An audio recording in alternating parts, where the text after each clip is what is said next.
Sleepy town settling for the night, where every lawn is tailored just right, and it's about time that the back porch light comes on.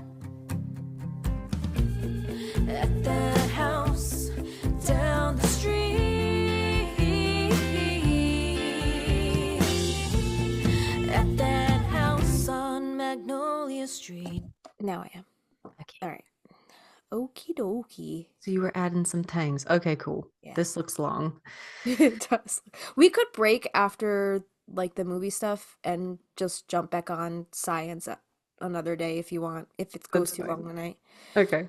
Because you have to eat dinner still, don't you? I shoved I shoved like a plate of Chinese food in my face like as soon as I ran in the door. I was like, I gotta record. You're gonna be so gassy. I told Avi, it was like, you're on your own tonight. He's like, oh good, I could eat Elio's. I'm like, That's fine. You want to know what we ate for dinner last night? Charcuterie. This is peak adulting, okay? When you don't have an actual adult telling you that you have to eat something nutritious. Last night, well, I had a slice of pizza at work and then I brought Avi a slice of pizza home. But then after our bullshit like pizza dinner, we had candy. That was our dinner. Was it like pre-bought Halloween candy or was it No, it was like candy? a week ago. We like had like a horror movie Friday night. Cute. So Avi went to like the Quick Check around the corner or 7-Eleven and he just like bought a bunch of candy and just brought it home. Cute. Yeah. He walks in the door with like candy and like a thing of gas station tacos. I'm like, what? And his friend Joe, who lives around the corner, his friend Joe saw him at the 7-Eleven and he's like, you having a fat night or something like that? And Avi's got like all like, I think he brought home a bag of Funyuns, a bag of Cheetos, and like all this candy, and then like the gas station tacos, and he was in his flannel pajamas. So he completely looked like the part. He's a keeper. Yeah, he totally looked like he was ready to veg. That's and his friend was just like, oh, you having a night? That's cute. Did you eat all of it or did you No. Oh my God, no. He brought like home like bags of stuff. And I was like, oh my God, I'm gonna have such a stomach ache. You know how to party. I'm usually good. Like if out of sight, out of mind, if there's no junk food around, I'm usually pretty good. I'm like, okay, good. There's nothing around that I could just like snack on that I shouldn't be like eating. And then he'll just go off the deep end and just like buy a bunch of shit. I'm like, fuck, now I know I have to eat this. I have to eat this now. I have to eat it. You know what I've been elbow deep in? Because I went to Sam's Club yesterday. Flaming hot Cheetos. Dots pretzels. Ooh, I've had them for like every meal. Those are fucking good though. They're so good. I was like, I didn't even have any water with like what I was eating at the time, so my mouth was all like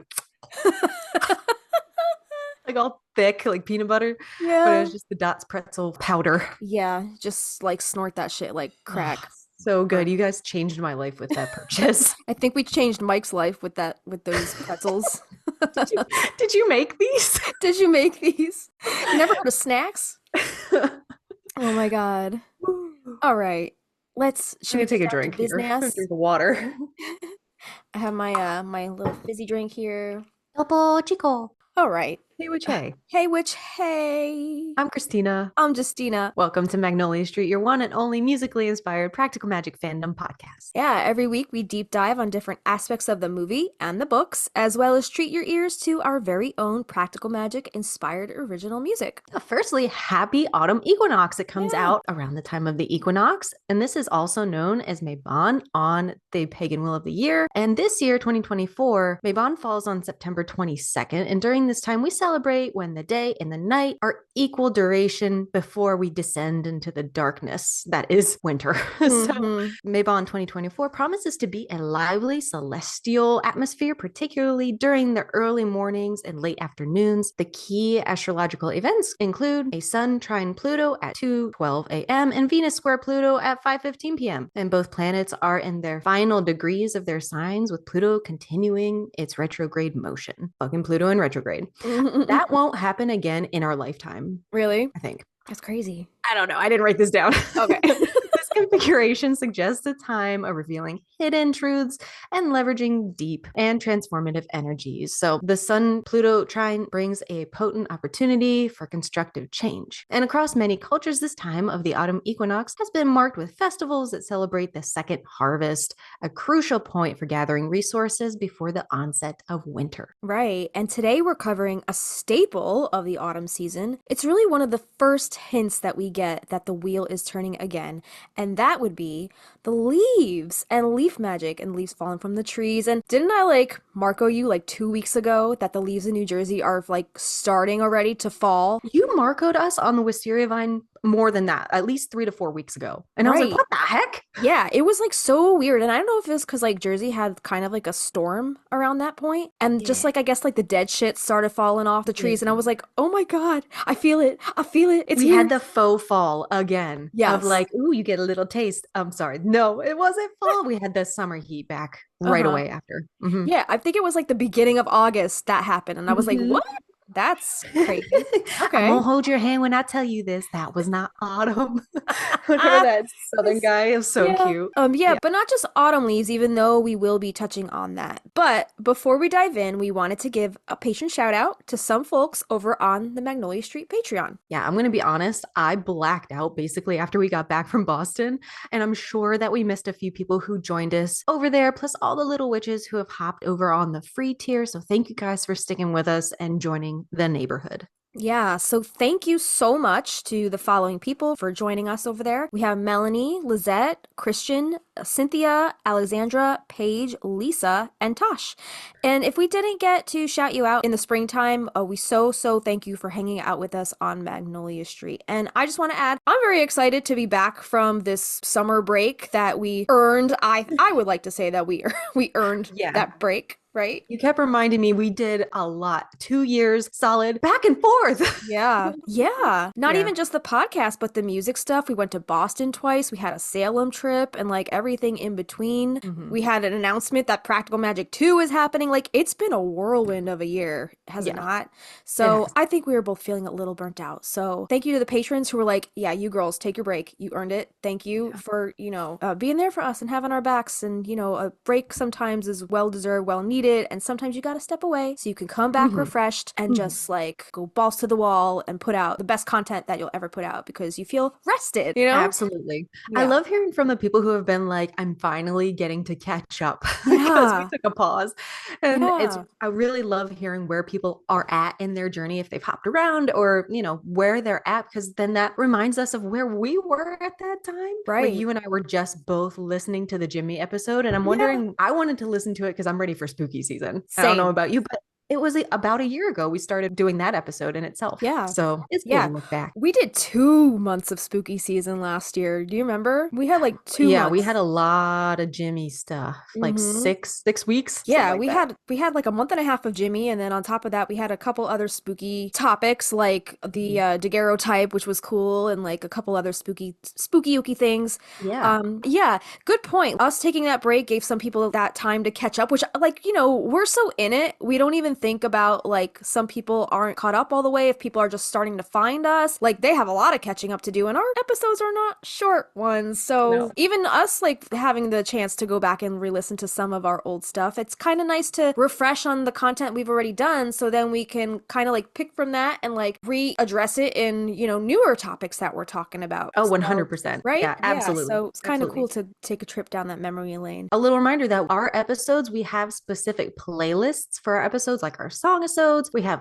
fan fiction playlists for Billy Zane. And we have, what else we got? We got seasonal playlists, winter, spring, summer, and fall, if you're feeling that. I loved going back and listening to getting excited about the garden thing, way early in the spring. I'm I'm going to listen to the garden one. And that's when I started the next garden series that's coming out later this autumn. Right. It's just got me all stoked. So go check those out. Yeah. We got a baneful herb coming up, right? For spooky season. Yeah. I'm super excited about that. Yeah. So today we're talking about, well, not just autumn leaves, but leaves and leaf magic and all that comes with that. And you want to do a quick summation of why you wanted to talk about leaves? Where does this show up? Yeah, well, it shows up a lot in the books. Okay. And, when you think of leaves pertaining to the movie, because most people know the movie first and foremost, we think Mhm. about the petals floating to the sky. We think about that one scene where Sally has the leaf at the end of the movie and she floats that to the sky. And there's a Right. couple other, appearances of leaves throughout the rest of the film that, maybe we don't really pick out as much that are kind of like, more on a subconscious level. Like, oh, I didn't even think about that as far as like leaf magic goes. So I'm excited to kind of like talk about those things. But Alice, like, she like not even a sprinkle. She like doused these books with leaf, like talking about there's so many leaf mentions. She baptized them in Yeah, the river. so specifically, like I noticed she talks a lot about like the dark leaves or the black leaves of like the elm trees and all that I stuff. saw you added a lot. I can't wait to hear your theories. Yeah, and then also there's the alchemy tree that she talks about in Rules of Magic, which I don't even think we get into in this episode. So I say like maybe like put the alchemy tree in its own episode. I got notes started on that already. Did you see? Right, because we're gonna do that on the Samhain, right? For Samhain, we're gonna Oh, do that one. cool, cool, cool. Yeah, Awesome. because I think that scene in the book takes place on Samhain. Yeah, so I'm super No. excited to talk about the alchemy tree when we get to it. So just wanted to give the alchemy tree a little shout out in this episode. We're not forgetting about you, but we are going to focus more so on the leaves themselves in this episode. So, Yeah, yeah, yeah. yeah. We Yeah. didn't even pull from Sudbury in the opening scene in That's that. If you guys right. want to go listen to our Sudbury episode, it's episode 39. I The opening scene is like the quintessential little town from up above, and the leaves are rolling down the street, right? Is it yeah. carrying something along with it? And Aunt Jet opens the door. They Yeah. kind of roll along the road, and then they travel up the stairs of the Owens house, and she opens the door and she kind of gives that all knowing look. Right. Yeah, I I think she picks up a forget. newspaper or something Maybe, like that. yeah. I think you're right. Maybe it was a newspaper. And then also, do you remember the scene in the car? Was it Antonia? Antonia's got the like leaf magic thing. Yeah. She's like So a storm, her like a Antonia weather witch. Yeah, she made like the leaves like pick up, and the leaves actually didn't the leaves like spook that guy she was with, and he was like, I don't remember what happened with I don't that. know his Did he like name. did he Oh, leave? they were like bats or something. Didn't they turn into bats? Yeah, the leaves like became bat-like, where they like kind of were Uh-huh. attacking the car and they were like swirling around the Uh-huh. car, and they kind of like saved her from this douchebag that was trying to take her for a ride. And do you I feel like remember? we need to revisit Sudbury. Oh, 100%, totally. Okay, because there's Yeah. so much now that I know. I think we were in shock when we were able to talk about it the first time, but Yeah. now that it's like it's cemented in us now. We can talk about it a little more in depth. For sure. Yeah. Cool. So, should we just dive right into the books because there's a lot of book mentions? Take it away, baby. Okay. All right. So I guess we'll start at Magic Lessons, which is Maria's story. The If you're going chronologically in the series, this is the first one, but I think the third one that was released, right? Mhm. So we're going to start off. The first mention in this book is on page 5, and this is the tree magic excerpt. It says, Ash is sacred and healing. The leaves make a tonic for horses. The leaves of the larch tree, or is this supposed to be birch tree? I don't know. Ah, Boiled as an ointment for wounds and cuts. So just a little bit of spell work, I guess. Alice likes to include some spell work in some of these books. On page 10, it says salted leaves that could be used to dress and heal the bite of a dog. Also on page 10, it says Maria only had to touch a clump of nettle once without gloves to learn her lesson. Even after Hannah had rubbed the crumpled leaves of the jewelweed plant to calm the afflicted skin, Maria avoided those stinging plants forever after. And she's referring to stinging nettle, right? Have you ever touched stinging nettle? I don't think so. I've Have never you? touched it, but apparently that's why it's called stinging nettle, because it really stings your hand. So stinging nettle and nettle are two different things. No, I think they're the same thing. I've had nettle tea. Right. So when it's cooked or steeped, it Uh-huh. loses its stinging quality. So that's why some people they boil the leaves and they'll eat like nettle in like their salad or whatever, Oh, or they'll boil it in a tea. But when is it's that okay? Wait, raw, it you stings. remember our Jimson weed episode when they Yeah. were talking about a boiled salad? Yeah, And I was like, what the hell do you boil salad maybe for? they were referring to the nettle now that I think about it. Wow, look Yeah. at us. Yeah. Putting two and two together. Okay, It's all connected. it is. Yeah. All right. On page 43, For Love Gone Wrong, this is another spell work excerpt. It says to bring about passion, anise seed, burdock root, and myrtle leaves. And I'm guessing that she's talking about crepe myrtle. That's the only myrtle that I know of. I'll So have to maybe look that up. yeah, maybe she's talking about crepe myrtle Creepy leaves. myrtle. Creepy paper. Yeah, creepy paper. On page 68, the Manchester sisters, Katie and Susanna, had worked off their debt and had been free to marry the first man who came along. Wretched suitors, Maria warned them to deny. She looked into the sisters' tea leaves and into their palms and told them to wait.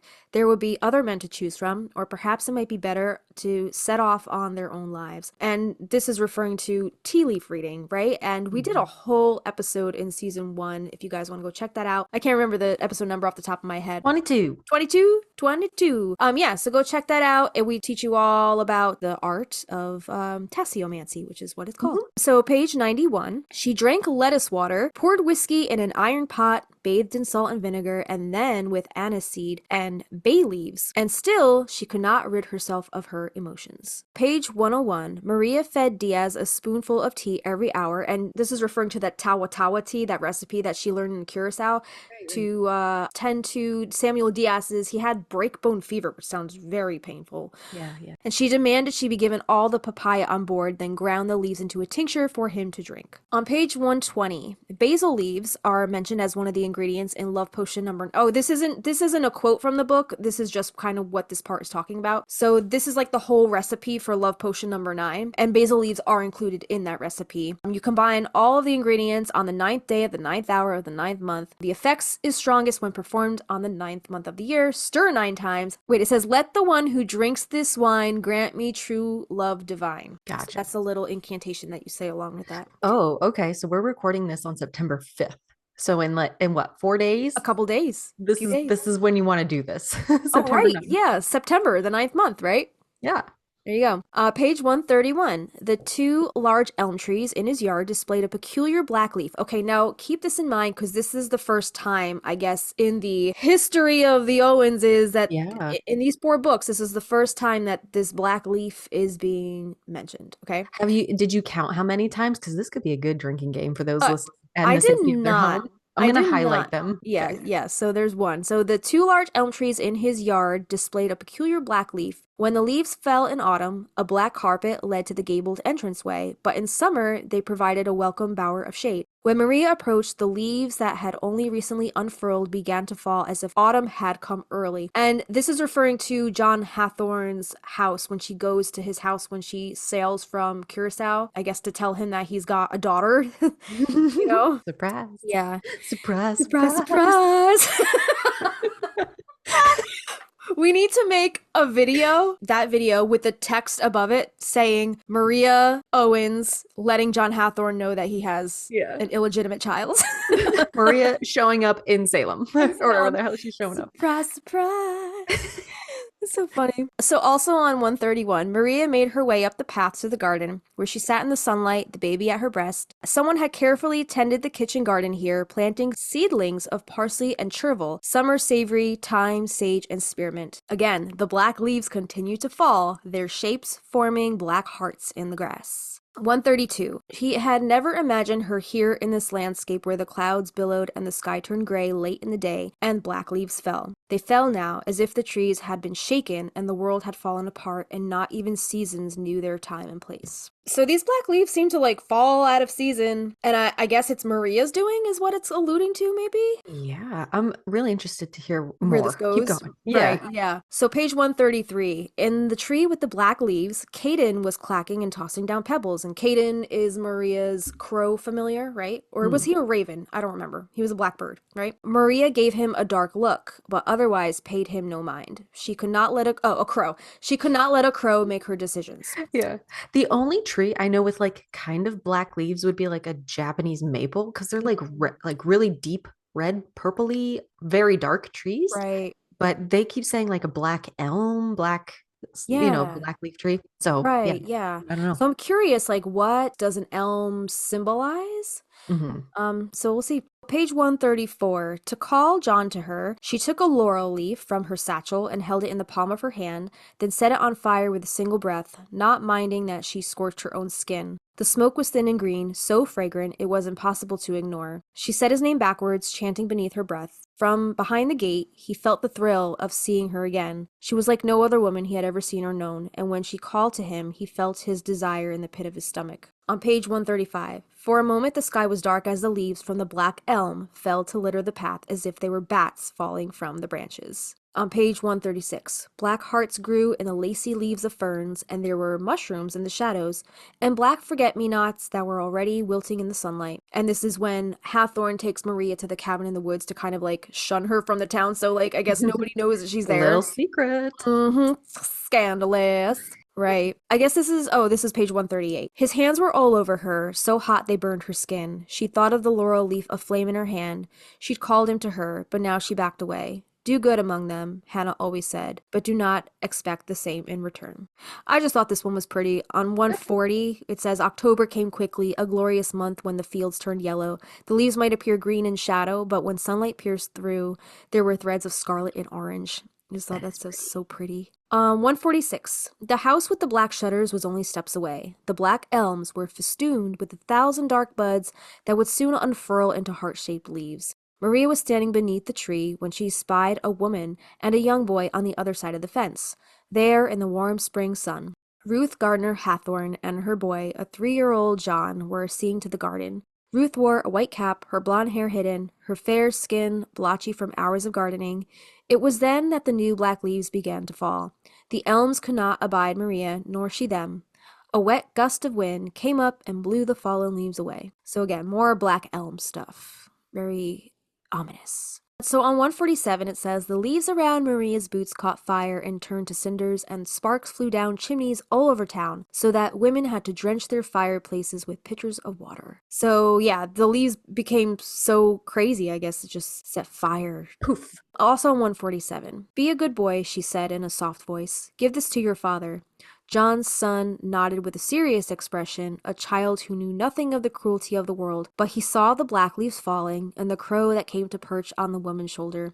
And in this town, even someone at such tender age looked for evil everywhere, not trusting a stranger's smile. Perhaps she was not an angel after all. Maria put a finger to her lips. Don't forget the letter. And that's when she gave his son the letter to give to him. That's savage. Would you trust a kid to deliver a letter? No. Right? If that kid was me, I'd be like, here, mommy. Right. Yeah, exactly. I don't know. That ain't right. Something about that. I don't know about it. Right with me. On 153, John Hathorn watched the crow from his garden and decided that something must be done. Time and time again, the crow perched in the tree with the black leaves, as if announcing John's guilt. He could not have this creature denounce him in the face of others. On 161, at 14, Ruth had been grateful that he'd married her, for she had no one and knew nothing of the world. All she knew was this town, the elm trees with their black leaves, the bricked streets, the houses with their wooden shutters, the fields where the crows came to eat corn, the harbor with its boats straining to be free of their moorings, the endless winters with blizzards of snow. So more black-leaved elm trees is like a big It sounds like it's not just his yard. They're all over town. Right, yeah. Which, I don't know, like, did you notice any in Salem when we were there? Because this is all supposed to be in Salem, right? I was drunk most of the time. No, I didn't notice.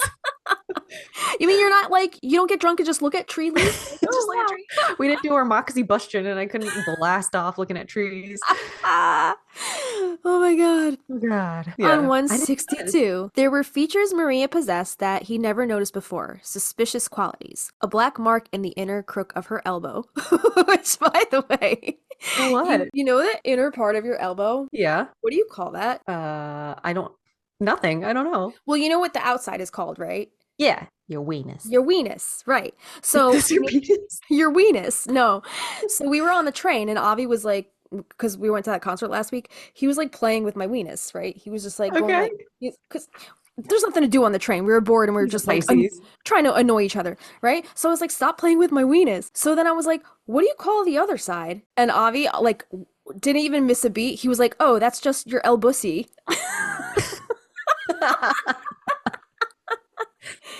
That's the elbussy. He's onto something there. I can see that. That's good. That's a good one. So there was a black mark in Maria's inner elbussy. Is what it sounds like. Okay. Silver gray eyes that glinted in the dark, hair that was black as a crow's feathers, her arm in a sling.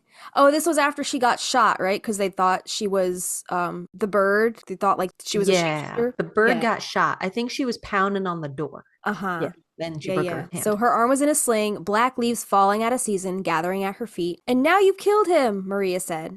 He said. It was a crow. So John, I guess John corrected her. Like, he's not Not gonna a humanize person. this bird, so he just calls That it. scene is so sad. Yeah, it's fucked up. Because if you kind of like put yourself in that situation, like if somebody like tried to take out one of your pets, like If your that's, cat got out and somebody shot it because it was in their yeah, yard. I would Yeah. fucking be pissed. Oh God. Oh my God. Yeah, that tears my heart out for sure. On page 173, there were many toxic potions that could be made from the local plants. Hogweed, lily of the valley, castor bean, tansy, bittersweet nightshade, mountain laurel, yew leaf, white baneberry, henberry, horse nettle, horse thief.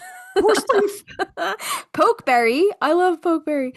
Pure cyanide in the pits of wild cherries, but what was done could not be undone, and vengeance always returned to its maker. Horse thief. Horse thief. Yeah, so the pokeberry is poisonous, but it is fun to make ink with. Just keep it away from your pets and do it outside. And don't mix like the stuff that you're gonna cook with. I would buy separate supplies if you're planning on making that. And keep them outside. Our baneful or episode, our baneful, yeah. Mm-hmm. I'm so tired. I'm sorry. And we're going to talk about mountain laurel and horse nettle in that episode as well. Is mountain laurel the same as bay leaf laurel? Bay laurel, maybe. It's a good question. Yeah. Okay. I always thought like laurel was just bay laurel. I never Yeah. heard mountain laurel. Okay, it's a rhododendron. Okay. Yeah. All right. Which I only knew like they don't burn rhododendron wood because it's toxic. And I was like, oh, I didn't know like the leaves and shit were. So maybe we talk about that. Oh shit. Okay. Yeah. All right. Yeah, I'm excited to kind of talk about all that baneful stuff because Yeah. it's good to know what's around your property that you shouldn't be burning, right? Yeah. Yeah. You want to inhale all Alicia that. Silverstone eating that. Did you see that video? Oh yeah. People were so concerned. They're like, is Alicia Silverstone like okay? Has anybody heard from her? Yeah. She's just eating like toxic berries off of random trees in London? What? Yeah. I hope she's okay. Yeah. I think she said that she just like bit into it and spit it out. I don't think she said she swallowed it, but why would you do that? I don't know. So page 178. The girl and her mother wore colorful dresses that Maria had sewn with purple skirts dyed with cedar and lilac leaves and yellow bodices tinted with bayberry leaves. So it is cool that you can dye clothing with leaves of plants.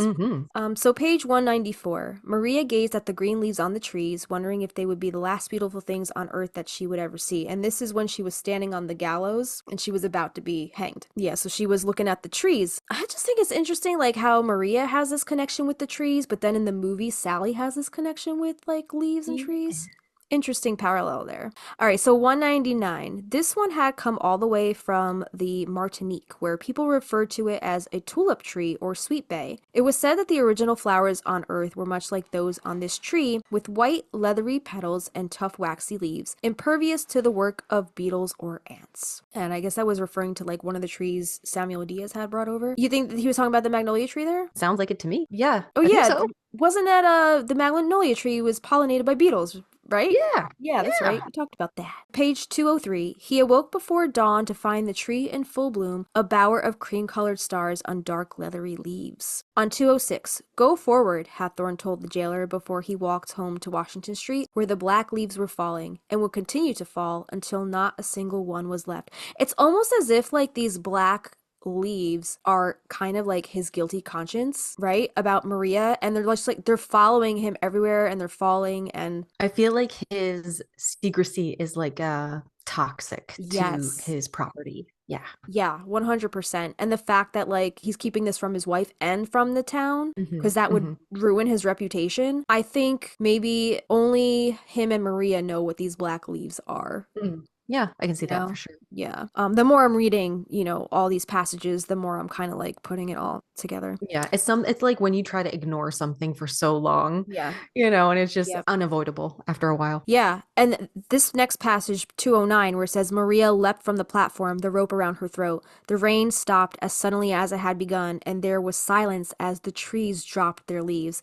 So she didn't perish. Obviously, she didn't perish during this attempted hanging, right? But the leaves dropped as she kind of like fell to the ground, and John Hathorn, seeing that it didn't work, I'm sure he was just like, What the fuck? Oh shit. Yeah. On page 217, there was a yard in which to grow herbs, including a tall, plumy sage and aromatic rosemary, along with feverfew and wormwood, and currant bushes, whose young leaves made a fragrant mixture when lemon zest and rosemary were added for Maria's travel well tea that helped her prevent scurvy. And this was describing the yard on Maiden Lane in Manhattan where her and Samuel Diaz take up residence. So that's a little bit about the stuff growing in her yard. On page 228, she went to collect the dried tawa leaves that were stored in her herb cabinet so that she might fix a pot of curative tea, and when she returned, Samuel was already asleep. On page 330, where it says they arrived in the morning light with Salem glittering before them in the cold spring sun, the harbor had nearly frozen solid, even though the new leaves on the trees gleamed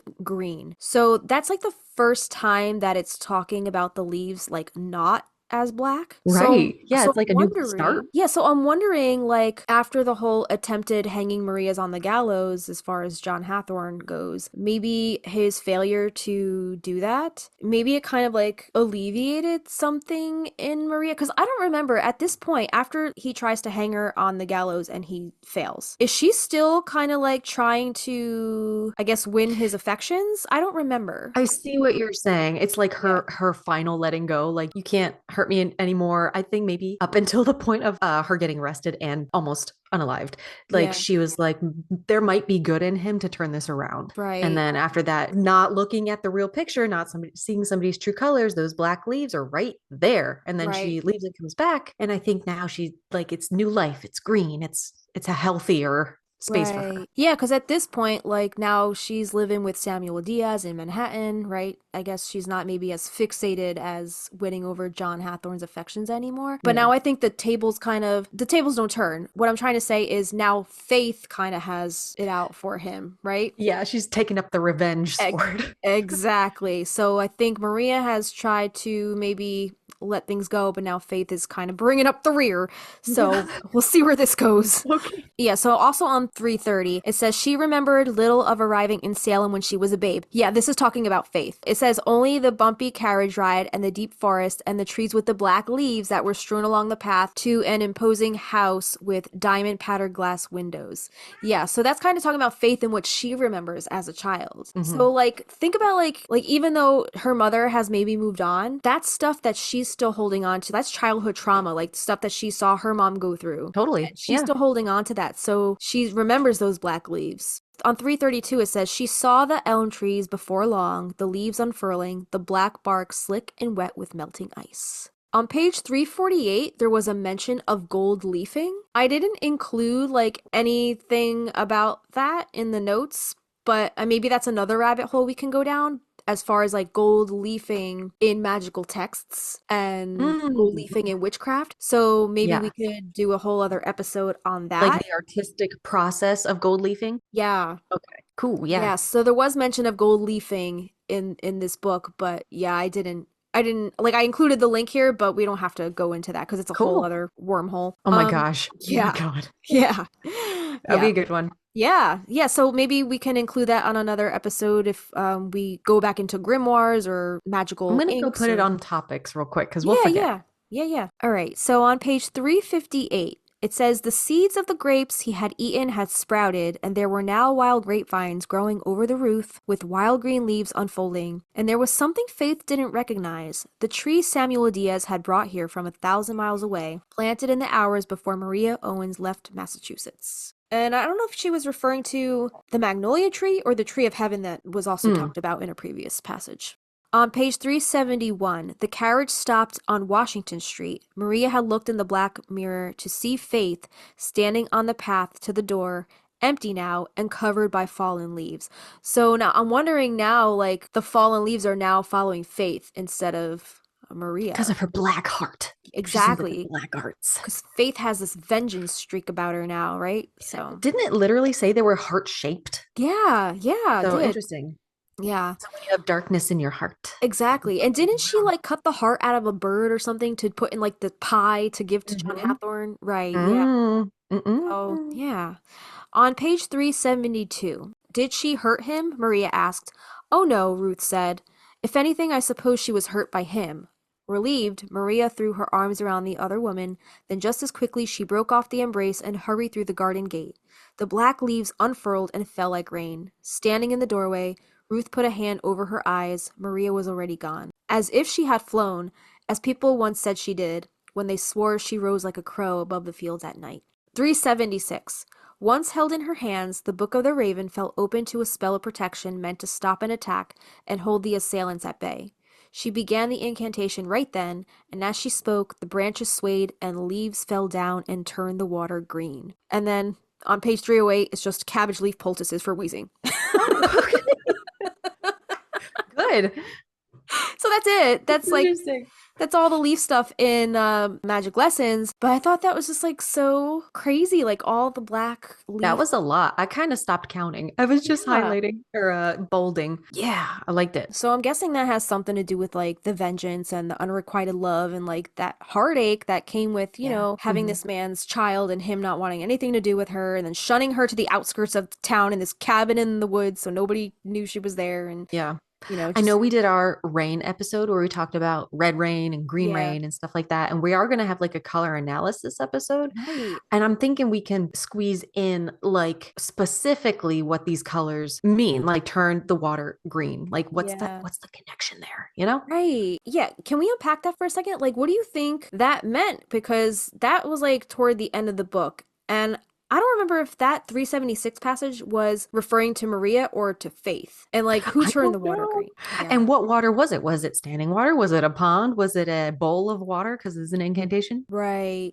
You can look it up. Yeah. I just want to see real Okay. quick. Over 2 years ago since we read that book. That's crazy. Okay, I think it was Maria. It said Maria spied the men at the shore. She knew right away that they were the ones who had her daughter. Metal, ropes, fire, water. She saw a long red hair on one of the Hopwood brothers' coats. She spied the aura of disaster, a dark, ashy shade. Maria was almost upon them when she stumbled upon a book that had dropped on the rough path. Once held in her hands, the Book of the Raven fell open to a spell of protection meant to stop an attack, to hold the assailants at bay. She began the incantation right then. As she spoke, the branches swayed and the leaves fell down, turned the water green. She could not stop speaking it. She must continue until they were driven off. There was the scent of fire, and the brothers felt as if their skin was burning. Still, they waded into the water, pushing the chair out further. Maria heard the Death Watch beetle. Was this one like Samuel? Oh wait, no. Remember, They I were going to think put those. Faith on the chair. Yes, they Yeah. were trying to drown Hi, Faith. Coraline. Yeah, It sounds to me like those leaves are like Maria's protection. hands. Like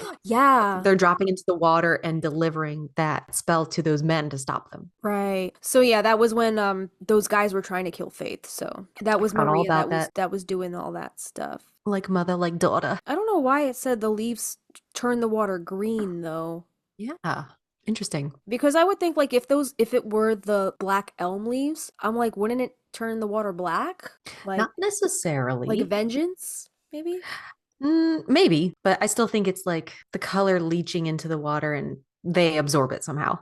I don't remember. I'm gonna have to revert back to the the rain episode when we talked about the green water and see what we said Okay. about that because Yeah, maybe yeah, there's yeah. a connection there. All right, let's go to rules of magic. That's the aunts in the 60s. So on page 35, and Vincent, excuse me, can't leave out Vincent. Page 35. Later, when Jet went out into the garden, she stood beneath the lilacs with their dusky heart-shaped leaves. Everything smelled like mint and regret. Page 50. There were varieties of plants that needed special care on the shelves, including night blooming jasmine, foxglove, miracle leaf, angel trumpet, and comfrey. From both the rows of plants, Isabel looked through a heavy black book Vincent had previously noticed. Yeah, so I was going through that passage now. I was like, what the fuck is miracle leaf? I've never heard of Yeah, miracle leaf. So what's I looked it that? up. It's called Calancho pinnata, commonly known as cathedral bells, air plant, life plant, or miracle leaf. A goth plant and love bush is a succulent plant native to Madagascar. It's a popular houseplant and has become naturalized in tropical and subtropical areas. I don't know what exactly it's used for magically, but I guess the Owens used it. Oh, how interesting looking. Yeah, pretty cool. Whoa, that's very cool. Yeah. Okay, all right. Well, listen, it's mentioned in the Practical Magic series, so it must have an episode. Right. So, page 65, perhaps it was the thought that made the two edge further into the woods for some privacy. All of a sudden, their discussion felt secret and important. The light fell through the leaves in green bands. They could hear the mourners singing, "Will the Circle Be Unbroken?" "We're related to Hathorn," the boy went on, "but I've never been allowed to read his books. I'm grounded for life if I do.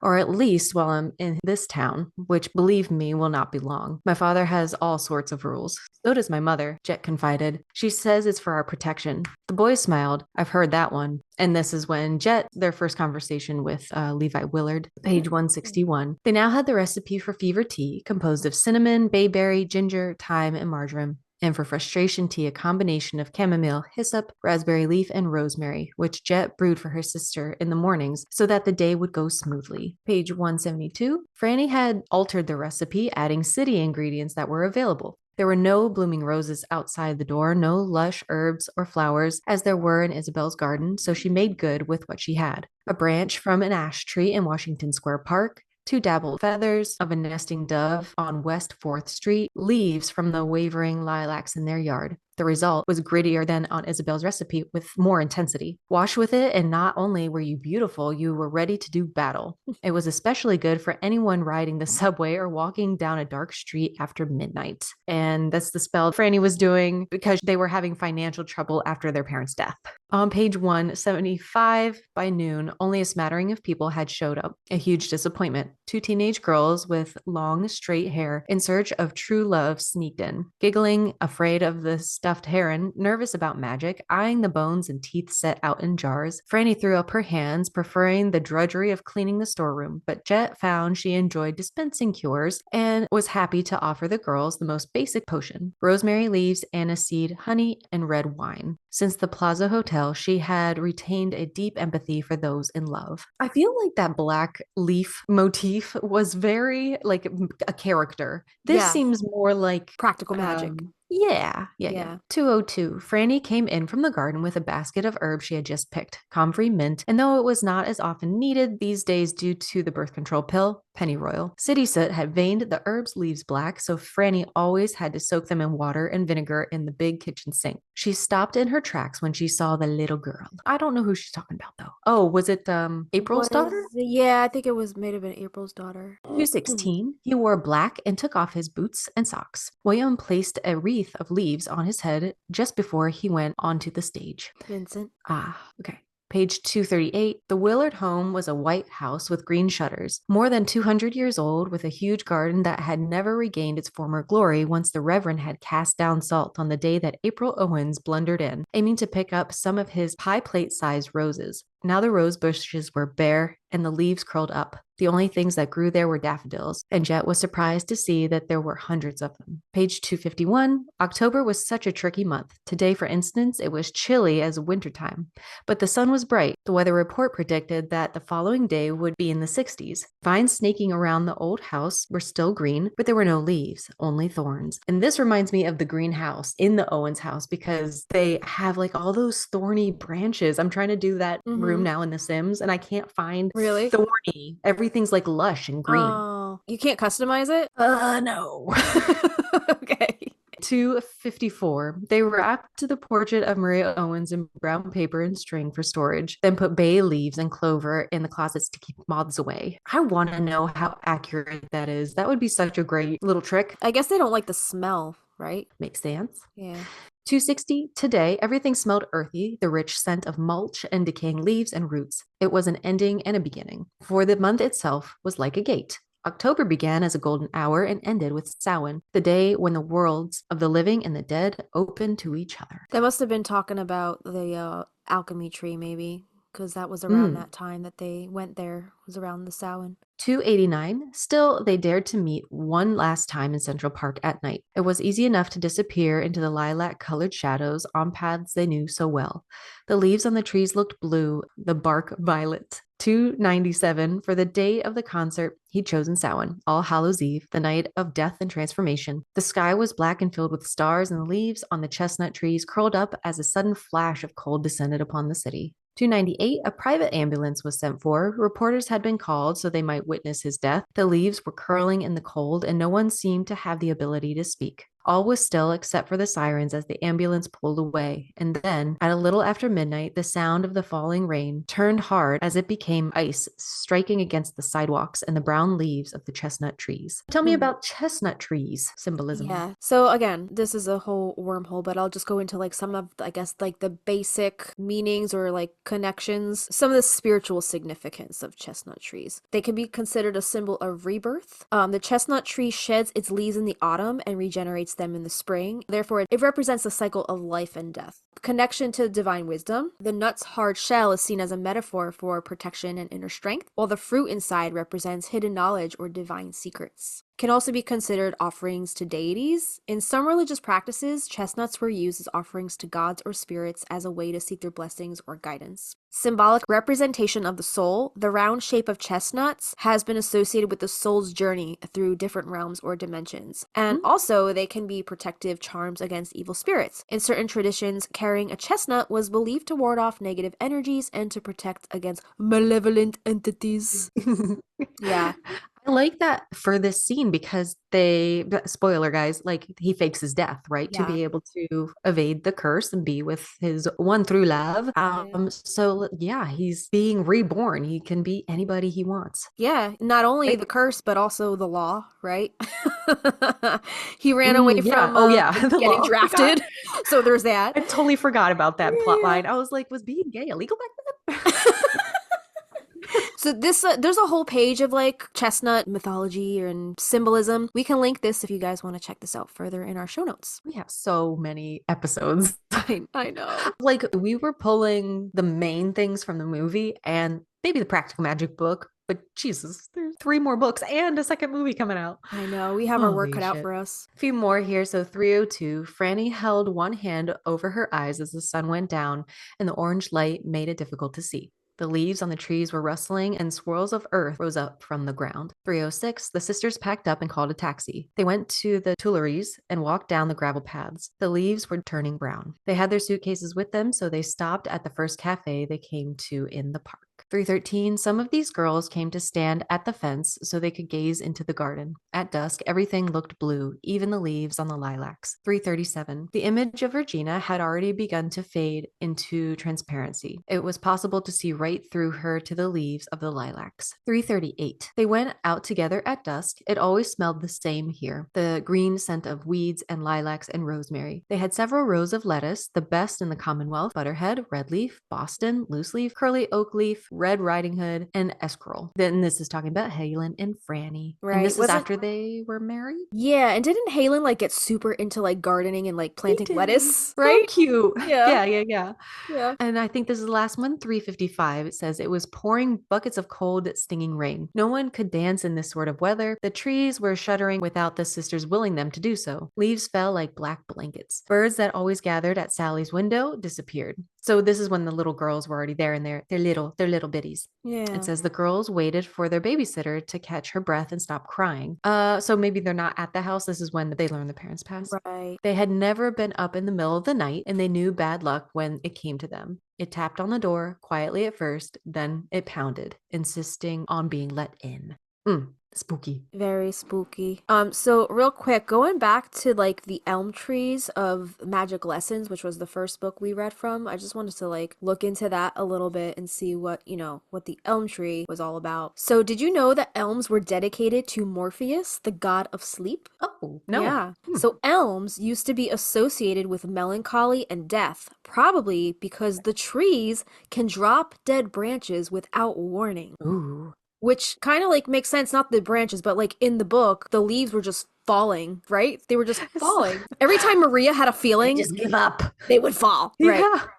Yeah. Wow. So elmwood was also the preferred choice for coffins, which is very creepy. Oh. Yeah. Interesting. Elmwood is strong and durable with a tight twisted grain and is resistant to water. It has been used in decorative turning and to make boats and boat parts, furniture, wheel hubs, wooden water pipes, floorboards, and coffins. So before we jump into the next segment, are there a lot of elm trees in Salem? Like, we didn't notice any elm trees in Salem. So I actually did a little deep dive. I kind of just wanted wanted to know, like, are there elm trees in Salem? So I actually did a search, and here are some interesting things I found about elm trees in Salem or just Massachusetts in general. So did you know that the American elm is the state tree of Massachusetts and is native, Wow. yeah, and is native to the eastern and central United States.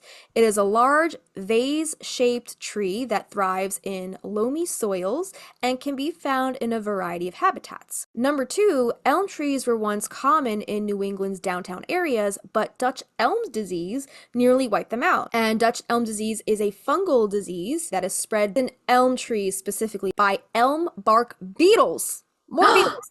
Yeah. Wow.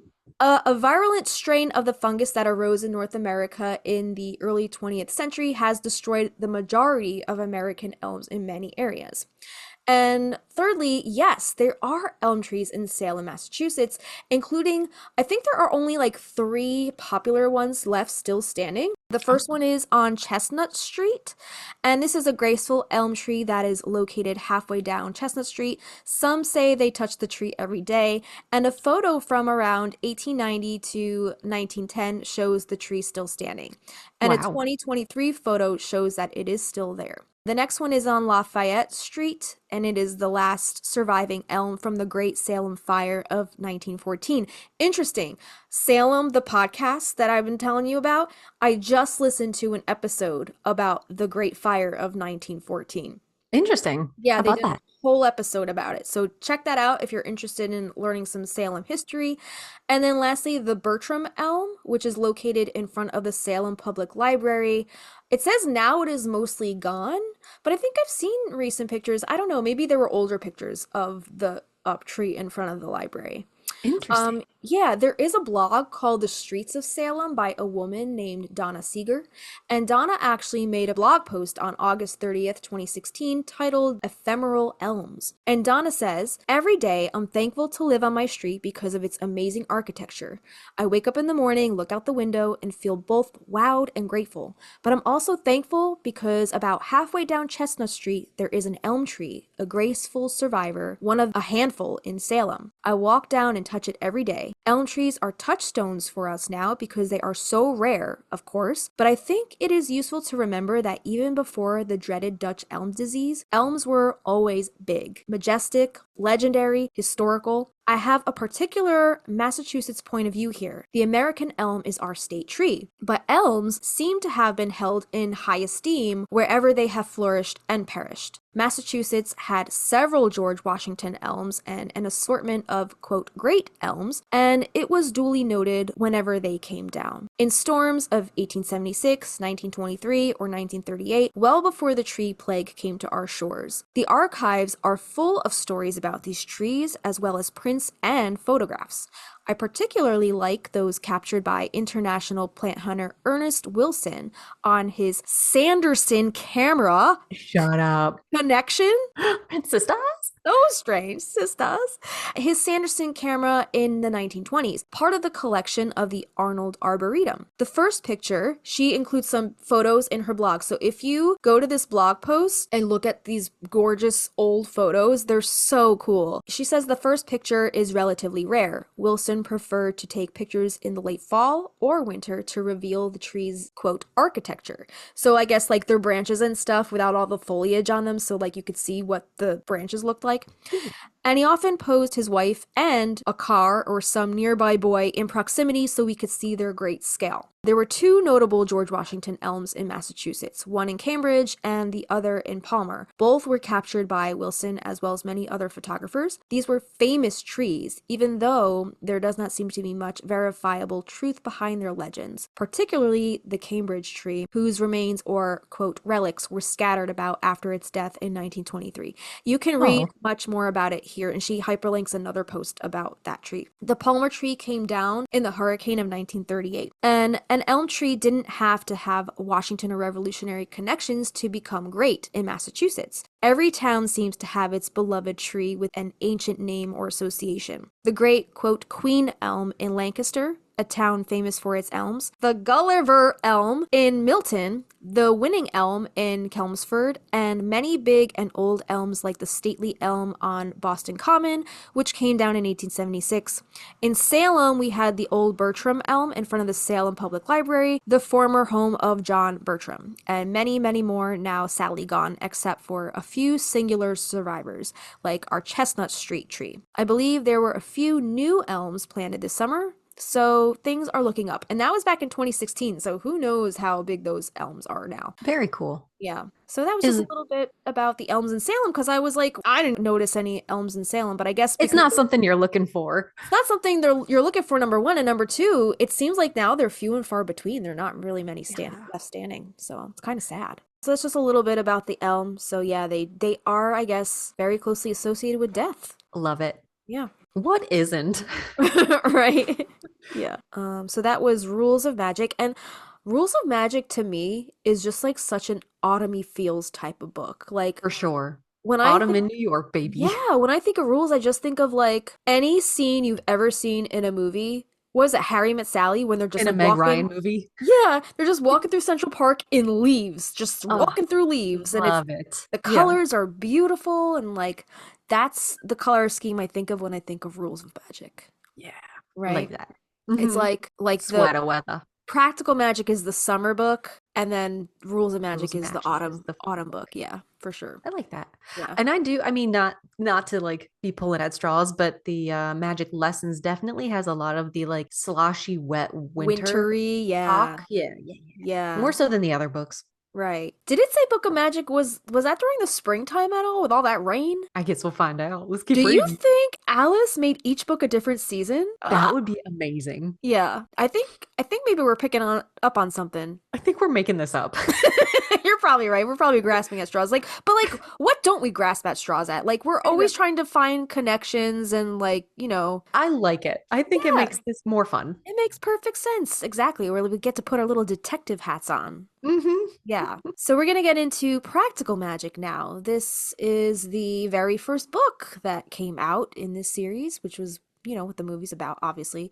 And in, I guess, context with everything else, this would be the third book chronologically, right? Right. Yes, ma'am.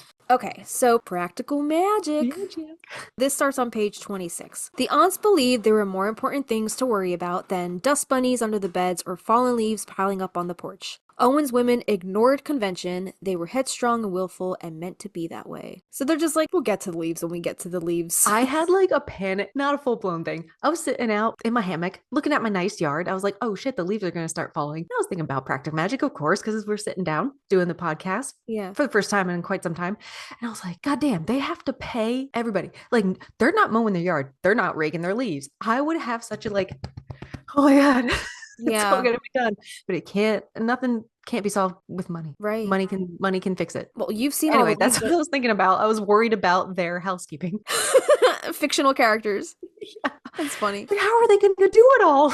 I know. Well, have you seen the leaves on the trees on my property? We have so many trees, and between me and Avi, like it's just so much work to clean it up every year. Yeah. Yeah. And they still fall. They're still falling. Like leaves from last year, we're finding them under bushes swirling and around. Like, yeah. So it is a lot of work, definitely. If you have a lot of trees on your property, I feel for you. Yeah. Yes. Thank you. Yeah. All right. So on page 42, it says, in time, Sally stopped believing in anything at all. And then the whole world went gray. She could not see orange or red and certain shades of green. Her favorite sweater and the leaves of new daffodils were completely and utterly lost. So I didn't realize this. Did you realize this? That Sally had lost her ability to see color in this first book. And then also she loses her ability to see red after Gary dies in the Book of Magic. Yeah, she's losing a ton of colors. She's just like No orange, colorblind. no red. Yeah. So like I guess depending on like what phase she's going through in life, I guess different colors she loses different. That's really interesting. That makes me want to do that color analysis thing even more. And Yeah. it has like a different branch to it altogether, though. Because I was just Right. going to go scene by scene, but talking about it that way, like, is she just colorblind? I I don't know it's more know. in men, but It's like when she goes through something traumatic, she loses another color on the spectrum. Her yeah. eyesight, right? Oh. Yeah, that's very Doesn't she sad. start getting colors back? I think she starts getting colors back when after everything's done in the fourth book. Yeah, Yeah. when Ian comes into play and she's Ian. all hot for Ian, Oh, the colors come back. yeah. Do you remember that old commercial? I forget what it was for, but it's like a dog and he's like, "The colors, Duke, the colors." Do you remember that commercial? Oh, yeah, You yeah, remember that commercial? What yeah. was that for? I don't remember. It wasn't Duke the Beans commercial? What The the Duke the fuck? dog? Yeah, it was like Duke Bush's the baked dog. beans. The colors, Duke, the colors. It's also a song by LWKE, I guess. Oh, it was a popsicle commercial. Oh, It was a popsicle commercial. that's cute. Yeah, somebody made a song with that title. I guess they must be a millennial. The colors, Duke, the The colors. colors, Duke, the colors. We're gonna Cute. link that in our show notes. We'll link you guys to the commercial. If you guys are like on the younger spectrum of millennial, you might not know that one. It's a Yeah. little obscure, right? There's no popsicle commercials these days. No. No Are way. kids even eating popsicles these days? I have some in my freezer. I would pick a popsicle over like a cone, like Yeah. a chocolate cone. What about you? I like the chocolate popsicles, the fudgesicles. Mm. I love a I good like those fudge. strawberry shortcake things with like Yes. the crumblies on the outside. Did you know the toasted almond bars are discontinued? Did you know that? I did not know that. There was like a good humor truck rolling down our street like a month ago, and Avi went to get that, and they're like, "Oh, we just discontinued them like a year ago." We're like, Oh. "What?" That's like his favorite one, and they discontinued it. Do they still sell the like Batman face? Yeah, with the gumball eyes. Yeah. Cool.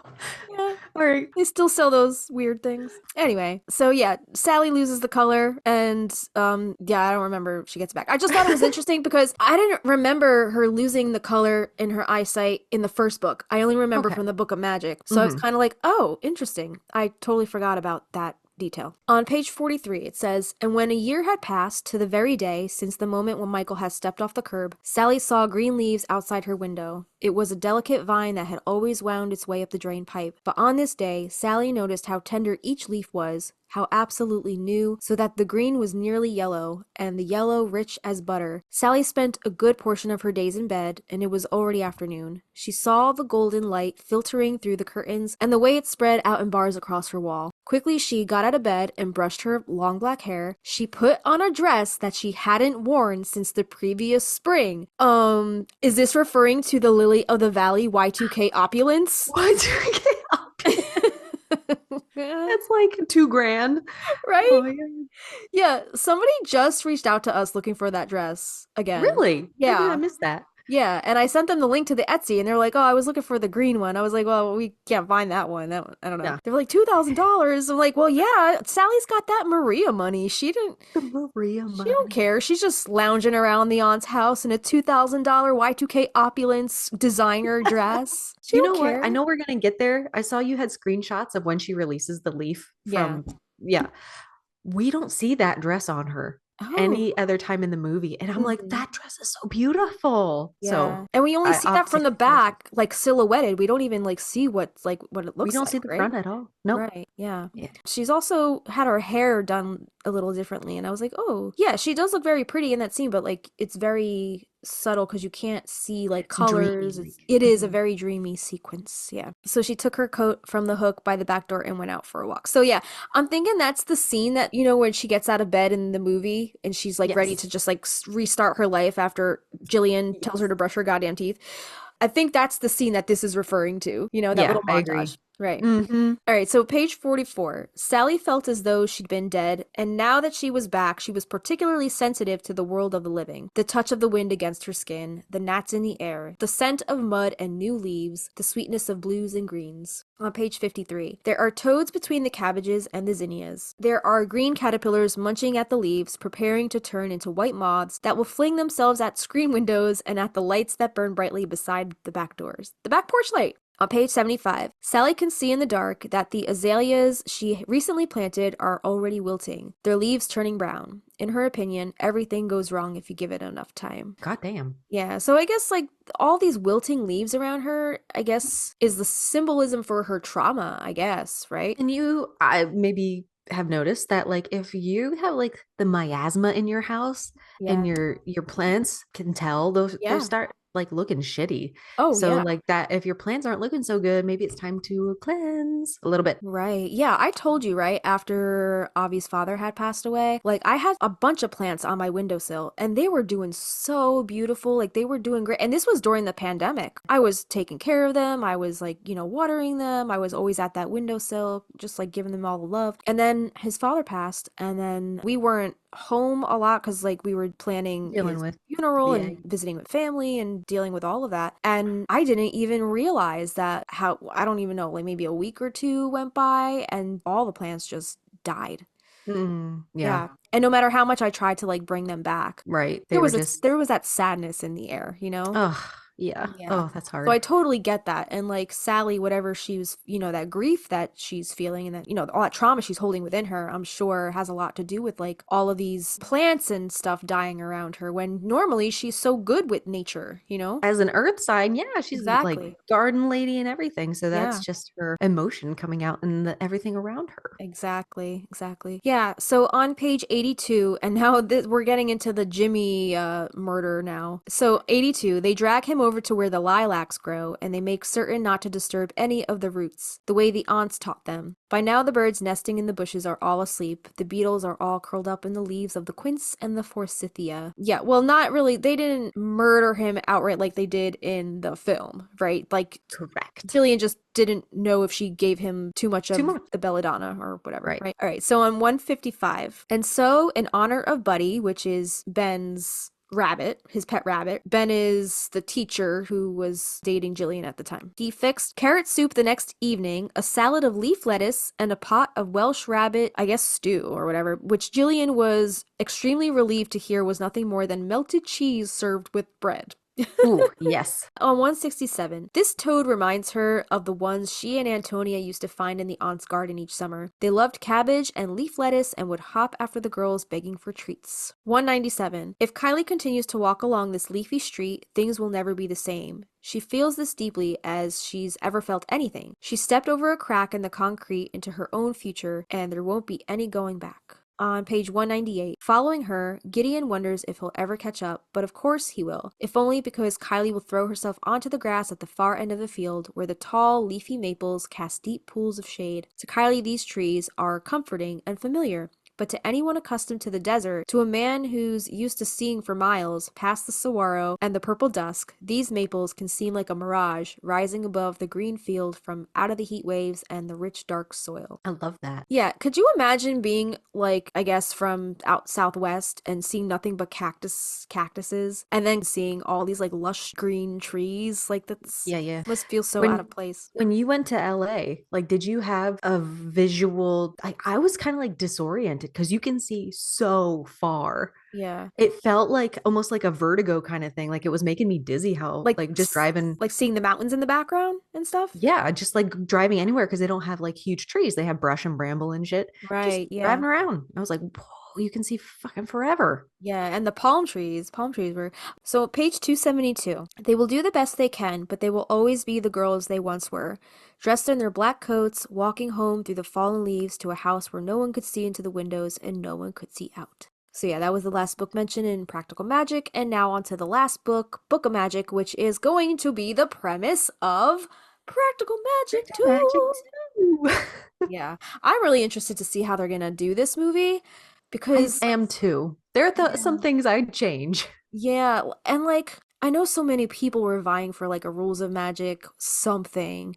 Hmm. So I really hope they really do some flashbacks and kind of try to tie in some of the past with what's gonna happen and Oh my God. yeah, it's gonna be Oh, crazy. we need to get some updates on that. Right, yeah. I feel like there really hasn't been much going around since all that, Mm-mm, all mm-mm. those announcements a couple months ago. We gotta check in with Mallory, see what she's got on the IMDb Yeah. pro.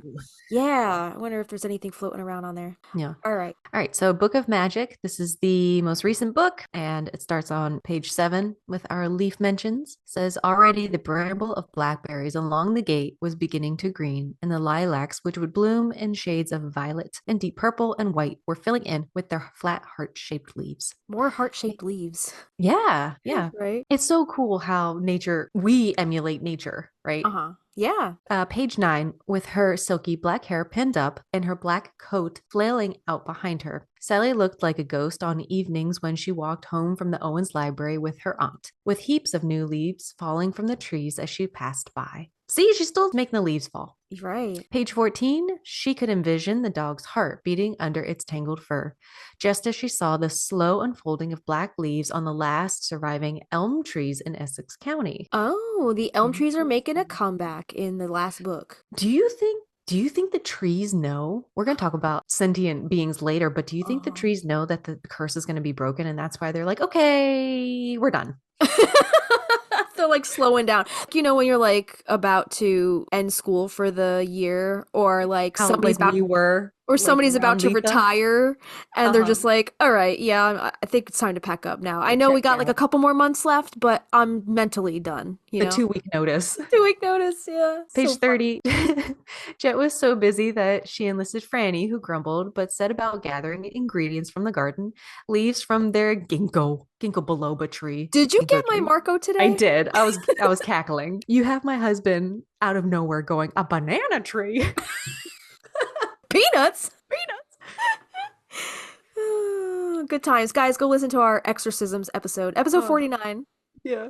So good. From their ginkgo tree, one of the oldest varieties on earth for anxiety. Turmeric as an anti inflammatory, primrose, whose essence would be pressed into oil that helps skin conditions and lift the spirits. Echinacea, best for the common cold. Lavender to bring wayward children home. Page 50. Jet felt she had never been as wide awake nor as focused on her surroundings. The rustling of gauzy leaves on the trees, the birds in the thickets, waking as she passed by. She hurried as fast as she could. Page 59. Antonia and Kylie walked side by side on the way home, wearing black coats, holding up wide black umbrellas to protect against the pale spring rain that was spattering down. The world was dizzy with new leaves and the scent of rain, sweet and fresh and green. Page 69. Vincent walked at night along the cliffs, a haunted man. There was debris piling up outside his house and the mossy smell of rotting plants. The rambler roses had no buds and only black leaves. The lawn had gone to seed, and paper lanterns William strung along the deck, always so charming, had been shredded by the wind. Did Alice do that on purpose? The beginning of that sentence, Vincent walked at night. Oh, his song, Didn't I he have a Walk at song? Night. I walk at night? Mm-hmm. Right. Yeah. Dang, Alice, you She's so clever. genius. Right? So clever. Did you see she came out with a new book? It's an Anne Frank centered story. Yes. Yes, yes, yes. Yeah, Yeah, I yeah, did yeah. see that. Looks Cool, cool. good. I haven't read I Invisible still Hour. Yeah, I still have to read The Invisible Hour. I have not even picked that up yet. That can be a 2025 goal. Okay. You do that. Page 79. April had arrived, the most beautiful month of the year, but time had stood still for Franny ever since the funeral. It was the spring of sorrow when the beautiful world had turned dark. There was a scrim of ash over everything, covering the trees. Black leaves fell onto sidewalks all over town. Death was in the air and the birds were hushed. Lilacs refused to bloom. Yeah, there you go. The black leaves all over Yep. town. The elm trees, the harbinger of death. Yeah.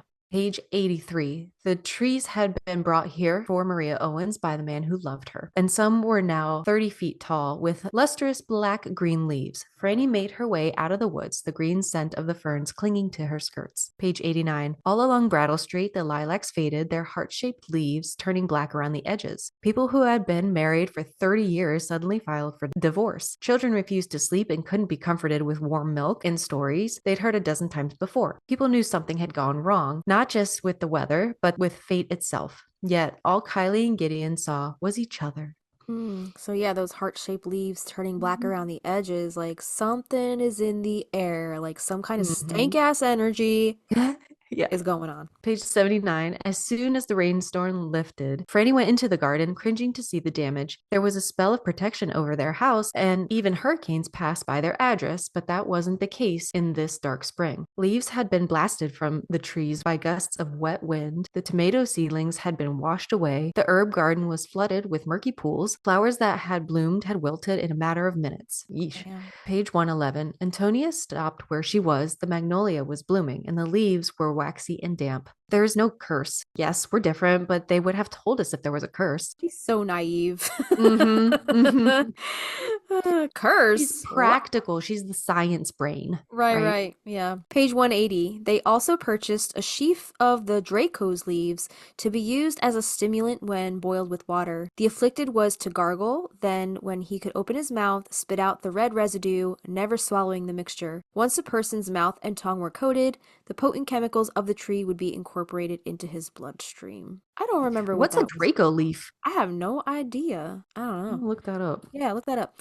On page 193, Antonia lightly ran a finger over his wrist. Tell me where you are. He couldn't answer, though he tried. He was in a labyrinth. The walls were constructed of hedges with black leaves. He had a key in his hand. It once had been silver, but now it was black. And that was in reference to Gideon when he was in his coma, and Antonia, I guess, was trying to talk him out of it. But again, so interesting that he sees these black leaves, this harbinger Hmm. of death. I'm wondering if it was those elm tree leaves. Um, So, Dracania Draco, it yeah. looks like a yucca tree. It's Ah, a very, very like Southwest California looking. It says it's an okay. evergreen succulent looking tree. It can grow 25 feet tall and wide. Wow. Yeah, Draco look that tree. shit I up. want to see what it looks like. Oh, yeah. That's cool. It Pretty kind of cool. looks like those trees that you see in Joshua Tree. A Yeah, a little little bit. bit. Very cool. You know, the Joshua tree is gonna go extinct in our lifetime. That's so sad. Isn't that sad? Yeah. Yeah. Stop climbing that shit, guys. Is that why? Because people are climbing them? I think so. I think it's a national park. I think Yeah. it's a national park. Yeah, there's people all over those things. Like I guess signs don't do anything. People don't give a fuck about signs. It's like, please don't climb the trees. People post pictures of them climbing the trees next And to they the put their signs. hammocks up and shit, you know? That's such a shame. Anyway, let's see where we're at here. 219. It appeared that Vincent Owens had returned from the grave. For years, David had sought out a spell that would bring him back from the dead, even though he knew that what came back from the other side would be dark and unnatural, just like the aunts tell Sally in the movie. I love that Yeah. little Easter egg. Who's Yeah. David? David. Good. Is Yeah. he Who the is guy David? who sits by him in the park and he's like, I know you? I don't I remember. couldn't remember. Who's I don't rem- David? I need to read this book again. All of these books. I need to read them all Sorry, again. guys. So, Dark and Unnatural. Yeah, that's tribute to the film. The sheer permanence of the loss of his daughter undid him in 1,000 ways, but now here he was, able to meet a man who had risen. The trees in Hyde Park were leafy and green, but at this hour they appeared black. Funny, he had worn a black suit and a black tie today, as if he would be attending a funeral. Yeah, I don't remember who David is. 271. The mice stood still in between rows of lettuce, frozen in fear, until Antonia shouted, "Run!" She waited there for a while, prepared to wave away any hawks that might go after the poor baby mice while they skittered off through the clusters of lettuce leaves. 277. Kylie did feel her spirits lift once she was in the forest. A fern, a leaf, a tree, a path, all of it was comforting and reminded her of home. She had been thinking of the house on Magnolia Street all day, missing it terribly, remembering the times she and Antonia had sneaked into the garden at dusk to look for rabbits. 293. It was only now, in this far-off place, that Franny remembered something Jet had said on the 7th night after she'd come home from the library. The wind had picked up and the leaves had shuddered. It was their last night together. The time to say anything and everything. 307. There had been a great deal of rain that spring, and the rushing water was high. The banks were slick with heaps of last autumn's falling leaves as they dissolved into mulch. 308. It was said that whoever carried a fern seed could become invisible as promised by the villain Henry IV. Part 1. When a highwayman assures his accomplice, "We have the receipt of the fern seed. We walk invisible." But ferns could also allow a practitioner to find answers, understand birds and animals, discover a treasure. If you have the sight, you could see more clearly wherever there are ferns. Don't they say ferns are like tied to like the fae and Yeah, I love a fern. like the in-between worlds? Yeah. Yeah. I love the name too. Fern as the Fern. name. So cute. Do you remember Ferngully, that movie? Yes. I think it's a fake poster, but they're Yeah? gonna make a Ferngully movie, like a live action one. Really? Do you remember that movie Yeah. well? Okay. You know the scene, it's like the romantic scene and it's like nighttime and they're in like these little like lagoon pools and she's like walking, it's like starry light and Yeah. that's my favorite scene. Yeah. It's so It's just so magical. sad. Bulldozing like rainforest and land, and the little creatures are losing their homes. Yeah. It just makes Yeah. me so that movie always made me so sad. Oh man. And Tim Curry as the like sludge monster. Was that It's him? Yeah, ooh, his voice is crazy. Was Robin Williams the voice of something in that movie? Or am I thinking of another movie? Was he the little Remember. bat? Wasn't there a little bat in that movie? Or am I thinking of something else? I think there is a bat in that movie, but there's also a bat in Anastasia. So I Okay. don't know who he voiced. Yeah, I don't remember. I just feel like for some reason I'm like, oh, Ferngully, Robin Williams. Yeah. But yeah, Okay. that movie always made me so sad. So page 312, she went past the old trees as their leaves dropped into red, muddy puddles. Oh, this must have been when the red rain was Right, happening. right. She breathed in the red droplets, knowing what the bargain was. A life for a life. That was the cost. She lost her way, but now she was herself again. And for this, she thanked the ghost of the girl in the manor who had told her with a single look, run. 314. The bartender, a fellow named Hal, went to look out the window. He saw the clouds, their red tendrils dripping into the treetops, and the rain spattering down so hard it shook the leaves from the trees. 339. She began and didn't stop until every spell and cure had been copied down. Wood avens to cure toothache, black horehound for nausea and monthly cramps, salted leaves to heal the bite of a dog, elderberry and cherry bark for coughs, dill seeds for hiccups, hawthorn to calm a Hiccups. I hiccups? I say hiccups, but it's spelled hiccoughs, right? Wait, that's how hiccups are spelled? Yeah. What? Okay, Unless I'm an idiot. I was today years old. I usually spell it Hiccups. Yeah. That's hiccups? Yeah. Okay. Hiccups. All right, dill seeds for hiccups, hawthorn to calm a frantic heart, and nettle, which made a fine soup. Ladled out to treat burns, infections, and inflammations. Alpa for love. Snake oil salesman? You didn't know in my past life I was slinging that snake oil. Oh man, you could Was- sell sand to an Egyptian. Oh my god. Where was I? Apple for love, holly for dreams, ferns to call for rain, feverfew to ward off colds, list after list of all that mattered, silver coins, pure water, willow, birch, rowan, string, mirrors, glass, blood, ink, paper, pen. I don't know what that was all in reference to. Page 348. Franny remembered the day Vincent leapt from the highest rock. She remembered Jet floating in the water, as beautiful as a lily. There were lilies here as well, cream-colored buds attached to thick, waxy green leaves. Franny was reminded of the blooms on the magnolia trees all around their house, a genus so old it had existed before there were bees. Before bees were invented? Yeah. The leaves Classic. tough as leather so that it might protect itself from harm. The flowers glorious and wild. And then the last mention is on 355. Vincent had returned to the States for the first time since he was a young man, and oddly enough, Massachusetts looked as familiar as a reoccurring dream. The oak trees with their enormous star-shaped leaves, the huge dropping hemlocks and pines, the magnolias with their waxy black-green leaves. All right, so I thought this was gonna, like, you know, in the beginning of this book, wasn't there like a reference to the elm trees again in this one? Yeah. Mhm. I thought for sure it was gonna like get darker with the elm tree stuff as, you know, the story got darker with Kylie. With Kylie. This Yeah. fourth book, though, has so much happening. It does. It's all over the place, kind Yeah. of.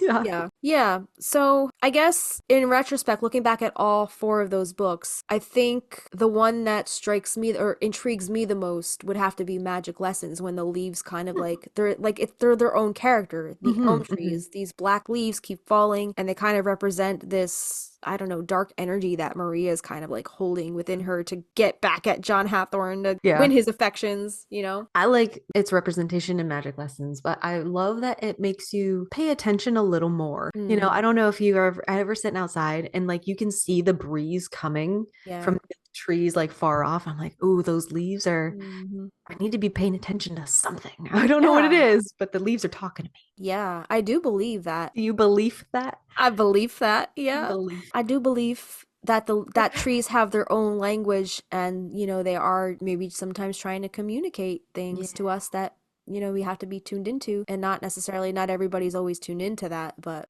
it is a good point to kind of maybe just stop and listen when the wind picks up and like the leaves start rustling and they're trying to send you those messages. Maybe next time listen a little closer, see if you hear them saying anything. Yeah. Yeah. We should write a song. Getting all spooky now because I it's know. spooky season. I know.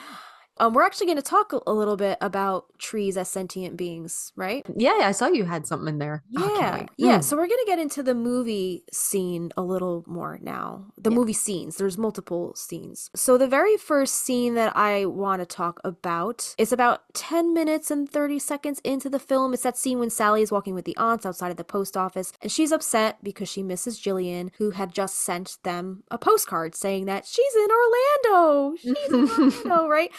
And Sally goes, God, I miss her. And Sally and the aunts are walking underneath a tree, which then, as she's walking underneath, we've talked about this in previous episodes, right? The leaves just like fall, right? As Sally's saying that she misses Jillian. And it's almost as if it were crying. Like the leaves shed in such an abundance. And we also hear a magical chimes, like, right? Like a little Yeah, sound yeah, that yeah. I think if the chimes alludes. weren't there, it wouldn't be as distinct. Yeah, Exactly, but the chimes allude to like something magical is happening. Something magical is in the air. for What's sure. going on? What is about For these sure. leaves that, we should be paying attention to? I guess let's discuss our previous theories about this maybe being tied to Gary, because I know in previous episodes we did talk about those leaves falling and that magical sound a little bit. I think we were saying that this could possibly be the moment that Gary wishes for Sally too, but now thinking back to that theory, doesn't Gary wish for Sally when he's a child and we see that scene of him riding the pony backwards? I feel like that was a night that he wished for Sally too. And then we see her rose petals falling down all around him. So I think it makes more sense that they both wish for each other on that same night at the same time. And then maybe it took X amount of years to manifest it because the stars had to work their magic and align in order to bring them together. I like the idea that, they're Yes. looking at the same sky, the same moon. I like that idea. Yeah, it's kind of like, do you remember the American Tale with Fievel and his sister? They're both singing Yeah. somewhere out there, and they're both looking at the same moon, right? Yes. Kind of like the same deal. Yes. I love Five Goes West. So cute. So cute. Yeah, that was one of my favorite films as a kid because I loved the music from it, and that was my jam. The Mhm. Somewhere Out There, I would perform that for family members. Yeah. I think there's even I'm sure it was awesome. there's a video of me and my brother singing that song somewhere. Cute. Yeah, somewhere out there. Cute. So what I could see being possible as far as like the theories that we were talking about being tied to Gary is that maybe when these magical leaves falling is when Gary actually reads Sally's letter for the first time. Because at this point, we know Jillian is out in the world, right? And her and Sally are writing back and forth to each other because Sally gets Jillian's postcard in that scene where the leaves fall from that tree. Granted, we don't actually physically see Sally writing her letter to Jillian until way later in the film, but I think it can be implied, even before we see Sally writing her letter, that these girls really do miss each other and they keep their sentiments and sisterly bond alive through these letters and postcards back and forth. I would actually like to believe that the letter Gary read was not the letter that we see Sally writing later on. I think it was an earlier letter. So maybe this was the point where the universe was like, it's go time. And it began working its magic to get these two to finally meet. So maybe those Okay. leaves falling was when Gary opened the first letter of Sally's that he found. Okay. Just another theory to throw out there. Yeah, my thoughts on that is that we see her seal up that letter and she's looking at the moon, she's saying maybe I've had my happiness, whatever. Yeah. And as she's writing, there's like a little logo on the top of her stationery and it's a V, Mhm. probably for the Verbena Apothecary. That shop wasn't open until after Jillian comes to her in the dead of night and tells her to get her shit together, brush her teeth. Right. And then we can also see her putting that envelope in the mailbox. And you can see at the top, I'm not sure if you need to make it bigger on here, but you can see Verbena printed along the top. And then Yeah. when Gary pulls it from his pocket, he's showing her the side with the wax seal. So you can see the Verbenas written on the top. Okay. However, the back side, we see her stamp the wax seal. But when he shows her this letter, you see the wax seal, but she's also put her return address on the like triangle part. And then Yeah. she's drawn little flowers around. So she could have done that between the sealing and the walking outside to mail it. Yeah. But that was like the only little difference. Yeah. So my question is the letter that he brought with him, the one that has like all the folds in it, like he's read it a million times. Do you think that was the same letter that she wrote during that scene? I think it is because that's like her heart's longing. I'm wondering if that in itself was like a spell Uh-huh. to find him. Like that was never supposed to go to Jillian. Right. because maybe her Amas Veritas, it found him. Like we see Yeah. the petals finding him, but Right. maybe this letter was just another pull, Right. like another little pull to the universe, like get him over here. I didn't even think about that. Like, you're totally right. Like, the verbena letterhead, that wouldn't have Yeah. existed at the time when Jillian wrote her postcard in the beginning of the movie. That was years prior, before Sally even had children, Yeah, before yeah, yeah. Michael, right? Yeah. Because it was that Yeah. next scene that she got together with Michael. So yeah, maybe you're right. It had to have been that letter, maybe, that Gary was reading, that she wrote during the Only That Moon scene. Yeah. I just think if it was anything else written in a letter to your sister, it's kind of like probably bullshit, unless Yeah. you're really grieving. But in this Yeah. letter, she's so heartfelt on like, where is love? Am I going to have love again? Like maybe it's just the moon. And he's read it Yeah. over and over. And you're not going to read a letter over and over. It's like, oh, my kid had the flu. Or like, we went to Yeah, the yeah. grocery store this morning.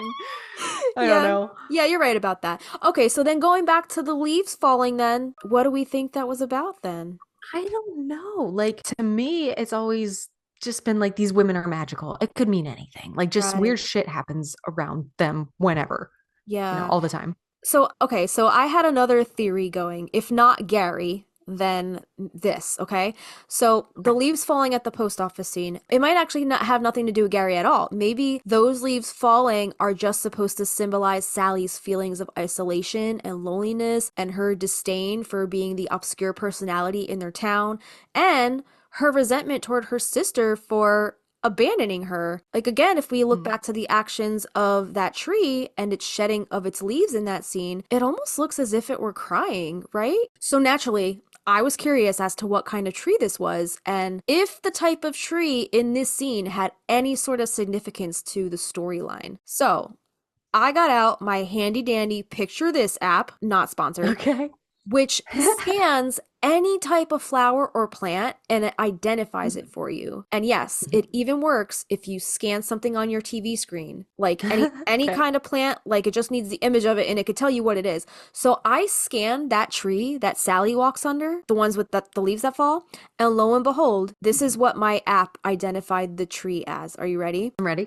The weeping fig. No shit. The I want to know weeping. if that tree is there on like Google Maps still, or Right, if, yeah. yeah. So I was like curious, like what the hell is the weeping fig? So the most common problem, do you know what the most common problem of a weeping fig is? Is that Shedding. its leaves drop. Yeah. So it says weeping figs seem to react to almost any stress by shedding its leaves. Oh, they're Yeah. finicky.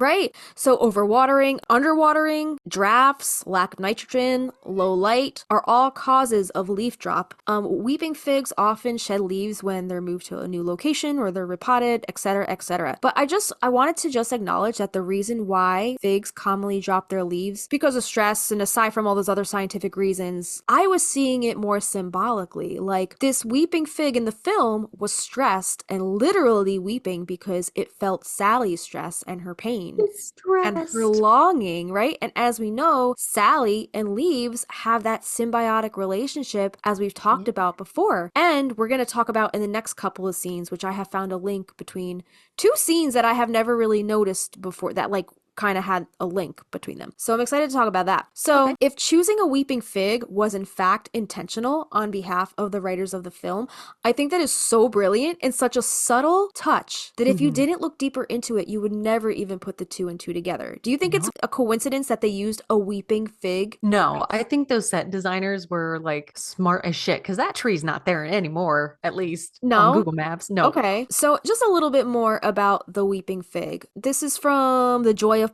thejoyofplants.co.uk. The weeping figs, they're lavishly endowed with leaves available in sizes from a mini shrub to an indoor tree, and also easy to look after. It's no wonder that it's called Ficus benjamina. It's one of the most popular houseplants, actually, but they are found outside. And depending on the species, the shiny oval leaves can be plain green or marked with burgundy, cream yellow, silver white, green, yellow, or even pink patterns. The plant is available as a natural looking bush, but is also grown on trunks, which can be straight, interwoven, or even twisted. In most cases, the branches droop slightly, giving it an elegant green appearance. In the wild, the plant can reach a height of about 30 meters. The largest plant is in India with a crown diameter of 131 meters and more than 1,775 aerial roots. It doesn't achieve that scale as a houseplant, but it can certainly be quite a personality in your home. The plant is a member of the mulberry family and has been growing on Earth for a very long time. Fossil remains have been found dating back 30 million years. So some symbolism, because this is the most important part, I feel like. Okay. Ficus benjamina is also known as the weeping fig. The figs that grow on it in the wild means that the ficus is seen as the tree of peace and abundance in the Middle East. The seeds in the fruit represent unity and universal understanding and knowledge. Large wild figs are holy in East Asia, and Buddha gained enlightenment under such tree. And in Indonesia, weeping figs are seen as a link between the human and the spirit world. So some kind of like unspoken thing, like we said, like Sally has this unspoken relationship with trees and leaves. That's some kind of spiritual connection there. Yeah. So that She knows says it their right there. language. Right. I also found this bit of symbolism to be extremely fascinating, the part being about the link between the human and spirit worlds. If this tree did, in fact, feel Sally's pain and stress, this thought alone prompted another question from me. Are trees sentient beings? I did a little digging and here's what I found. So this article is from shortform.com. It's titled, Are Trees Sentient? 3 Pieces of Evidence That Show That They Are. And this was posted by Hannah Astor on December 24th, 2023, so not that long ago. It says, are trees sentient? How does their sentience compare to human consciousness? In what ways do trees have personalities? Peter Wohlleben, forester and author of The Hidden Life of Trees, claims that he has evidence that trees are sentient. Wohlleben says trees can learn, they have a sense of time, and they have distinct personalities. So let's dive further into each piece of evidence. So in his book, he proposes the idea that trees are in fact sentient. And while he doesn't claim that trees have consciousness or emotions in the way that humans do, he suggests that they exhibit behaviors and responses that indicate a level of sensitivity to and awareness of their surroundings, which could be described as sentience. According to Wohlleben, trees' root systems have similarities with the human brain. He explains how roots, much like our neurons, transmit signals and share information, forming a sophisticated communication network. This unseen tree, quote, brain, isn't centralized as it is in humans, but spread out below the ground, with each root tip acting like a mini control center. This root tip allows trees to detect water, absorb nutrients, and even interact with neighboring trees, sharing resources and sending distress signals. Isn't that crazy that they can send distress signals? That's nuts It's a to me. surrounding. Yeah. I was Right, adding yeah. that book to my Goodreads. I want to read that book. Yeah.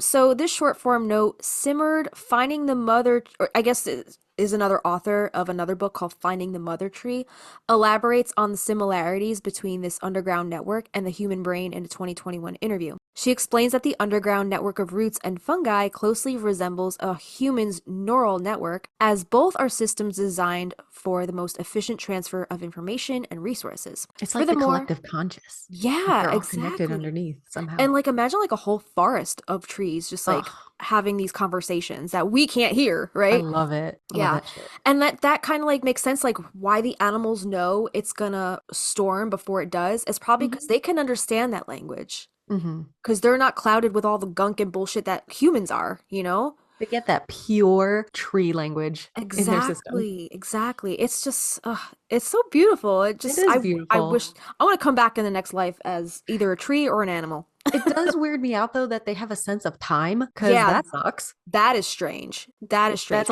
That's a long existence. And if you think how some trees are just like standing for, I don't know, millions of years. Yeah, exactly. That's crazy. So furthermore, one of the chemicals found in a tree's networks is glutamate, a primary brain neurotransmitter in humans. Like Wohlleben, Simard argues that, based on her observations of trees' sophisticated interactions, she can only conclude that they hold a kind of wisdom. Totally. Yeah. Wohlleben offers 3 additional pieces of evidence to support his arguments that trees are sentient. Number one, trees are capable of learning. Number two, trees have a sense of time.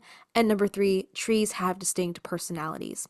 So in the next section, we'll discuss each piece of evidence in a little bit greater depth. Does your big tree out front have a personality? Because I have those three oaks in the back that I always put my hammock under. Yeah. And ever since the beginning, I always called them the three sisters. The three Really? sister trees. I don't know. They like me hanging out there, but Yeah. does your tree, any of your trees you feel like connected? I had a really big connection with my childhood tree on my The parents' Ron Jeremy tree.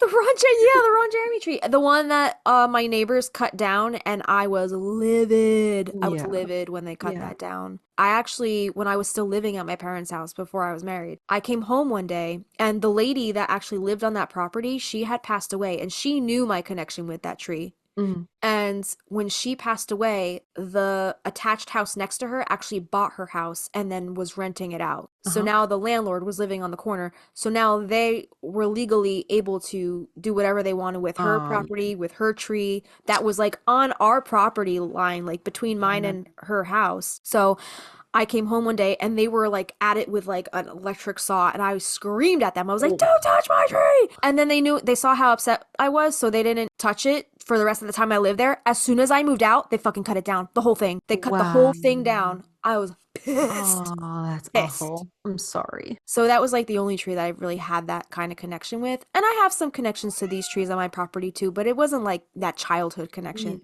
I climbed that tree. I would do so much under that tree. Like that was my tree. Oh, honey, I'm sorry. Yeah. All right. So let's get into this, I guess, next section about all the stuff that these trees are capable of. So, number one, trees are capable of learning. So, first, Wolleben argues that trees are capable of learning based on their ability to adapt to changing environmental conditions. For example, trees that have survived intense droughts store more water in the subsequent years, indicating a type of memory and ability to learn from previous hardships. Wolleben also notes how trees in crowded forests moderate their growth rates to avoid overshadowing nearby trees, illustrating a sense of spatial awareness and knowledge of their surroundings. Trees sound like they have more spatial awareness than most people. Than humans. Have Right? you seen the images of like trees that are growing close together will not touch branches, like they'll grow Really? around each other? That is so Yeah. cool. Yeah. They said no touching. So tachi tachi. Yeah, it's a little different than me and my mom when we go shopping, we get really annoyed when people like are like in our aisle and like trying to reach around us for shit. We just give them like the eye roll, like, ugh, You can't wait. get your own Go the aisle. long way around. Circle back. Exactly. So this says short form note, further research suggests that trees aren't only capable of adapting to their environment, but they can also make decisions about how to adapt. A 2017 study found that plants respond differently to competition for light depending on their environment. The experiment showed that plants grew taller if surrounded by similarly sized, dense neighbors, exhibited greater shade tolerance when surrounded by taller, denser neighbors, and grew wider when surrounded by taller, sparser neighbors. These findings suggest that plants can tailor their growth according to both current circumstances and probable future ones. So they can predict what might grow in their vicinity later on. That's crazy. Just like humans, like in different parts of the world, or different heights, or different shapes, or different colors. Like, that's so cool. It is very cool. So they're intuitive too. So that's really neat. Oh, they're so smart. Yeah.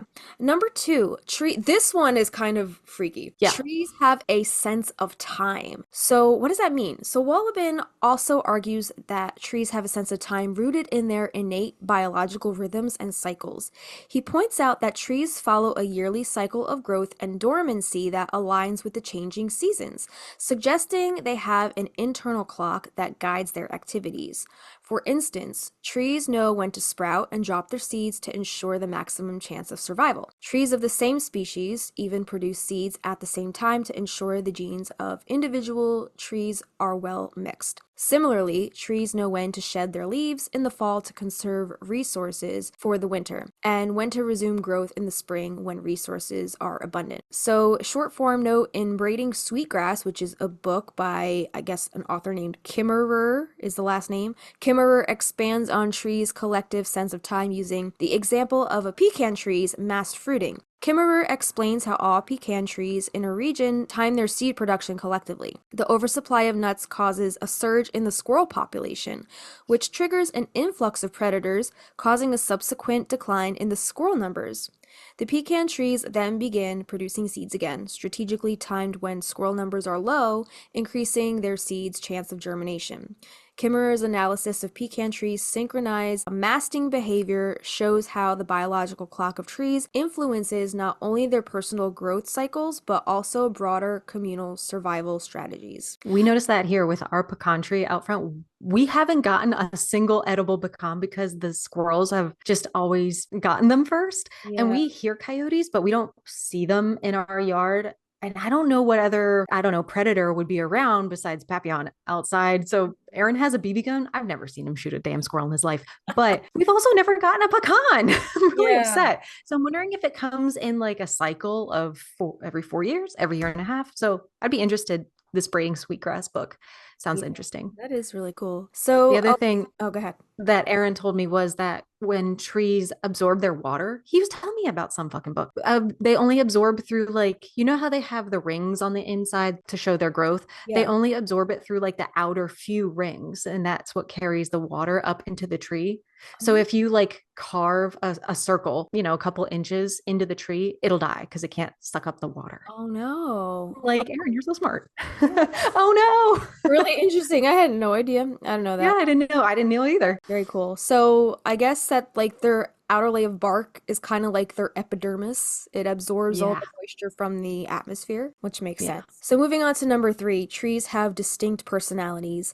Finally, making his case for tree sentience, Wollobin argues that, like humans or other animals, they have distinct personalities. He observes that individual trees, even when growing in the same soil and under the same microclimate, sometimes change color and shed their leaves at different times. This variation, he suggests, isn't merely a response to environmental factors, but a matter of individual choice, suggesting a unique character or personality. So in J.R.R. Tolkien's portrayal of Ents, is that a book? I don't know that book. They're But like the giant trees in Lord of the Rings. okay, ENTS, yeah. So the ancient tree creatures in the Lord of the Rings trilogy, Tolkien provides a striking fictional echo to Wollobin's views on tree sentience and individuality. In Tolkien's world, Ents are simply animated trees, but beings with personalities, wisdom, and complex emotions. Also kind of like the trees in, was it The Wizard of Oz, that the one they like throwing the apples at her, Mm. right? Yeah, oh yeah. They're so Very, crabby. Crab yeah, apples yeah, and yeah. Grandmother Willow. Right. Yeah. While Ents only exist in the realm of fantasy, they serve to highlight a perspective that Wollobin encourages his readers to consider. That trees are more than just interchangeable life forms. They carry an essence of personality and individuality. Similarly, says Wollobin, while it's generally more advantageous for trees to invest energy into branches at their crown, where they can absorb more sunlight, not all trees follow this strategy. In a forest clearing, for instance, some trees choose to sprout new branches on their trunk, while others don't. Wollobin interprets this as another sign of individual choice or character, further supporting his argument that trees exhibit a form of sentience. So while Wollobin interprets trees' different growth patterns as evidence of individual choice, other scientists argue these differences are simply innate adaptations that maximize survival in different ecological settings. For example, a tree in a forest clearing may sprout branches on its trunk because it receives more sunlight due to the break in canopy cover. It could also be a response to competition from other flora. When faced with heavy undergrowth, trees need to optimize their leaf surface area for maximum photosynthesis. This means the existence of distinct personalities isn't the only possible explanation for Wollobin's observations. So, why does the complexity of trees matter? According to Wollobin, trees' ability to cooperate, communicate, and respond to their environment in ways that resemble intelligence should compel us to reevaluate our perception of forests. First, there are practical implications for how we manage forests. For example, if trees are interdependent and communicate, then the felling of one tree isn't simply the removal of an individual, but a disturbance to a community. Furthermore, acknowledging trees' sentience could pivot forestry practices toward more sustainable logging, land usage, and conservation efforts that respect and prioritize the well being of trees and forests. Beyond the pragmatic, Wollobin's ideas extend into the philosophical realm, encouraging us to broaden our understanding of community and cooperate beyond the confines of the human and animal spheres.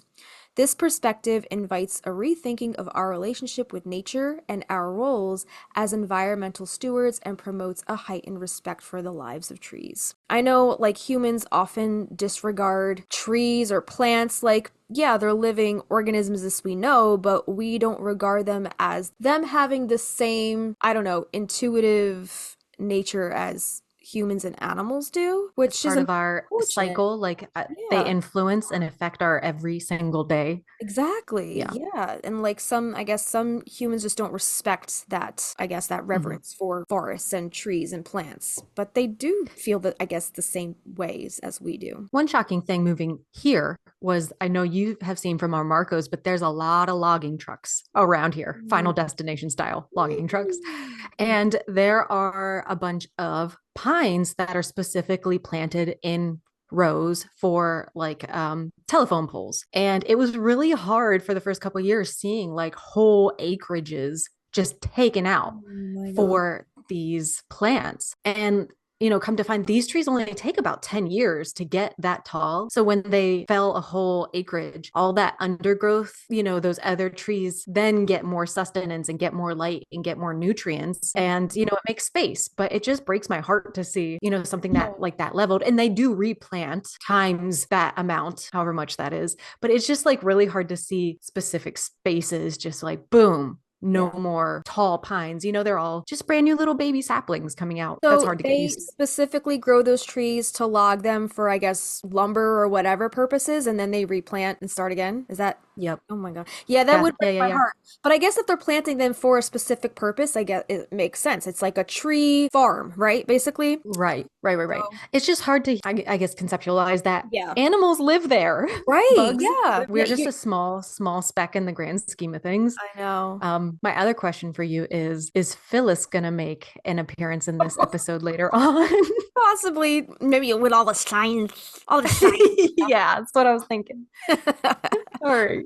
Right. Good. So we do All have right. a couple more movie scenes to talk about here, right? The next one, we're going to move on to the phone tree scene because we don't look at the phone tree scene as the usage of real leaves or real, flora, I guess you could say. Mhm, But mhm. this does hold some significance here for trees and leaves. So clearly in this scene, we have a visual representation of a tree with each branch extended, which represents each member of the community, right? On the page in that book, what's her name? Sarah, the lady leading the phone tree, she's kind of pointing to this page in a book. It's an illustration Mhm. of a tree with these branches extended with members of the PTA's name on each branch. She's in charge of drawing the names for the pecking order. She places each name on a construction paper cutout of a leaf to put on the blackboard for everyone to see. Now, of course, these are not real leaves, but I thought that the connection that Sally has with leaves and nature throughout the film was interesting. The place where she usually feels so at home with nature and the usage of these leaves in her magic, it now becomes so foreign to her when these natural elements are being represented by like fake classroom materials, right? Interesting.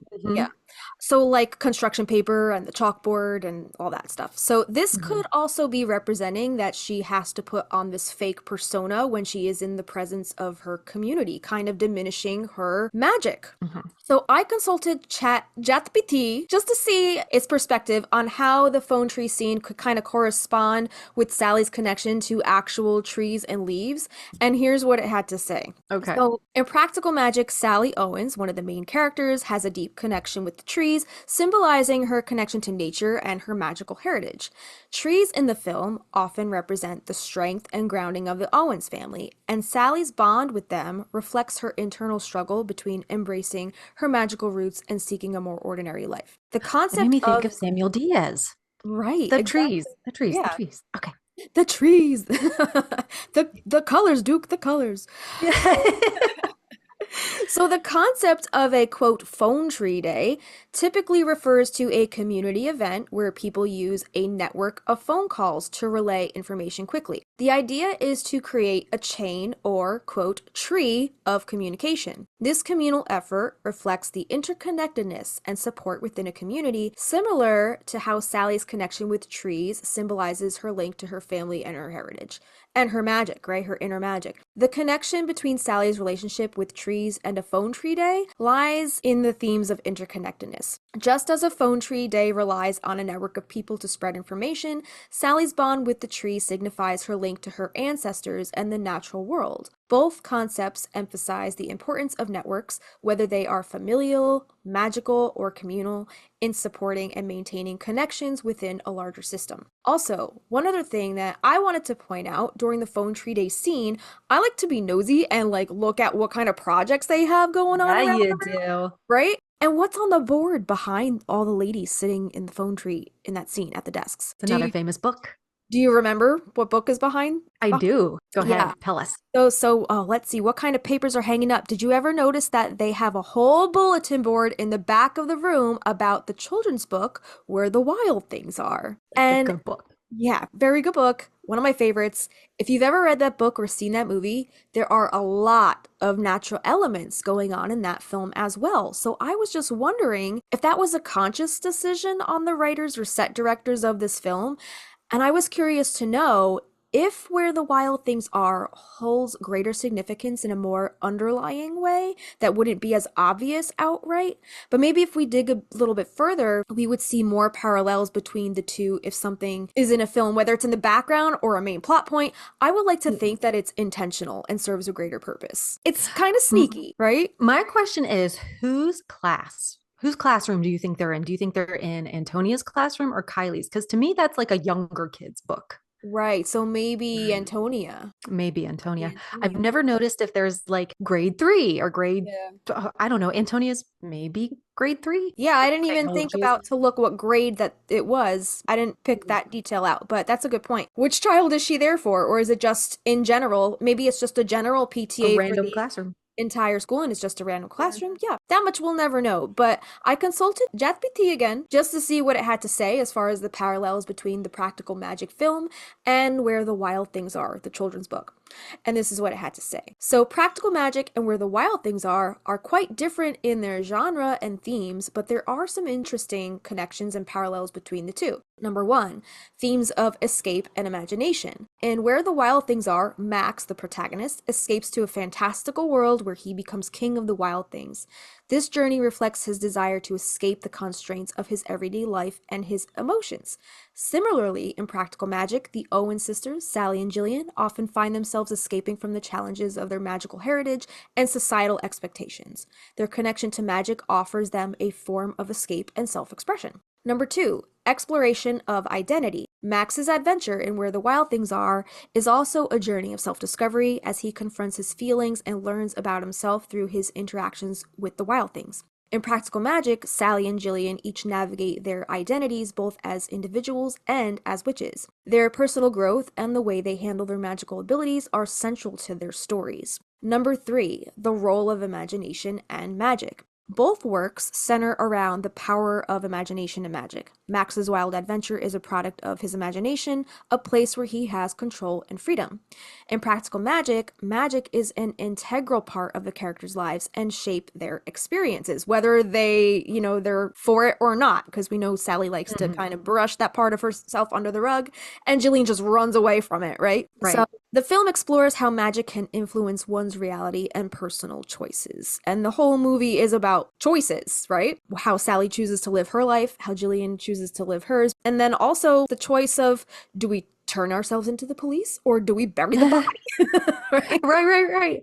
Something I So, was thinking of, not to divert too quickly. When they've killed Jimmy and Jillian's like, if you get me out of this, I'll be good. I'll have babies. And Sally's like, I worked really, really hard to get that normal. yeah. What did she do to try to get that normal? Like, was she putting all her time into the PTA, into the community? Like, we see her with the kids and they're waving, but ultimately she's still getting picked on. Yeah. She says she's worked really hard to get that normal, but like that gray line of like, what is normal? Are you just ignoring the bullying now because you're an adult and you have your own job? So that was like rotating through my mind, like, what did she do Yeah. in her mind that she worked really hard to get the normal she was looking for? Right. Also, Just a thought. that line that you just picked out where Jillian's like, I'll be good, I'll have babies, and then on the other opposite end of the spectrum, Sally's like, I did normal, I had babies. It kind of shows like how they're that fork in the that crossroads that they both came to at that blood oath scene when Jillian decides to leave. Like they both chose their path. Sally chooses to stay and live in that town that she's been ostracized in her entire life. So Mhm. they kind of both chose that path, and in that moment, in that scene where they both kind of declare like what life path they each chose, it's really cool like seeing that fork in the road there between the two, Yes. right? Yeah. Yeah. And then they kind of, in that moment, Come back come together. back to it. Yeah. Jillian's like, I will pick her life. And Sally's like, well, I guess we got to bury and hide the body. Like, we got to run from this problem. Right. Yeah. So they do come together as one in that moment. Also, okay, so the next one is the influence of family and belonging. So Max's relationship with his family is central to where the Wild Things are, as his journey is in part a response to feeling misunderstood and a desire to feel valued. Doesn't that sound familiar, Sally? Mhm. Jillian? In Practical Magic, family bonds, particularly among the Owens women, are crucial. The film emphasizes the strength and support that comes from family, even when their magical heritage is challenging. And we've seen all those challenges play out in that film. And then lastly, dealing with emotions and conflict. Max's time with the Wild Things helps him process his emotions and resolve his internal conflicts. In Practical Magic, Sally and Jillian also face emotional conflicts and personal struggles, which is often resolved through their relationships with each other and their acceptance of their magical abilities. While the tones and narratives of the two works are distinct, they both delve into themes of self-discovery, the power of imagination, and the importance of familial connections. So I thought it was just a really interesting book to put on the bulletin board behind them. But I guess if you look for those threads of like how the two are connected, you can draw those parallels, which I thought was really fascinating. It's a little subconscious, what's it called? Subliminal message there. And it Very, also, like, where the wild things are, like, Sally is the wild thing uh-huh. popping into that PTA meeting, kicking down the door. So, like, I could see that also kind of melding into that theme. Yeah, yeah. So in Where the Wild Things Are, trees do not play a central role as they do in Practical Magic, but there are some indirect connections worth noting. Setting an atmosphere, the forest where Max travels to the land of the wild things is depicted with a dense, tree-filled environment. The trees contribute to the sense of an untamed wild world, which is crucial for creating the atmosphere of adventure and imagination. Also, symbolism. While trees themselves aren't a major symbolic element in the book, the forest setting can be seen as a manifestation of Max's inner world. The wild, unstructured nature of the forest parallels Max's feelings of confusion and his desire for a space where he can exert control and express his emotions. And then Feeling. thirdly, an imaginary world. The tree-filled forest serves as the backdrop for the fantastical world Max enters. It's integral to the landscape of the imagination that defines the realm of the wild things. And in summary, while trees are not a focal point of where the wild things are, the forest setting they create plays a key role in the story's atmosphere and the imagination-driven narrative. So, Very cool. yeah. So I just thought Love that it. was like a cool little rabbit hole to go down because I've always like, why would they choose where the wild things are to put on the Right, right. board, you know? That's great. Yeah. Hmm. So that's it for the phone tree scene. I thought that was really fascinating how they kind of snuck Sally's connection with leaves in there, but in a more superficial way, right? When Hmm. dealing with the members of the community who don't really include her. Okay, so earlier I think I talked about how I found two scenes that were connected that I didn't really realize were connected as they are. So the first one is the Amas Veritas love spell scene that Sally does as a child around 6 minutes and 56 seconds into the film. And the scene that that's connected with is the scene at the end where Sally releases the leaf as an adult at about 1 hour and 38 minutes, kind of when, you know, things are being wrapped up and it's kind of like the conclusion of the film. So here's kind of the connections that I found. So in both scenes, Sally is releasing either petals or leaves to the moon. right? In Amas Veritas, the petals, and at the end of the film, the leaf to the moon. And also, now that I'm thinking about it, the leaf that she releases at the end, is that to be more synonymous with the leaves that fall when her and the aunts are walking through the town? Oh, interesting. It's not the same shape, but it could No. be like the same symbolism for sure. Right, right, right. Secondly, Crystal by Stevie Nicks is playing in both scenes. In the Amas Veritas love spell scene, when they're children, it's just an instrumental. And then later Beautiful. on, when I guess the conclusion is happening, Sally's like wrapping things up. And Stevie what are the Nicks, first lyrics in that song? do you always trust your first initial feeling, right? That's right. Yeah. Yep.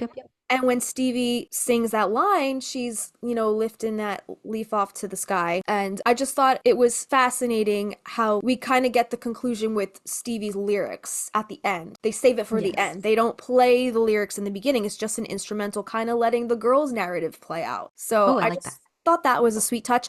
And then also, did you notice that she is standing on the exact same banister of the on the balcony? She's standing in the exact same spot that she was standing as a child. And you could see in the screenshots here, if you scroll down a Mm-hmm. little bit, those little Mm-hmm. like the points of the wrought Yeah, iron the wrought iron. Yep, posts. yep. They're the same post. So she's standing in the exact same spot, even though the angle is different. Like when they're in the Amos Veritas love spell scene as children, you kind of get a side profile view. So you don't see the sea or the ocean in front of them. But then when Sally's an adult, it's kind of like from behind her. So you could see that whole oceanscape in front of her. So that's why I guess I never thought the two scenes like were connected. Like I didn't realize until going back for this that she was standing in the exact same spot. It's just from different angles. So that's kind of something that I picked out. You probably already noticed that, but I was like, oh my God, I never noticed that before. But It's yeah. not something that sticks out in my mind. And of course, that's why we're doing this whole show, right? Is because these little things are specific. The producers did them for a reason. They're And intentional. I didn't notice, like, was she standing outside her bedroom, kind of like when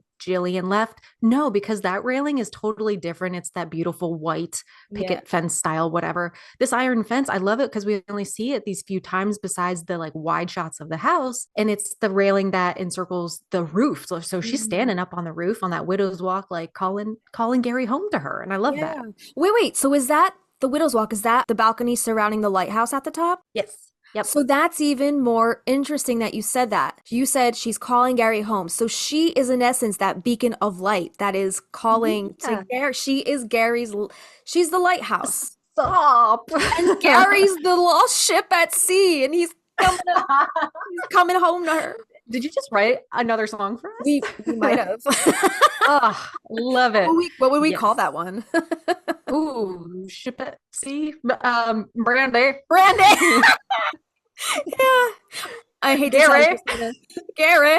That song has already been written, unfortunately. So yeah. Yes. Yeah, that's And at the very top. I don't think I'm trying to like look around at my stuff. I don't think that's like the lighthouse part. I think it's like where they walk out with their umbrellas at the right. end. I think Oh it's yeah, that yeah, spot. where they jump from at the end, right? Because where the girls are standing, right, with the petals, you can see part of the tower. So they're Yeah. standing probably right where the door opens and they're right next to that tower there. Yeah. So I'm cool. sure because like look at the siding of the house in the scene Mhm, with the when they're little, right? mhm, The top part, the siding goes vertical, and then on mhm. the bottom part, the siding goes horizontal. So if we can look at a picture of the actual house and see where that part of the house is, The transition. we Mhm. can kind of probably figure out exactly what part of the house that is. Yeah. Yeah, if we wanted to Awesome. go deeper down that rabbit hole, Yeah. which I probably will later. And then I'll let you know. Okay. Because now Like I'm I'm thinking trying to about it. see this the little my diorama.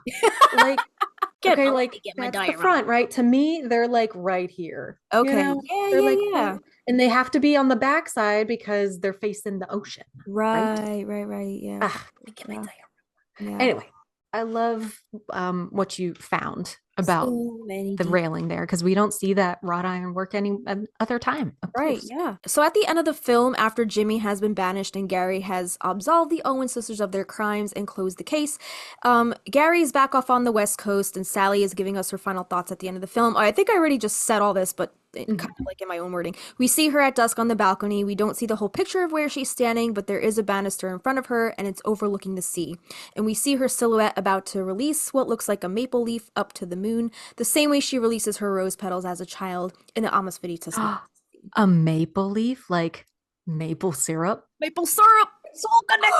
Holy shit, I didn't even make that connection. Yeah, maybe she does a maple leaf because Gary loves reverse banishing. Gary loves his pancakes and his syrup. I got breakfast ready, Gary. So she's summoning him with the leaf that they try to expel him with the maple syrup earlier in the film. So that is really weird. It's funny. Like, flip of the script there. I didn't even put that together, but yeah, that's that's why you have me.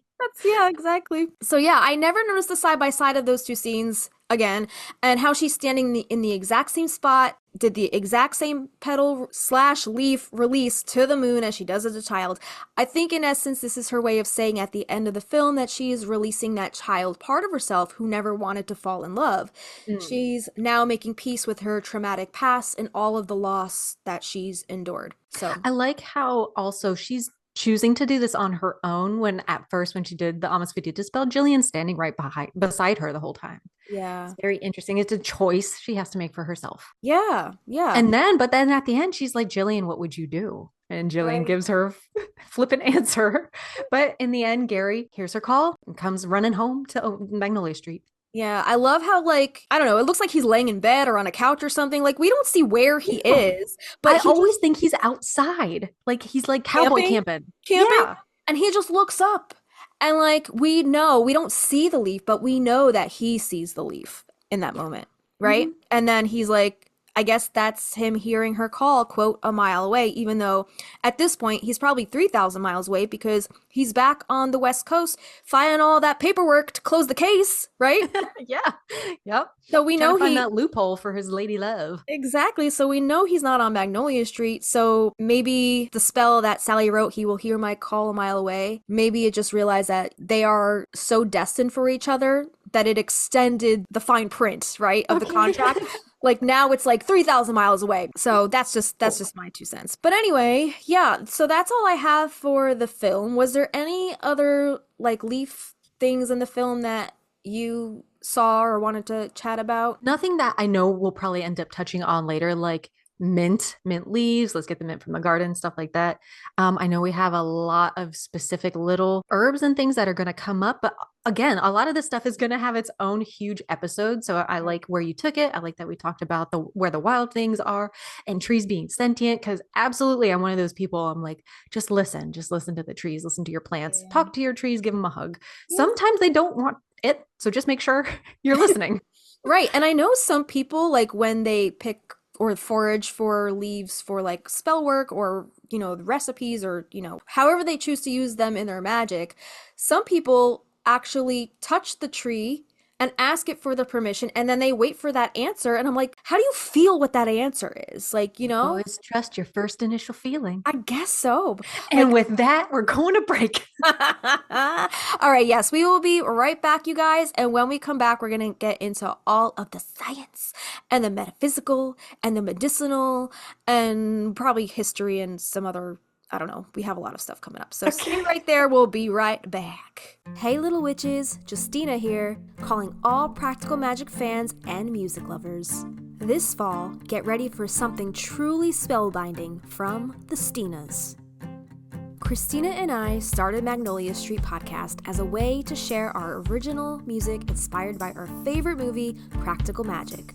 We've been hard at work in the recording studio since September, brewing up our 5-song debut EP, Magnolia Street Volume 1.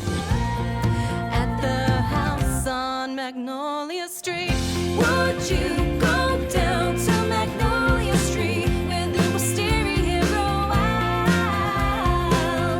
At the house of magic and mystery, so would you go down to Magnolia Street? You want the inside scoop on our music and the stories behind each song?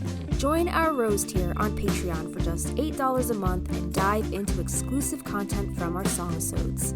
Plus, bonus content from our highly anticipated upcoming EP. On there, you'll find lyric sheets, original demos, behind-the-scenes videos from the studio, blog posts, production notes, and more. Don't miss out on the magic. Keep up to date with us on our Instagram at Magnolia Street Podcast for all of our music news and be a part of our musical journey. The Stinas are bringing practical magic to life, one song at a time, right here on Magnolia Street. You didn't go down to Magnolia Street. Magnolia Street. Hey, we're the Stinas, and you're listening to the Magnolia Street Podcast. Well, let's do our first card pull in a while. Do you have your card deck ready? Grounded by the Moon, Joseph has his Inner Witch Oracle. He's also got tarot decks, and he's also got like a triple oracle deck of like an animal oracle, garden oracle, and stones and crystals, I believe. So check those out. I know he is busy. He's just getting his Kickstarter back up. Yeah, I'm wondering if there were any leaf cards. I'm just flipping through to see, but probably not. There is a phone tree card. Yoink that one out. Yeah, do that one. All right. The connectedness. Let's read the phone tree. Okay, so yeah, the keyword on this card is community. And also, the other keyword on this card is reach out. So it says, it is time to reach out to those around you. Learn to lean on those who are near and dear to you in a time of need. Loved friends and family are the best and strongest support that you have. Use these connections to help you with any issues or questions that you may have.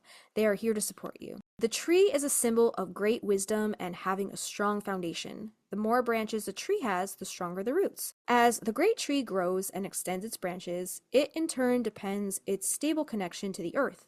Become the tree. You can also utilize the magic of this card, its affirmation, and a green candle for its connection to the stable and grounding element of earth. And the mantra on this card is, my branches are as strong as my roots. Yeah, I guess that's a little bit of encouragement because the branches like reach, right? You do have the ability to reach out if you need help. Some people are just afraid to ask, but you never know. Like, people are more than willing to help if you just ask, if you need it. Maybe not the officer trying to do a homicide case. Don't ask him. Help you cover up a fucking murder. I wanted to say, like, even though we think of Sally as like this very grounded Virgo and very, very earthy, it is not until the end of the film that she finds her roots and her ground. And even though she stayed in her family home or had to, almost forcibly move back in with her aunts, she to me is not rooted yet. Right. Yeah. All right, let's get into some science. There are a few different sciences that go along with leaves. And the first one, we're just going to touch on a few, and then we'll dive into like why trees change color and a little bit of that. So phytomorphology is the study of the physical form and external structure of plants. All right. Then there's phenology, and this is the study of the timing and cyclical patterns of events in the natural world, particularly those related to the annual life cycles of plants, animals, and other living things. Also, like the life cycle of a tree, you could say. Yeah. And this term was coined by ecologist Charles Morin, and first used this term in around 1849. I first heard this term in the Ologies podcast. They interviewed Dr. Libby Elwood, September 24th, 2019. If you want to listen to a cool podcast, it's not long. It's probably like 30 minutes. If you want to know a bit more about phenology. And then there's photoperiology, and this is the study of the changing of leaf color. Photoperiodism is the mechanism by which many of our hardwood trees regulate their various life processes, including preparing for winter. Many plants have the ability to adjust their cycles to the changes in the amount of available daylight. Right now, our days are getting short, and boy, howdy, I can tell you, it does not get light out here until like 7 o'clock. Like, what the fuck? So the day length, and this author is from North Carolina. The day length in North Carolina at the summer solstice, the longest day of the year, is approximately 14 hours and 20 minutes. By the autumn equinox on September 22nd, the length of the day and night will be approximately equal to each other, or about 12 hours each. At the winter solstice, the day length is about 9 hours and 45 minutes. At the onset of color change toward the end of September, the day length is decreasing at a rate of about 2 minutes per day. So, not all species or even individuals within a species respond in the exact same way to the photoperiodism. For instance, there's no particular day when all of the dogwood trees say, okay, we've got 12 hours and 10 minutes of daylight, time to change color. Right. And while species within an area will generally begin each particular stage of their life at approximately the same time, there is some degree of differentiation between individuals, possibly due to the amount of light and shade that they get at their particular location, health of the individuals, or even the amount of cloud cover during the season. Species too are more variable, with some changes early and some later. And not all trees respond to photoperiodism at all. Some respond more to temperature or rainfall. In the forests of eastern North America, though, of the trees that change color in the autumn, most are responding to the photoperiodism. I know here we have a tree, the tree doesn't change color, it goes right to brown, and the leaves never fall off. Oh, wow. I never see them fall off. So I guess when those new green shoots come, they must all fall off at once, because there's a few trees around here that just stay brown. I'm looking at my mother maple out front here. It's like a huge ancient tree. I don't know how long this tree has been here. But yeah, the leaves are green right now. And I was thinking, I only remember the leaves on this tree being black, kind of like the elm leaves in the story. But now looking at it, I was like, oh wait, they are green. But yeah, in the fall, I guess they turn a darkish, purplish black before they fall. Yeah. They're cool. And when you're raking them up, are they pretty blood red, real dark? They're dark. They're deep purple, maybe. Cool. At night, they look black. Cool. Yeah. Love it. But then on the side of my house, we have the other, I guess the younger maple. It's not the same kind of maple. I don't know what kind of maple this is, but the trunk is freaking huge. But the maples on the side, I guess it's your standard maple. Those leaves get bright yellow and red and orange. Those are very pretty before they fall. So I think the dark ones are usually the Japanese maples, as far as I know. Okay. So I guess the other ones are the sugar maples or American maples, right? Maybe. Yeah. We're not botanists. What is this word? Senescence? Senescence. Evanescence. Evanescence. Senescence? It looks like senescence. All right. The processes induced by photoperiodism are called oh my God, this is Camellia sinensis all over again. Senescence. Senescence. Senescence. Yeah, just think evanescence. All right, it's going to be evanescence. Amy Lee. Amy Leaf. Amy Leaf. Cute. Amy Leaf of Senescence. Of senescence. Senescence. All right. This is a term for the collective process that leads to the aging and death of a plant or plant parts, like a leaf. Evanescence is part of the larger process by which a plant goes into dormancy. There is more involved than the gradual reduction of growth. Most notably in the process is the destruction of the chlorophyll. Okay, here we go. Maybe Phyllis should read this part right here. Read this paragraph, Phyllis. Hold on. Phyllis! Get respect. Most notable in the process is the destruction of the chlorophyll, which has been responsible for the green color of the leaves throughout the spring and summer and plant growth. As the photoperiod decreases, the plant ability to synthesize chlorophyll becomes reduced, and yellow and orange carotenoids and xanthophyllis, always present within the leaf, begin to show. Water and nutrients are being drawn into the stems and away from the leaves. Additionally, evanescence cells also produce other chemicals, particularly anthocyanins, responsible for red and purple colors. Some species, particularly the oaks, containing high quantities of tannins in the leaves, which are responsible for brown colors. Thank you. Phyllis for sure listens to Evanescence. Oh, 100%. Phyllis is so pure of heart. I love her. She listens to Senescence. All right.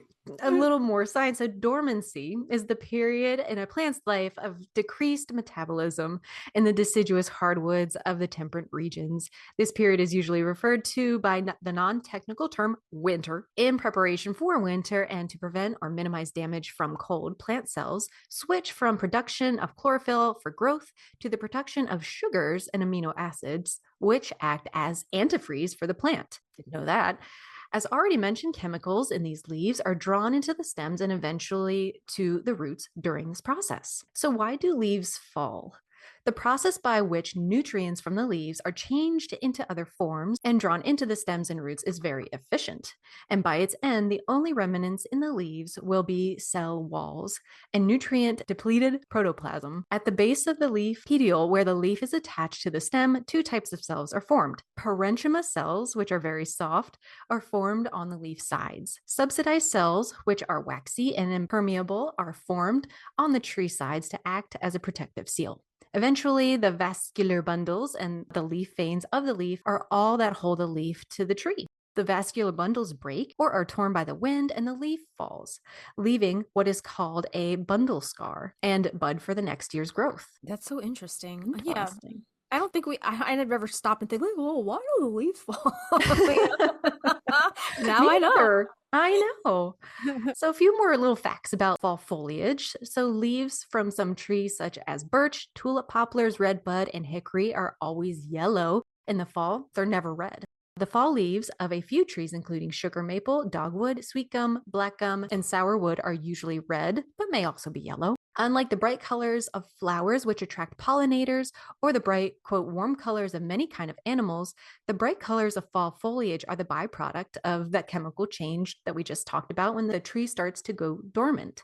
These colors have no apparent biological function or significance. The most intense of fall colors occur in such areas as New England, with almost pure strands of a few types of trees, such as maples and birches, that all turn color at the same time during the short fall season. The most varied fall colors, as well as the longest lasting, occur in areas such as the southern Appalachians, which a dozen or more kinds of trees may change color at slightly different times over a longer fall season. The change in day length, the photoperiod, that causes the chemical changes in the trees leading to the bright colors starts June 21st. What? Damn, the longest day of the year. It's our summer solstice. Mhm. As the sun starts to move south and the days become shorter. Leaves have just as much yellow pigment in July when they are green as they do in October when they are yellow. In July, the darker green pigment masks the yellow color. Evergreen trees may shed their older leaves, which often turn bright yellow in the spring rather than the fall, but they never drop their leaves at one time, thus staying green all year. The leathery evergreen leaves of rhododendron are shed individually from time to time over several years. It is not uncommon to find individual rhododendron leaves that have been on a plant for 5 or 6 years that are still green, healthy, and functional. Bright sunlight is essential for the production of the red pigment in the fall leaves. If a black mask is placed on a part of a leaf before it turns red, the part of the leaf under the mask will turn yellow, while the exposed part will turn red. Oh, that's interesting. Yeah. Okay, so first we're going to get into poultices. So what is a poultice exactly? Even though the word poultice sounds a little odd, a poultice is nothing more than a direct way to apply herbs to the skin. For making a poultice, herbs are usually crushed into a pulp or made into a paste that is spread directly onto the surface of the skin, up to an inch thick and held in place with gauze or muslin wrapped around the area to keep the poultice from rubbing off. A very basic poultice can even be made with a whole leaf held in place with an adhesive bandage. By changing the temperature of the poultice, the healing actions can be altered. A warm or hot poultice will help to increase circulation to the area, and a cold poultice can help soothe inflammation. Adding skin tingling, stimulating herbs like ginger is another way to use herbs to help increase circulation to the area. Benefits of using a poultice over, say, a salve or a cream include the ability to use fresh herbs, which have the fullest amount of the herb's beneficial characteristics, the tendency of poultices to help draw out foreign material from the skin or wound, prolonged contact so that the beneficial constituents of the herbs can be absorbed by the skin over a longer period of time, and a very simple list of ingredients. Is this pertaining to like leaves? People make poultices out of leaves? Yeah. Yep. All right, so poultices can be used for sprains, broken bones and bruising, reducing muscle and joint inflammation, cleansing or healing eye irritations, burns, insect bites and bee stings, drawing out staph infections, splinters, etc. And also, they've even been used to stop bleeding. We don't think of aloe as like an aloe leaf, but that is like in and of itself, like slap that on a burn. you're Yeah. good. Yeah. Right. So what herbs make good poultices?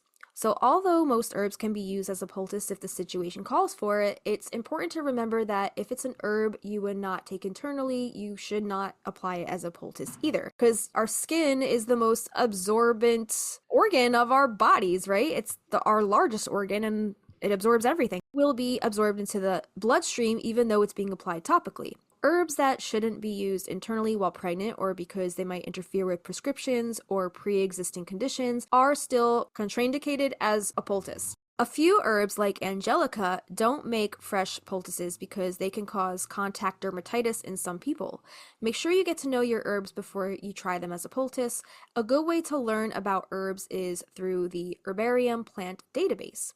And we will link this in our show notes for anybody interested in checking that out. And if you have any known allergies to herbs, take that into consideration before you try a poultice. That being said, there are several herbs that are classics for making poultices and are well known for their safe and versatile natures. These include plantain leaves, which are anti-inflammatory. You could use them for bug bites, bee stings, stinging nettle stings, which we talked about a little earlier, the stinging nettle, astringent, splinters, minor wounds and infections. There's also the bleeding heart, which you can use the roots and the leaves. Bleeding hearts may be toxic, but maybe just if ingested. So definitely do your research if you're planning on using any of these for poultices. So bleeding hearts have had a huge effect on some people. Even just by touching the plant, you should be cautious. It can cause cardiac arrest if ingested too much, and definitely don't use if pregnant. It has been known to help reduce pain. You could use it for bad, bone breaks, sprains, and bruises, but definitely check with your doctor before, deciding to use any of these. Next is the Oregon grape leaf, which has been known to help staph infections. Next is the yarrow, the leaf and the flower. It's hemostatic and helps stop bleeding, reduces muscle and joint inflammation. Chickweed, you can use the whole plant, which is used for itching relief, draws out infections, and also stings and bug bites. This next one says dandelion leaves. It doesn't say what it's used for here, but I know a lot of people who use dandelion leaves in tea. Like my dad drinks a lot of dandelion leaf tea, and I think it's used for liver function, if I could think off the top of my head what that's good for. So check that out if you guys are interested in that. Calendula flowers, I guess not so much the leaves, but just the flower. And isn't calendula like another word for isn't like a marigold, or are they interchangeable? I don't think they're the same. Are they different? I think they're different. Okay. I don't know. So perhaps most commonly known as the first aid support for cuts and wounds, it's also used internally as a antimicrobial to help the body resist pathogens such as bacteria, viruses, and fungi. Having anti-inflammatory, antibacterial, antifungal, astringent, and vulnerary properties, calendula is also a good herb for the skin. And I know a lot of people like to put calendula in like their lotions. Oh yeah, it's good And for like that skin. bath salts and like, all that stuff that's going to be directly applied to your skin. So I know that one is good for, your skin. I know I can grow marigold and I know I can't grow calendula. Like it's hard for Okay. me. I don't know why. So So they that's why I are always think they're different? different. Okay. Yeah. We've only ever had, I was going to say mums, because marigolds and mums are, I guess, often confused because they're both orange and they're both, you plant them around the fall time. They got a similar like leaf. Yeah. Marigolds, they kind of smell a little bit. Have you ever smelled marigolds? No, I'm gonna have to go sell some. They're a little stinky. I've only planted marigolds on our property once, and they don't last long because I don't know if it was deer or rabbits. They love to bite the heads Oh, right off. So wow, that sucks. marigolds don't last long around here. So Dude, those motherfuckers will reseed themselves yeah. so easily. Like I pulled off the little dead heads. Uh-huh. If you can get any that survive, get those seeds off of those little Yeah. dry heads, and I threw them all over the wild garden bed, and bam, they took Nice. over. They're annuals though, right? They don't come back the next year, I don't That think. not from the same plant, but the seeds Right. that drop from their heads, yeah, they'll Okay. multiply. Yeah. Also, I noticed that the deer, they'll eat the marigolds, but they won't touch mums. So Interesting. Okay. mums Do deer mums resist- not have a smell? the mums have another kind of smell, but not like the stinky kind of smell that a Okay. marigold has. I'm gonna go pull both out of the garden and compare You and want to contrast. hear a story? Okay, Avi doesn't know this. For our, I don't even know what year it was. What is the year of your wedding anniversary where you give the person flowers? 2? I have no idea. Like every year is a different type of gift. Like one year you Yeah, give yeah, each yeah. other paper and then like flowers and so on and so on. So the year that was flowers, I can't remember off the top of my head what year it was. I wanted to make a shadow box of our vows with marigolds around them because marigolds were a big part of our wedding ceremony. And also marigolds symbolize his father who has since passed on. So I went to our little gardener stand around the corner and bought like, I don't even know how many pots of marigolds I bought to fill an entire board for the shadow box. I didn't wait for them to dry out and I just put them on the board as is. And I guess like they hadn't gotten rid of all their moisture yet. They all shrunk. So then like it just like looked like little shriveled things all over the board and it just looks so horrible. Oh no. And I did this at my parents' house because it was a surprise for him, so he wouldn't see it here. So I got all these like plants of marigolds, cut off all the heads, posted them on the board, and it was horrible. It was a disaster. So it was at my parents' house, and my mom was like, these shrunk. What do you want to do with this? Do you still want to give this to him? I was like, no. And then I looked for like synthetic marigolds so then I could make it look more filled out, but I couldn't find any. So then I ended up just scrapping the project, and he to this day he doesn't even know that like I attempted to do that. Oh, So I might you know now better now, so you can press Yeah. them and preserve them. Right, so I might have to try a redo and actually maybe use some synthetic ones just so they don't die and shrivel up like that. I would love to help if I can. How about I go out and see if I can like experiment with pressing some of the marigolds that I have, and I will send you a whole fucking bag of dried marigolds if I can. If you want to use the time to do that, I would be really appreciative, but you don't have to do that. That's okay. Not that we need another project, but they're there. I'll probably just end up buying like a bag of fake ones on Amazon. I don't know. Yeah. I wanted to say that the next one on this list we want to tell you about is probably a very well-known one. I personally love comfrey. It's also known as knitbone, as well as mullein and dandelion. They're all in my yard and they all make for very good poultices. And I want to shout out our friend and patron Lori R, who helped me identify the mullein in my yard because I thought it was like lamb's ear. They're both very fuzzy, and somehow mullein got transplanted over where I dug a new garden bed. Not sure how that happened. Did you get my Marco yesterday on the wisteria vine? Eggplant. I have a wild eggplant growing in my cold frame. How does that That is happen? so funny. That happened to us a couple years in a row. We had like a sporadic pumpkin leaf pop up out of nowhere. But you planted pumpkins at one point. At right? one point we did, but like we pulled it out and I guess it reseeded itself, but like on the opposite side of the driveway, which is Oh, that's really funny. Yeah, so we got a random pumpkin that just grew across the driveway. We let it go. We didn't cut it out. We were like, Right. let's see if we get any pumpkins from it. And we got like one good pumpkin from it. So yeah, it's so weird like what pops up in random I places. feel like in your case, like you have the squirrels and the rabbits and the deer that eat the shit and then poop it out. Because it was kind of like in your area, I've never bought eggplant seeds. Yeah, that is Nobody weird. grows eggplants in my neighborhood. It's so random. So random. So It's random. so funny. So thanks, Lori. Again, for the mullein, it gets these beautiful flowers. Comfrey, don't take internally. Found that out. Just use it external only. I'm going to tell you how to make a poultice in a moment, but farmers and housewives have been using comfrey for years to aid in curing burns, cuts, bruises, and even bone fractures. If you got like a real nasty bruise, I'm sure it could help out with the discoloration and help that bruise heal a little faster. If you're interested in making a compress, you're going to want to gather like half a dozen large comfrey leaves from your garden. And also comfrey will multiply and it too gets these really beautiful like foxglove bell flowers. They're a lot smaller, but the bees love them. They're purple. They're really pretty. I recommend it. They like a shady spot. So you're going to want to cut them into about 2-inch pieces, and this includes the stems. Place the pieces in a food processor or a blender along with half a cup of water. Hit that puree pulse on high until it's a liquid, and then add a fistful of flour to the food processor or blender. You can use cornmeal. Any binding agent will do. Pulse again until the comfrey and flour mixture has like a paste quality. You may have to add more flour if it's still liquidy. Use a rubber spatula and scrape the paste onto a clean dish towel or cloth and fold it lengthwise. Fold the edges over to slightly contain the mixture, but leave enough exposed to come in direct contact with the affected injured area. So then you're going to snugly wrap that cloth around your injured limb, wrap a second cloth or an ace bandage or twine around and tie it to secure it, and then leave the compress on the affected area anywhere from 4 to 6 hours. And you can refresh with refresh with fresh comfrey as needed. So there you go. And I'm wondering if fresh is probably better because it has the oils, but if you dried the leaves, I'm wondering if you could keep them on hand and make a backup poultice, when you need it. Or I know some people, like Lori, I believe, makes different poultices and then freezes them. Okay. I think you can freeze them depending on what your carrier oil is. But Right. this just sounds like water and flour, so that might be freezable. Yeah, I've never made a poultice, but that sounds fascinating. I'll have to try that. If you want to make it using herbs, you can take the herbs you've chosen and chop them into small pieces on a cutting board, then transfer the herbs into a mortar and pestle and crush the chopped herbs until they become a pulp.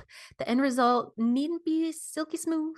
The main thing is to start the juices flowing. And as you chop and mash, the herbs will release their natural juices and the leaves will become softer. Herbs may also be chopped using a blender instead of a cutting board and a mortar and pestle. So then spread the crushed herbs onto the desired area of your skin. How thick to apply the herbs is up to you, but do make sure that the poultice is applied evenly across the area.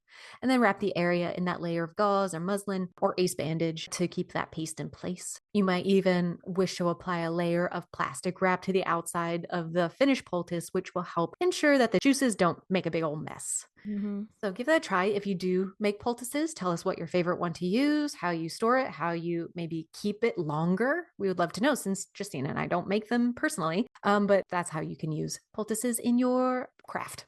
Very cool. I'm sure there's so many medicinal things you can do with leaves and all that stuff. That's just a very small little bit we're going to touch on, but we're going to get into some lore now.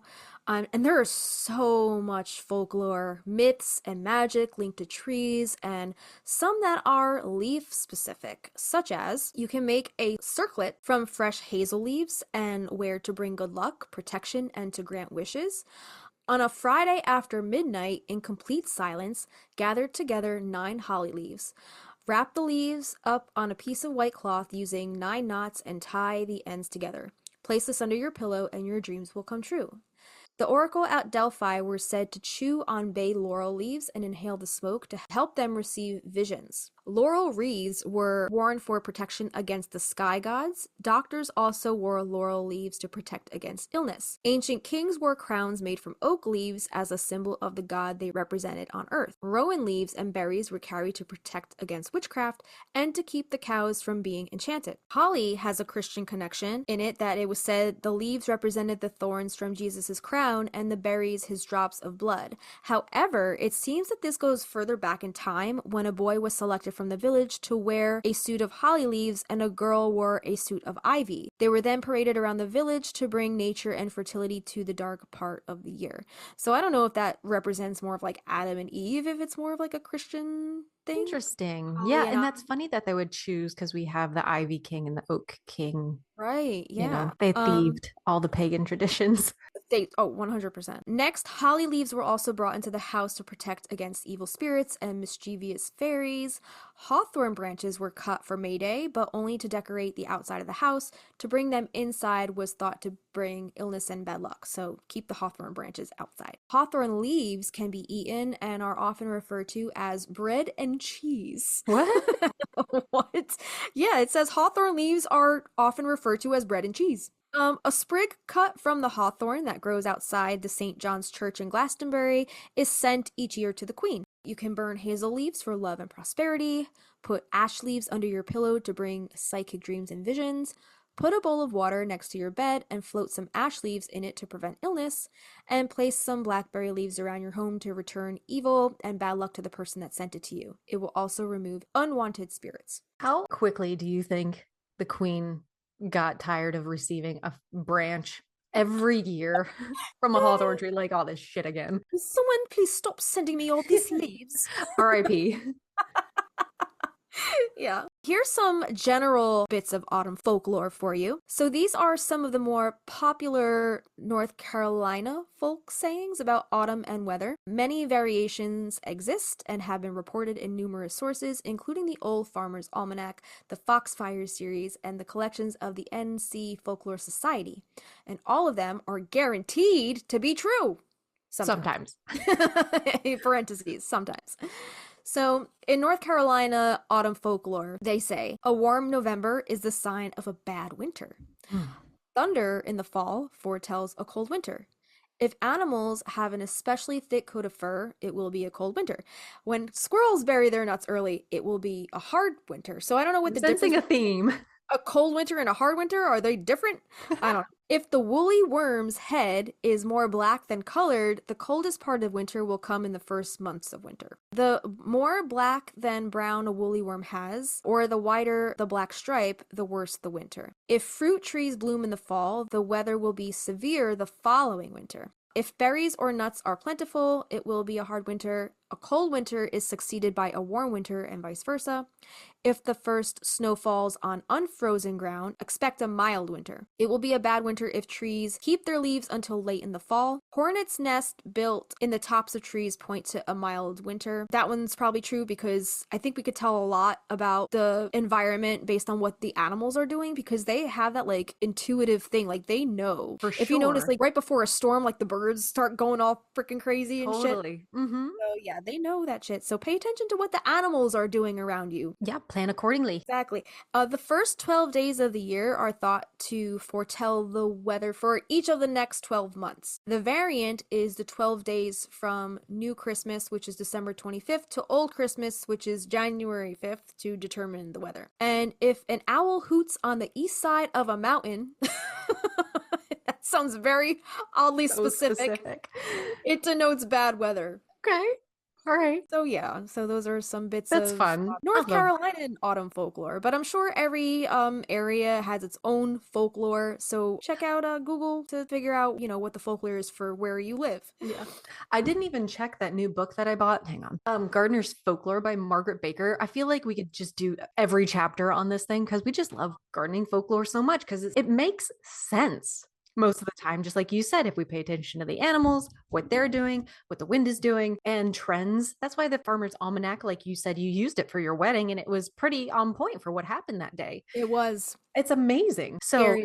I do want to dive into that, and I'm sure there's so much more. Did you Yeah. have something you brought out? Yeah, so before we get into more, I guess, of like the witchcraft and more spell work and stuff, I was just curious. I know there's so many different types of leaves, but specifically, I guess, the maple leaf, because it seemed like that was like the one that Sally was kind of holding up to the sky at the end. I mean, it could be a different kind of leaf, but it looked like it had like the points of a maple, right? So I was just curious, like what the magical properties of that leaf was. The properties of a maple leaf, its gender is masculine, its planet is ruled by Jupiter, it's the element of air, which is interesting because she lifts it to the air, right? And it kind of carries off. Her message, communication. Exactly. And the powers, listen to this, the powers are love, longevity, and money. Some of the magical uses, it says maple leaves are used in love spells and money rituals, and branches of the maple have long served as magical wands.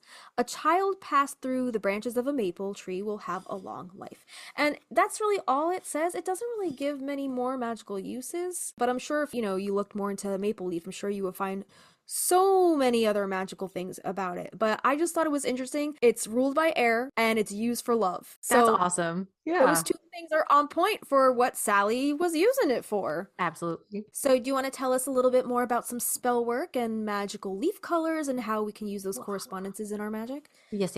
So leaf magic, when talking about like waning or banishing, yeah, it's super handy when you need to perform a spell to draw something out of your life and it's already fall or the waning moon, like the waning half of the year, we're starting to go dormant. You can perform this type of magic in the evening to give it an extra boost as well. But if you can't time it perfectly, and when does anybody, ain't nobody got time for that, is what the author is saying. Right. Saving some ingredients from the waning year will help you out. So write whatever you'd like to banish from your life on a leaf and burn it. Many people do this with the bay leaves already. And Justina's warning is do it in something fireproof. Don't burn your house down because those things spark like a bitch, right? Do the same and crush the leaf, letting it blow away in the wind. And there are a million ways to perform banishing magic during this time of year. And the autumn leaves will give almost all of them that extra oomph. So yes, you can use a bay leaf or go on a little nature walk. And not last year, a few years ago, I tried to pick like the whole spectrum of color of autumn leaves and it looks really nice. And then you have multiple things that you need to banish. Then you have multiple little writing spaces for those. Right. Oh, you said nature walk. This past Friday, me and the 9-year-old that I'm currently nannying, we went on a little nature walk and collected some leaves. And we went back. I brought over my watercolors and like all my supplies, and we dripped watercolor and like we made all this beautiful paint art. And then we glued our leaves to our watercolors and put some glitter. And she just had a blast doing that. And it was like the first real feeling of fall that I was like, ooh, we're making nature art. And I'm like, this is so much fun. I love doing leaf art and like nature crafting, because like often we discount like dying nature, like any leaves that fall or like acorns that fall. We like discount those things as like, oh, nature's dying, it's useless. I like repurposing that stuff and making it into beautiful things, you know, giving it another life after its life has already been expended. Says the woman with the wasp nest on her front porch. It's in here now. I also have a bird skull and a dead bumblebee. You want to see my bumblebee? Yeah, I'd love to. I found a dead, what's it called? Lunar moth. And I just put it in a little clear case. And then I found a dead like praying mantis and I put that in the clear case. Oh, baby, you're perfect. Oh, sweet thing. Avi found him in the driveway, and sweet thing. This is when you know like your husband is like, you know, he can hang. Yeah, he texted me. He was like, I found a dead bumblebee in the driveway. Do you want it? Yeah, that's so cool. I was like, is it in good condition? Like, what happened to it? He's like, I don't know. It just looked like it just died. It's so weird. Fell asleep. Oh. Yeah. It's so precious. Yeah, its little wings are so cute. So precious. As far as leaf magic goes, of course, color is going to come into it. Different colors tend to mean different things. But again, this is all up to your interpretation, whatever your instinct tells you, however you interpret color. Justina and I did a fun thing the other day. I don't even know if you realized I was doing it. My friend Caitlin asked me, because I guess it was a trend on TikTok, what color you think of when somebody says the number 3. And I guess in the comments, she said what I said, and I said yellow. And I'm thinking that's because yellow is like the third color in the rainbow. But you said something different, which was really cool. And Aaron said something different also. What did you say? I said 3 to me is green. And I don't know if it's because 3 has the 2 E's and green has the 2 E's, like 3 and green. Like in my brain, I kind of meshed the two together. Yeah, that's fun. Yeah, 3 has always been green to me, which is weird. And then 4, which I have like the 4 4s have always been like a yellowish orange. Okay. Goldy. Yeah. Well, this is gold. Okay. So. You were like, what? I was like, why is she asking me this? I was like, wait, like as in like synesthetically? Like, what do you mean? Perfect. It was really cool. Aaron said blue. I'm like, that's really wrong. Christina, there are no wrong answers. That's wrong. So funny. Yeah. Bright, vibrant autumn leaves are some of the most colorful creations of the plant kingdom. Moreover, they are way more ethical to harvest than flowers. Simply just pick them up off the ground this autumn. As with any color magic, the associations will largely be personal to you, but there are some that work well for almost everyone. Green, I think we all associate with money most of the time, or gold, but green can be used for money or prosperity magic. The beautiful golden leaves could be used for this as well. The deep red tones of, say, the sugar maples recall passion or sacrifice. These can be useful in any spells involving those elements. The rich brown leaves, I think a lot of people might discount the brown leaves, but we gotta give them their spotlight too. Right. They can be used as a grounding tool. A mix of the colors will likely recall autumn very strongly and can be used in season-associated spells or spells to the cooler weather. Before we get into the species, I just want to mention, I'm kind of bummed at, like, in that scene where Sally's lifting the leaf off to the sky and, like, at the end of the movie, it's silhouetted, so we can't see what color that is, what color leaf that is. Right. What color leaf do you think that is? Ooh, it's kind of looking crinkly. I'm going to say it's red. Love. Well, especially, I guess if it's for love, it would be red. Yeah. I don't know, but in my mind's eye, I was like thinking it was yellow for some reason. Okay. I don't know why, but I guess red would make more sense. No, there's no wrong answer, right? Oh, now there's no wrong answer. You tell your husband you're not my husband. It's so funny. Okay, so Anyway, this person, like I believe Justina and I, we are animists in that we believe that each tree has its own individual spirit and personality. That said, they also believe that species generally have some characteristics in common. They say, I probably wouldn't use oak leaves in a spell that require quick results and wouldn't use willow leaves in a spell to dry something out because willows like wet locations and oak trees grow very slowly. I guess Ron Jeremy would also be an animist, right? Oh, you would? So I Oh. guess we also share a characteristic in common with Ron Jeremy. Did we ever find out what his astrological sign was? No. Not that it matters, I'm just curious. Yeah. Yeah, I don't know. So this writer says, I find many modern books on plant magic make liberal use of herbs and oftentimes flowers, but trees can be left behind. They say, my personal favorite is this tree by Tess Whitehurst called The Magic of Trees. It's a bit fluffy and it is super helpful alphabetical, like encyclopedia style of more than 100 trees and their uses in magic. They say, I have yet to find it an easier to use reference. One of my favorite trees, the maple, is strongly associated with syrup and sweetness. They say, I have used it in spells to help improve my own attitude toward life. It could also be used in spells to increase bonding and kindness in couples where both consent to the spell. Don't forget consent. Interesting. Yeah. So speaking of, you said the alphabetical encyclopedia of trees. So I was doing more research for this episode, but I think it might make more sense if we put this in the alchemy tree episode so we can dive deeper down the rabbit hole. Because I know we only have we're trying to focus more on the leaves today, but there's something called the Gaelic alphabet of trees, right? Each alphabet is a different rune that symbolizes the leaf of a different tree, and I guess it goes from A to Z. I didn't look through the whole thing yet, but I thought that would be fascinating to dive deeper on when we talk about the I'd alchemy love tree. that. Yeah. So that was from Pathos by Heathen at Heart. So let's talk about some different trees, the mystical power of different trees. And we might touch back on this in our alchemy tree at some point also. So trees are some of the most majestic natural organisms on the planet, and they are the primary supplier of oxygen that all land animals need. Without them, multicellular animal life on land would suffocate in their own carbon dioxide production in a manner of a minuscule amount of time with the limited supply of oxygen put out by other plant life. This symbiotic bond between living animals and living trees, they give us oxygen and we give them the carbon dioxide, seem very mystical and magical to the ancient civilizations who did not even know of this exchange. They knew that trees had power of their own, even though these ancient people did not understand the science of it. Religions of antiquity revolve around the sacredness of trees, such as all types of shamanism. Pagans who worship nature as a foundation of their religion feel trees are extra special, the Druids of the Celtic people in particular. Each tree has a unique spirit and specific powers that they hold within their bark. So let's talk about a few. First, we have the yew tree, also known as the European or English yew, and that's Y-E-W, is one of the most important trees in nature worship throughout Europe. The tree itself has a lovely gold-colored wood with wavy grain and is thought to be one of the oldest tree specimens on the planet. Even though almost all of the tree is poisonous, with the exception of the flesh of the berries, it was recently found out to be very useful in the treatment of cancer. Celebrations of the winter solstice focus strongly on the yew, as it is supposed to be closely linked to the deities of death and rebirth. This mystical link means that it was used, collections of the bark at least, during funerals or laid on top of graves as a reminder of death, merely being another part of the human journey to what happens after life. We also have the cedar tree, and this is a strong pillar of spirituality called the tree of life or arborvitae, Arbaviti? arbavita. Oh, like arbavita? Yeah.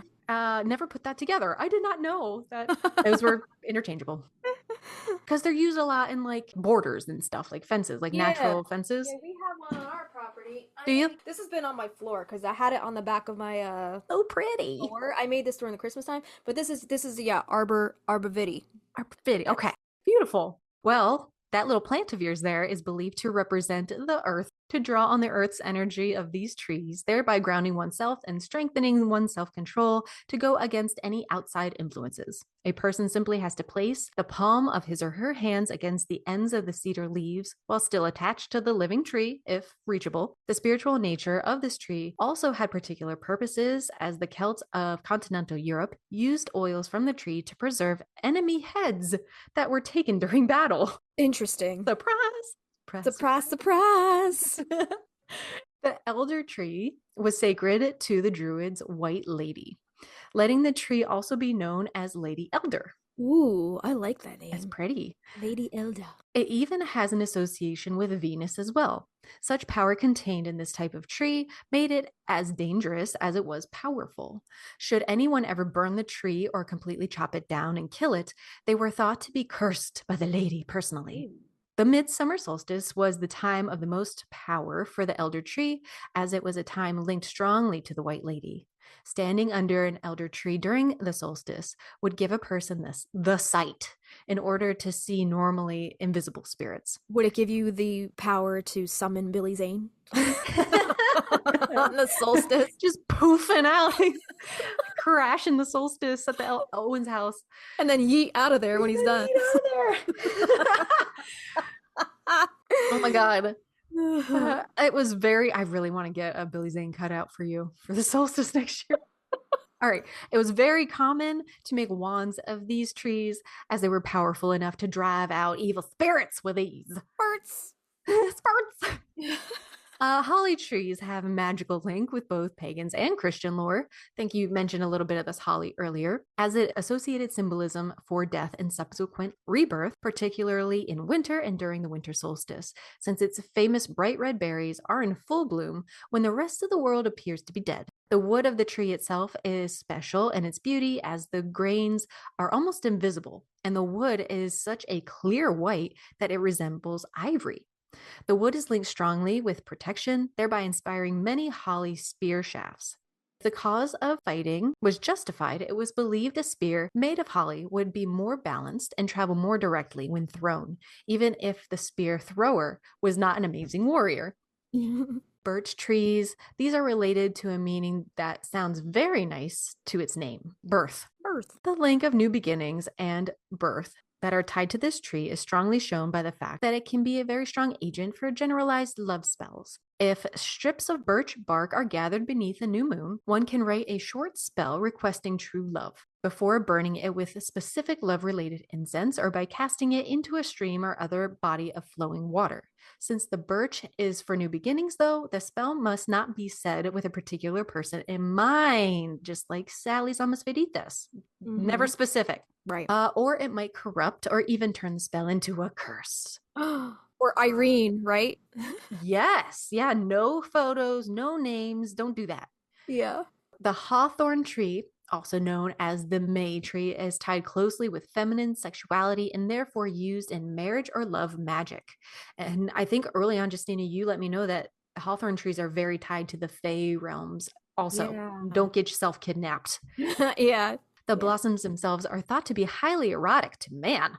Which means that they are used a great deal to attract men in general by women who are looking for new love. Wands made from these trees were thought to be extremely powerful when made and wielded by a woman. Hazel trees and their wood were the ultimate tool for all types of white magic. The wood could be used to gain wisdom, knowledge, and even inspiration, in addition to being very useful in the healing arts.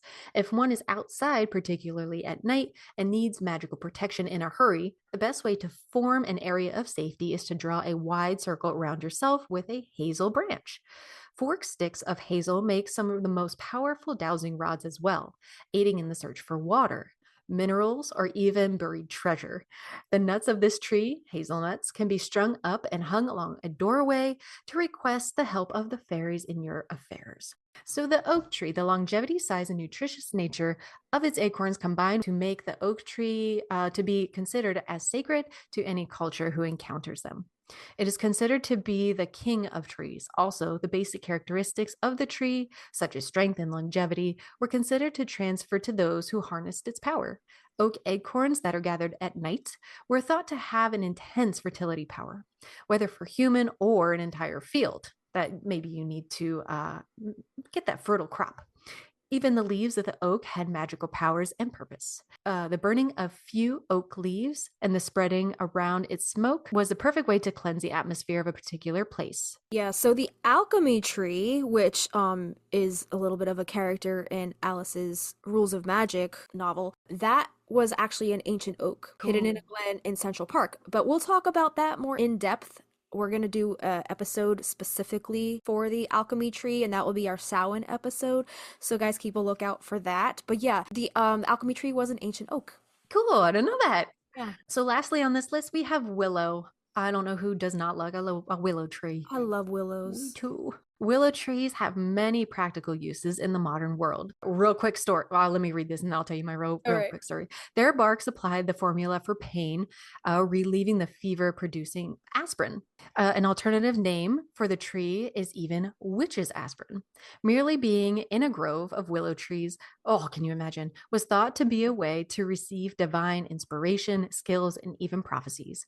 Priests, priestesses, and even artisans would sit under these trees, especially under the light of a full moon, to receive these gifts, which were part of the atmosphere of the willow. So my real quick story goes back to my baby witch days of like 6th, 7th grade when I first wanted to do like spell work. And I probably got this off of one of those websites that's like all black with the green writing.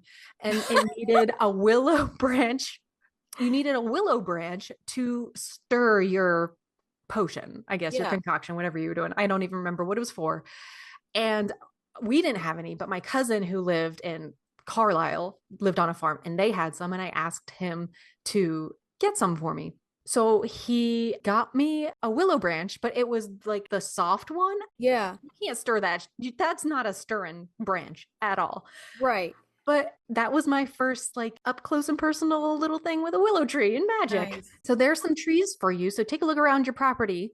Make a note of what kind of trees you have. Justina shared that app Picture This earlier on. If you don't know what it is, snap a picture of it and then you can start your own little tree grimoire and like what is on hand? What can you use for your different workings? Yeah, and it's like super important to know what's growing on your property. Like I actually have a yew tree on the side of our house. It sits right next to our maple. The yew tree grows so freaking fast. Like Avi keeps shaping it and it keeps like extending out. It's actually hitting our maple tree, which is like it's dying. Like some of the branches are kind of dead. So we kind of have to cut the one that it's hitting. But yeah, so I have a yew tree. I have a dying arborvitae tree. It came back, but then I guess the winter, the snow kind of weighed it down. So it's like all the way bent. Oh, like, oh no. we have to cut it. Oh no. It's no longer standing. It's like pretty much bent, but it's still attached to the base of the tree, which is really weird. We have a lilac tree, lots of maples. We have a rose of Sharon little border on the other side of the house, kind of separating us from our neighbors. So we have some trees. I would love to put more trees on my property. We just don't have the space, but I would love a willow tree. That's like a dream is to have a willow tree on my property. Bay laurel, or Laurus nobilis, is a powerful magical plant which is ruled by fire and the sun. Its magical properties include healing, protection, love, and success. Its medicinal properties include lowering blood sugar levels, helping with muscle and joint pain, and aiding digestion issues.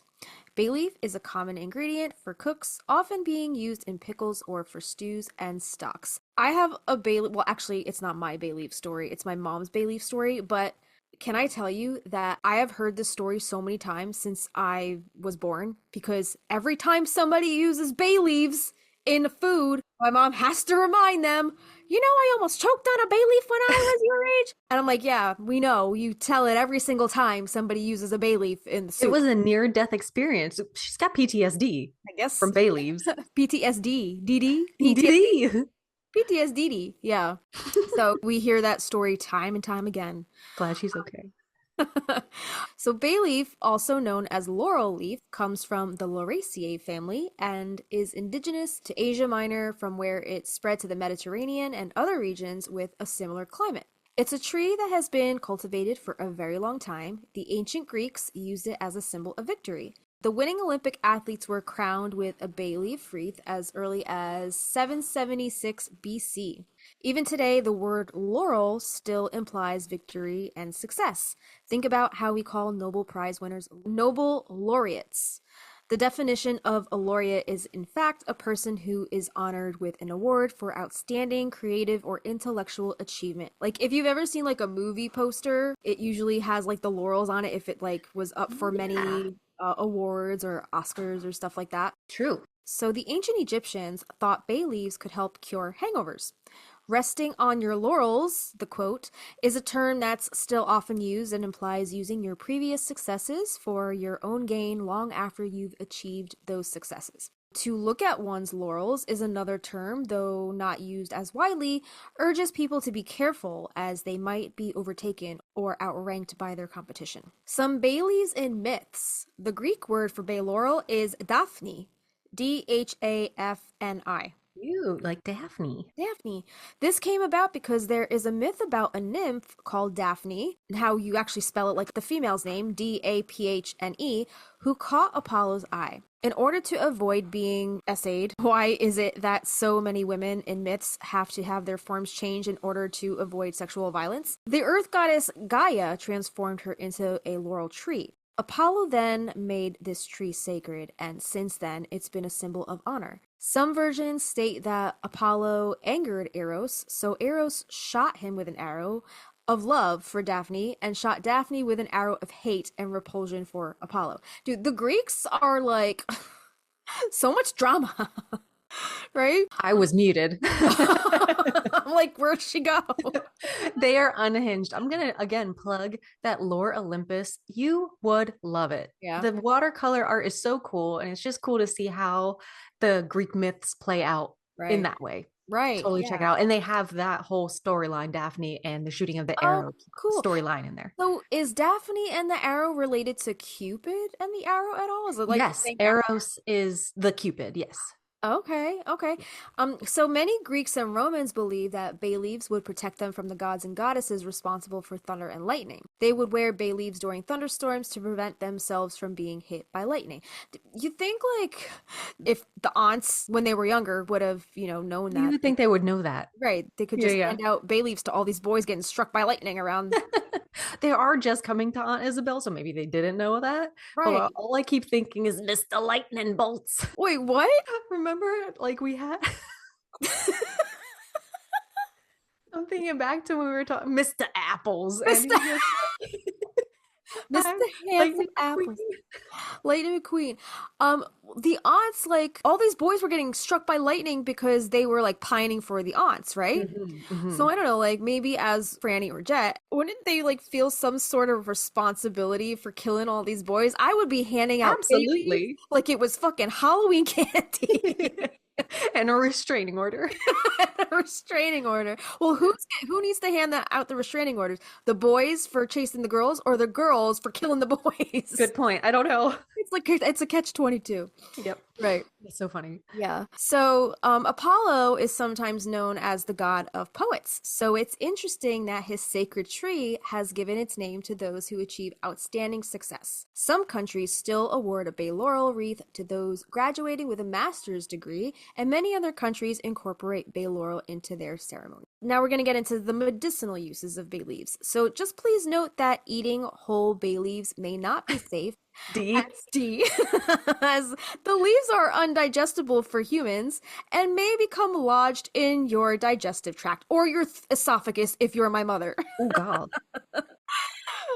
Bay leaves can help against diabetes as it can lower blood sugar levels. Leaves are antibacterial and antifungal. They're good for joint pain, helps reduce gas, can help with dandruff. I don't know if it's similar to rosemary in that way because rosemary is also great for the hair. Aid in digestion, may treat migraines, may help to keep your heart healthy, and may reduce anxiety and stress. In what ways should you use it for these things? Maybe we'll find out in the notes down. Like, should you burn it? Okay. Should you put it in more of your foods, like your stews? Let it absorb and then take it out? Right. I don't know. I don't know if you can make a tincture out of, well, I'm sure you can make a tincture out of anything, but like you probably would have to take it right off of the tree, like fresh, in order to, I guess, soak it in like the vodka or the alcohol or whatever you're like, and then put it on like your temples for anxiety or your wrists or something to absorb it that way. I can see that. Or use as a toner, or use in like a little droplet under your tongue to use the effects that way, maybe. So smart. But as far as like if you buy bay leaf from the store, it's gonna already be dried. So I Hmm. don't know if you can necessarily make a tincture out of that. Right. Yeah, yeah, Yeah. yeah. All its moisture's gone. Right. Yeah, And good like point. I don't really know if you would want to make a tea out of that, but it is great in soups and stews and adds a really herbaceous kind of like deep earthy flavor to Oh yeah. any kind of It's like soup season. cozy meals, right? Stew season. Hmm. Yeah, and then also magically, we're gonna learn about some of its magic properties right now, but I love using bay leaves to kind of just clean the slate.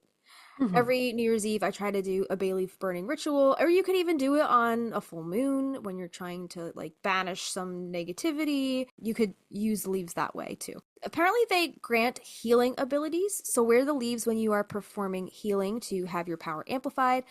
As a source of protection, you can burn the leaves to exorcise harmful energies or use the fresh leaves to do a sprinkle blessing, I guess. And you can use Florida or moon water to create a sacred space. I've never used Florida water. I hear a lot about it. Is that something that they use down in like Louisiana, like with hoodoo and voodoo and all that? I have not used Florida water. I know they sell it, Yeah. in a lot of shops. I know you can make your own. Okay. I've never made my own either. Okay. I don't work with it. Right, yeah, same. I don't really know much about it or, how to make it if you do make your own, but I have heard about it. But you can use your own moon water. Making your own moon water is very easy to do. You just basically fill a mason jar, set it out. It doesn't have to be outside, but in a windowsill where the moon can hit it at Hmm. nighttime. Hmm. So it's very easy to make. And then I like to date mine, so like you can kind of tell what astrological signs the moon is in at the time you made Ah, it. I So like that. yeah.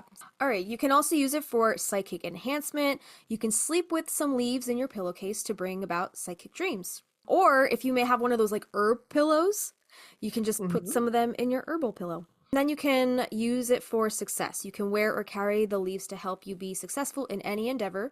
Visualize yourself as a winner of the original Greek Pythian and Olympic Games with a beautiful laurel wreath upon your head.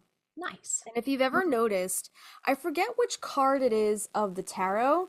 It might be, I think it's a wands card. There's a Mm, man riding a horse and he's carrying a wreath. I'm pretty sure it's supposed to be Bay Laurel, that would make but I sense. don't remember which card it is. If you were to pair a tarot card with a bay laurel, like the energies, what would you pick? Probably that one, no? Yeah, I don't know. I would pick like a success, probably like the Wheel of Fortune, maybe, or the Mm. Sun. I Yeah. can see that. I like that. Yeah, I don't remember which card it is off the top of my head, but yeah, they're riding a horse holding a Oh, I found it. It's the wands. Two, four, six. Six of six, wands. six of wands. He's got like a staff and he's got like Yeah. a wreath on the top. Yeah, He's yeah. on a horse. Yep. That's it. Yep. I think that card is all about victory and success. Okay, Yeah. perfect. Yeah. So the next magical property is wishcraft. So you can write a wish on a bay leaf and light it on fire. Visualize your wish coming true as the leaf turns into energy and ash. I think I did a bay leaf illustration a while ago because I Mhm. was like doing a bay leaf ritual Mhm. and Oh, that's cool. so Is I that kind the of spell on there? yeah, it just gives the directions on how to do it. So basically you need a candle, a bay leaf, a marker, a small vessel. So call in your spirit guides, meditate your intention, light your candle, meditate on your intention and stare into the flame. Visualize about how it will feel when it comes to fruition and write your intention on your bay leaf. Burn it, visualizing your intention being released into the universe, and then thank your spirit guides and snuff out your flame. And it says perform step 5 for however many intentions you have. Oh, So yeah, you can do as many wishes on as many bay leaves as you want to. It's up to you how many you want to do. But definitely make sure it's in a fireproof container and preferably outside because they are very flammable. would you be willing to share that with our patrons? Yeah, I can do a little after hours post if anybody wants that. I'll also maybe I could scan the page if they want that little Yeah. bit of Yeah, artwork. yeah. I think it's beautiful. Yeah, Please do. yeah. So here are some ways that you can use bay leaves in your magic. They're quick and powerful spells that should be a major part of any witch's toolkit. And one of our favorite herbs for fast spells is bay laurel. And this is known to us as the wishing leaf. The bay leaf is an incredible herb for manifesting spells. And this article is by Aurora Moon from plentiful earth.com. quotes. So the first one is for prosperity, and you can write, quote, prosperity on a bay leaf in gold ink and then burn the bay leaf. It's Ooh. really that simple. Like, these are no mess, no fuss. A spirit exorcism. Hell yeah. You can burn bay leaves when driving out harmful, unwanted energies. You can use it to amplify healing. Wear bay laurel when performing healings of any kind to make your healing work faster and stronger. You can use them to reduce stress, crush bay leaves with a mortar and a pestle, and sprinkle the powder on a charcoal tablet for instant stress relief incense. So bay laurel is an amazing herb that contains the power to grant wishes, clear space of harmful energy, and bring your prosperity. The Latin name is Laurus nobilis. The gender is masculine. The element is fire. The planets is sun. The sign it's ruled by is Leo. The deities are Apollo, Daphne, Gaia, and Peneus. And the chakras are third eye and the solar plexus. I would like to start using it more because I know I have some in there, but I bought it like 3 years ago. So And they're so cheap. Like, you could just they're get so cheap. a whole jar of them at the grocery store. Yep. You know, talk about practical magic. Like, you can use them to cook, you could use them to perform an exorcism. Yeah. You know that section in most grocery stores where it has like more like big bags of things. Yes. Like your cinnamon and your roots and things. That's where to get it. It's gonna be so cheap. Yeah. Yeah. So we mentioned mullein earlier. And so we're going to talk about the unraveling the folklore and magical properties of this sacred herb. So mullein, a plant with tall flowering spikes and soft velvety leaves, has long been revered for its medicinal and magical properties. Its history is rich with lore and legend spanning across cultures and centuries. In this article, we are going to delve into the fascinating history of mullein, its modern associations, and its magical properties, culminating with a love spell that invokes the power of Hecate, whatever you want to say. Mighty Hecate, make it right. Right. Again, we're mentioning this because we talked about the leaves earlier. They're great for poultices. So in ancient Greece, mullein was revered as a gift from the gods. Mercury, the messenger god, gave Ulysses mullein to protect him from Circe's magic, illustrating its long-standing association with divine protection and warding off evil. This myth highlights the plant's role as a guardian against malevolent forces, a theme that reoccurs throughout history. In medieval Europe, mullein's protective qualities were well recognized. Greaves, a modern herbal book, mentions that mullein was believed to drive away evil spirits, a reputation that has persisted through the ages. It was often hung in doorways or burned as an incense to keep homes safe from negative energies. The use of mullein as a candle wick further solidifies its protective symbolisms. That's cool. Have you ever seen witch torches that people make out of mullein? You were telling me about those. That's right. They're like big torches. Yeah, they're like friggin' Indiana Jones shit. I saw some kid make one on YouTube and I'm like, holy shit, I didn't know plants could do that. That's awesome. Hey, I'll have to post it in the show notes. I want to do that now. Yeah, I'll send you the video. It's pretty badass. Okay, sweet. Yeah. So known initially as hedge taper, Roman soldiers used mullein wicks in their lamps, their spells, and rituals. These leaves and stems were dipped in tallow to create candles for outdoor ceremonies, emphasizing its role in bringing light to the darkness. Mullein was also integral to funeral rites in ancient Rome and medieval Europe. Its presence in these ceremonies symbolized light and guidance for the deceased in the afterlife. Monasteries grew mullein for its protective properties, as noted by Birrell in 1998. The plant was believed to shield the monastic communities from harm and negative influences underlying its sacred and protective nature. In America, mullein found a unique role in love divination. Practitioners used its leaves in rituals to reveal the identity of a future lover or ensure fidelity, showcasing its versatility in both protective and romantic contexts. This tradition added another layer to mullein's rich folklore, blending European and Native American beliefs. So let's talk about the Hecate association. Mullein's association with the goddess Hecate is a natural extension of its historical uses and symbolisms. Hecate, the goddess of witchcraft, magic, and crossroads, is often depicted with torches, illuminating the darkness. Mullein's use as a candle wick and its role in protective and magical practices align it with Hecate's domains. The plant's ability to provide light in dark places, both physically and metaphorically, resonates deeply with Hecate's role as a guide through the shadows. Furthermore, mullein's protective qualities and its use in various magical traditions, including those involving dark arts, make it a fitting herb to be associated with this powerful goddess. In rituals invoking Hecate, mullein can serve as a symbolic link to her illuminating and protective energies, enhancing the effectiveness of her spell work. So, some magical properties for mullein include protection, courage. It can be a substitute for graveyard dirt. It can be used in love, divination, healing, and banishing evil spirits. So there you go. Get yourself some mullein. Yeah. So next we're on to blueberry and bilberry folklore and magical properties. So if you live in an area where bilberries are native, use bilberries. What? If you live where blueberries grow, use those instead. Awesome. Common sense there. It should be noted that blueberries, let's say this word, Vaccinium angustifolium, cordibosum et al., are strictly New World fruit. There's a European relative called the bilberry or European blueberry. Okay, that gets a little confusing. It's kind of like the, what is it, the cedar argument, Yeah, right? versus juniper. Versus juniper, right? That's a whole other friggin' can of worms. So they're very similar, the European blueberry versus bilberry, and the magical properties of these fruits are virtually interchangeable as far as this article says.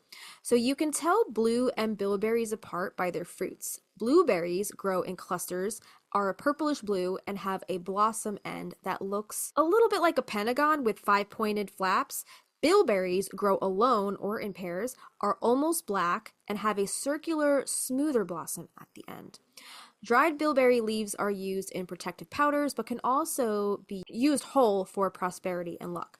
To protect your property, dry bilberry or blueberry leaves, powder them well, then sprinkle the powder around the perimeter of your home or your yard. You could probably do a mixture of bilberry or blueberry and what's the egg powder, cascarilla powder. You could probably do a mixture of the two for extra oomph. To break a hex, jinx, or run of bad luck, burn dried blue or bilberry leaves. Use the smoke to fumigate the same way you'd use incense smoke, like a moxibustion. Yeah, totally. A bilberry moxibustion. For luck spells, then pair blueberry or bilberry leaves with an ingredient used more specifically for attracting good luck. The berry leaves can clean up the things standing in the way of your luck, and the other ingredients can draw it in. Allspice, chamomile, and fenugreek are all good options to consider here, and these are from the marblecrowblog.com. I guess all these different berry bushes have leaves that contain all of these magical properties that I never even would have considered using a berry bush leaf for in magic, right? I know. We planted a blueberry 2 years ago, and Did you? it got blueberries this past year, like 1 or 2. Yeah. Because the birds eat them, but now I know it has an extra little special thing I can use it for. Yeah, use the leaves. So raspberry leaf holds potent magical properties in the realms of love affairs, sex magic, and fertility. It has connections to motherhood back to antiquity. In ancient Greek mythology, the nursemaid to Zeus pricked her finger on the thorns of the raspberry, and her blood dyed the berries red. Logically enough, raspberry leaf is a good component for fertility charms. In hoodoo, a woman can make a bath of raspberry leaf to keep her man at home and to solidify her marriage. A classic Venus herb, raspberry leaf has a tradition of use with pregnancy, in particular with aiding delivery and with increasing the production of milk. It is also commonly used to ease menstruation. A tea is made from 1 teaspoon leaves to 1 cup boiling water, infused for 15 minutes. Usually 1 cup is drunk 3 times a day, but you can also make this a spiritual aid by drinking a cup while meditating on the Empress from the tarot. I like So that. that's I could really see very much how a raspberry would be tied to the feminine because it dyes everything red, Yes. right? It's so dense in color. Yeah, those and the pomegranate, right? Mm, Like those yeah. pomegranate seeds. Yes, ma'am.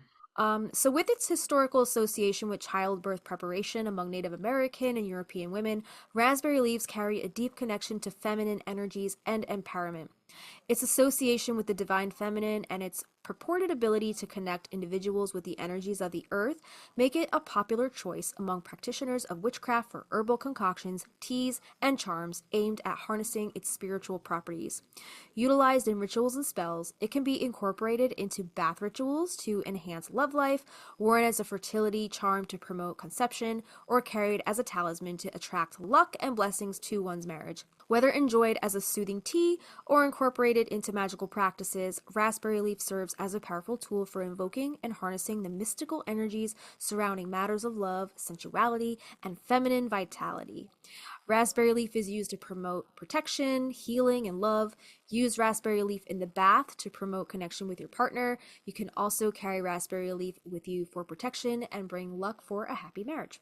It also comes with some medicinal benefits. They are rich in vitamins and minerals such as vitamin C, vitamin E, calcium, and iron, and raspberry leaf is renowned for its abilities to support female reproductive health. It is often used to alleviate menstrual cramps, regulate menstrual cycles, and ease symptoms of premenstrual syndrome. Had no idea. Yeah, same. Like, where was this shit like my entire life, you know? Where's this tea at? Let Yeah, me buy that shit. I never heard of any of this. So, raspberry leaf is believed to strengthen and tone the uterus, making it beneficial during pregnancy for preparing the body for childbirth and potentially reducing the duration of labor. Its astringent properties make it useful for treating diarrhea and gastrointestinal issues, while its high antioxidant content may contribute to overall health and well being. And before adding raspberry leaf into your medicinal herb routine, make sure to consult a medical professional as always. Yeah, and those are from tragicbeautiful.com and alchemy-works.com. And we'll link those in our show notes. So dandelion leaves, like I said before, my father drinks a lot of dandelion tea, and that's the only reason why I know as much as I know about it. And I don't really think I know much about it, but I do know that it's for liver function, I believe, is why he drinks it. Yeah. And you can use all the parts, the roots, the stalk, the leaves, the flowers. You can use all of it for different things. Right, yeah. The dandelion's leaves and stalk can be used in spells and rituals for protection, purification, prosperity, courage, strength, and fertility. To use the dandelion's leaves in magic, gather them on a sunny day. To use the stalk in magic, cut it cleanly from the ground, hang the stalks upside down to dry, and use them within 6 months. The dandelion's leaves can be used in spells or mojo bags for protection from harm, hexes, or negative energy. The herb can also be added to cleansing baths or burned as an offering during purification rituals. Dried and powdered leaves can be sprinkled around your home to attract wealth and prosperity. And to use the dandelion stalk in magic, add it to charms for courage and strength before undertaking a difficult task. You can also burn the dried stalks as a part of a fertility rite or weave fresh stalks into wreaths worn by those seeking conception. I have used dandelion like the heads with the stems, like weaving them, and I would make Coraline little crowns for Beltane. That's Yeah. so cute. Because they kind of spring up as around the same time that the azalea bush turns that bright pink color, and the violets pop up from the ground too.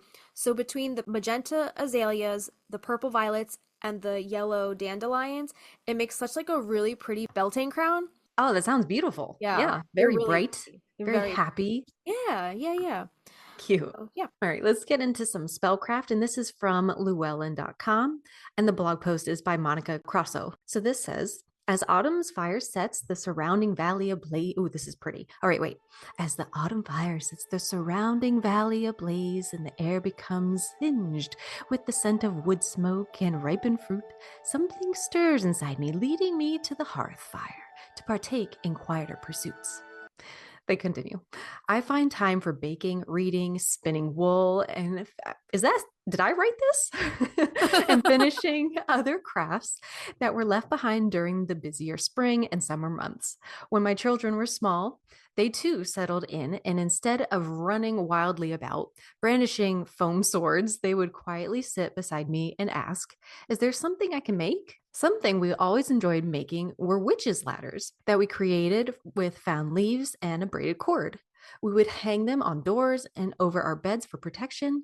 By collecting freshly fallen colored leaves, we could incorporate both the color and or the tree magic. This sounds awesome. So they I'm give excited. us yeah. I've never made a witch's ladder before. Have you? I made one with sticks. Yeah. It was tricky. I But with remember leaves, watching your YouTube video on that. right. Yeah. Back in my old place. Yeah. I think this would be so pretty. This would be really, really cool and like easier to find a place in your home to hang. Yeah. So they give some instruction on how to make one. So they say braid together 1 yard each of white, red, and black cording. This represents the maiden, mother, and crone. Find 9 colored leaves. Pick leaves for their color and or tree association. Color association includes red for strength and protection, Orange could be for courage and vitality, yellow for wisdom and harmony, gold hues for safety, strength, and happiness, green for luck and peace, and brown for fruitfulness and strength. Tree associations include oak for protection, hawthorn for purity, protection, and fey magic, ash for health, peace, and protection, maple for prosperity and sweetness, apple for healing and love. We did a whole episode. Love and prosperity, birch for new beginnings, because we talked about it sounding like birth, and blessings and health. And lastly, walnut for healing and protection. So it says use a water-based sealer and a brush on each side of the leaf.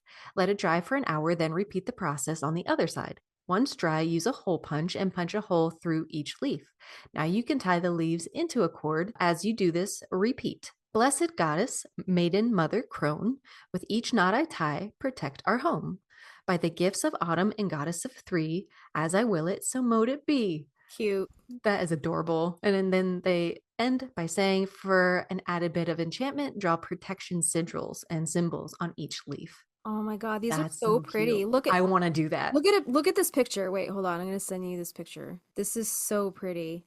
Like with all the different colors. Oh, wait. Like a little rainbow effect. Yeah. Ooh, that is so pretty. Isn't it? Oh, I want to do that. Yeah. So I guess you don't let them dry before, because they would probably crunch and crumble up, right? You want to do it with a fresh leaf. I guess so. And using like a sealer just Yeah. preserves them more. Mod from Podge glue, crumbling. probably. So we're back on that Mullen shit. Damn. We'll let Hecate hear you. So here is a love spell with Mullen to invoke. So is it Hecate or is it Hecate? I think whatever suits your mouth. Is it okay for people to say different things? Yeah. Why not? I always thought it was Hecate for some reason. Whatever Or is it you want. Hecate? Yeah. Or is it Hecate? Hecate. Hecate. So here's a love spell with Mullen to invoke Hecate, the goddess of witchcraft and crossroads, which we've talked about before in like all of the Jimmy episodes, is a powerful figure in love magic due to her ability to traverse the boundaries between worlds and illuminate hidden paths. By invoking Hecate, practitioners can remove obstacles and open new avenues in their romantic pursuits, ensuring that the love they attract is both genuine and enduring. So here's what you'll need. Mullein leaves, lavender, myrrh, 1 white candle for burning, 1 red candle for melting into wax, a key, a cup of red wine, a cauldron or something fire safe to melt wax into, a bouquet of flowers, and a piece of chalk. So to perform a love spell with Mullein invoking Hecate, begin by preparing your herbal mixture.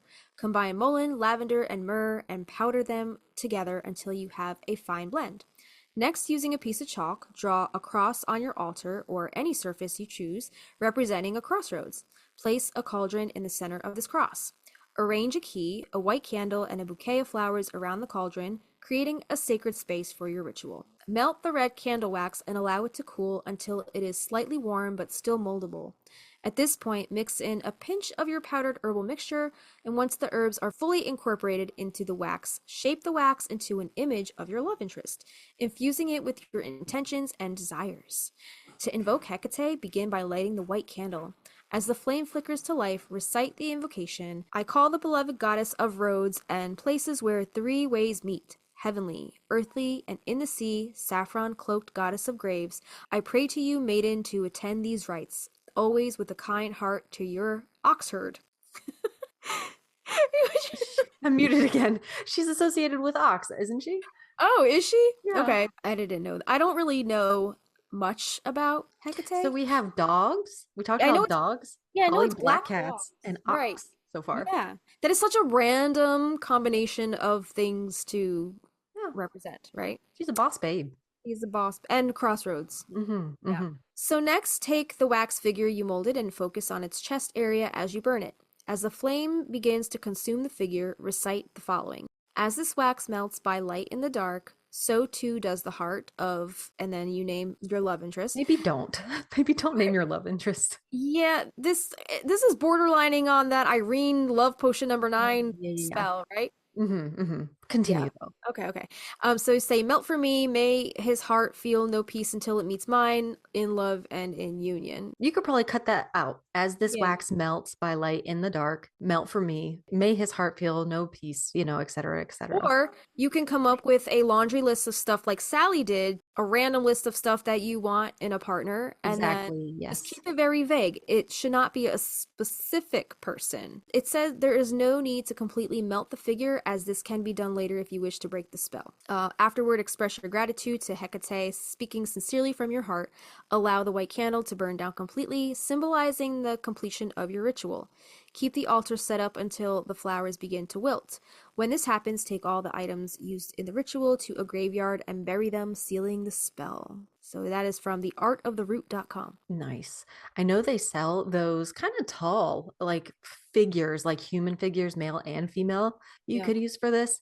But I would 100% suggest putting your own energy in molding, even if it doesn't look anything like a human, Don't your have energy to. is put into it, right?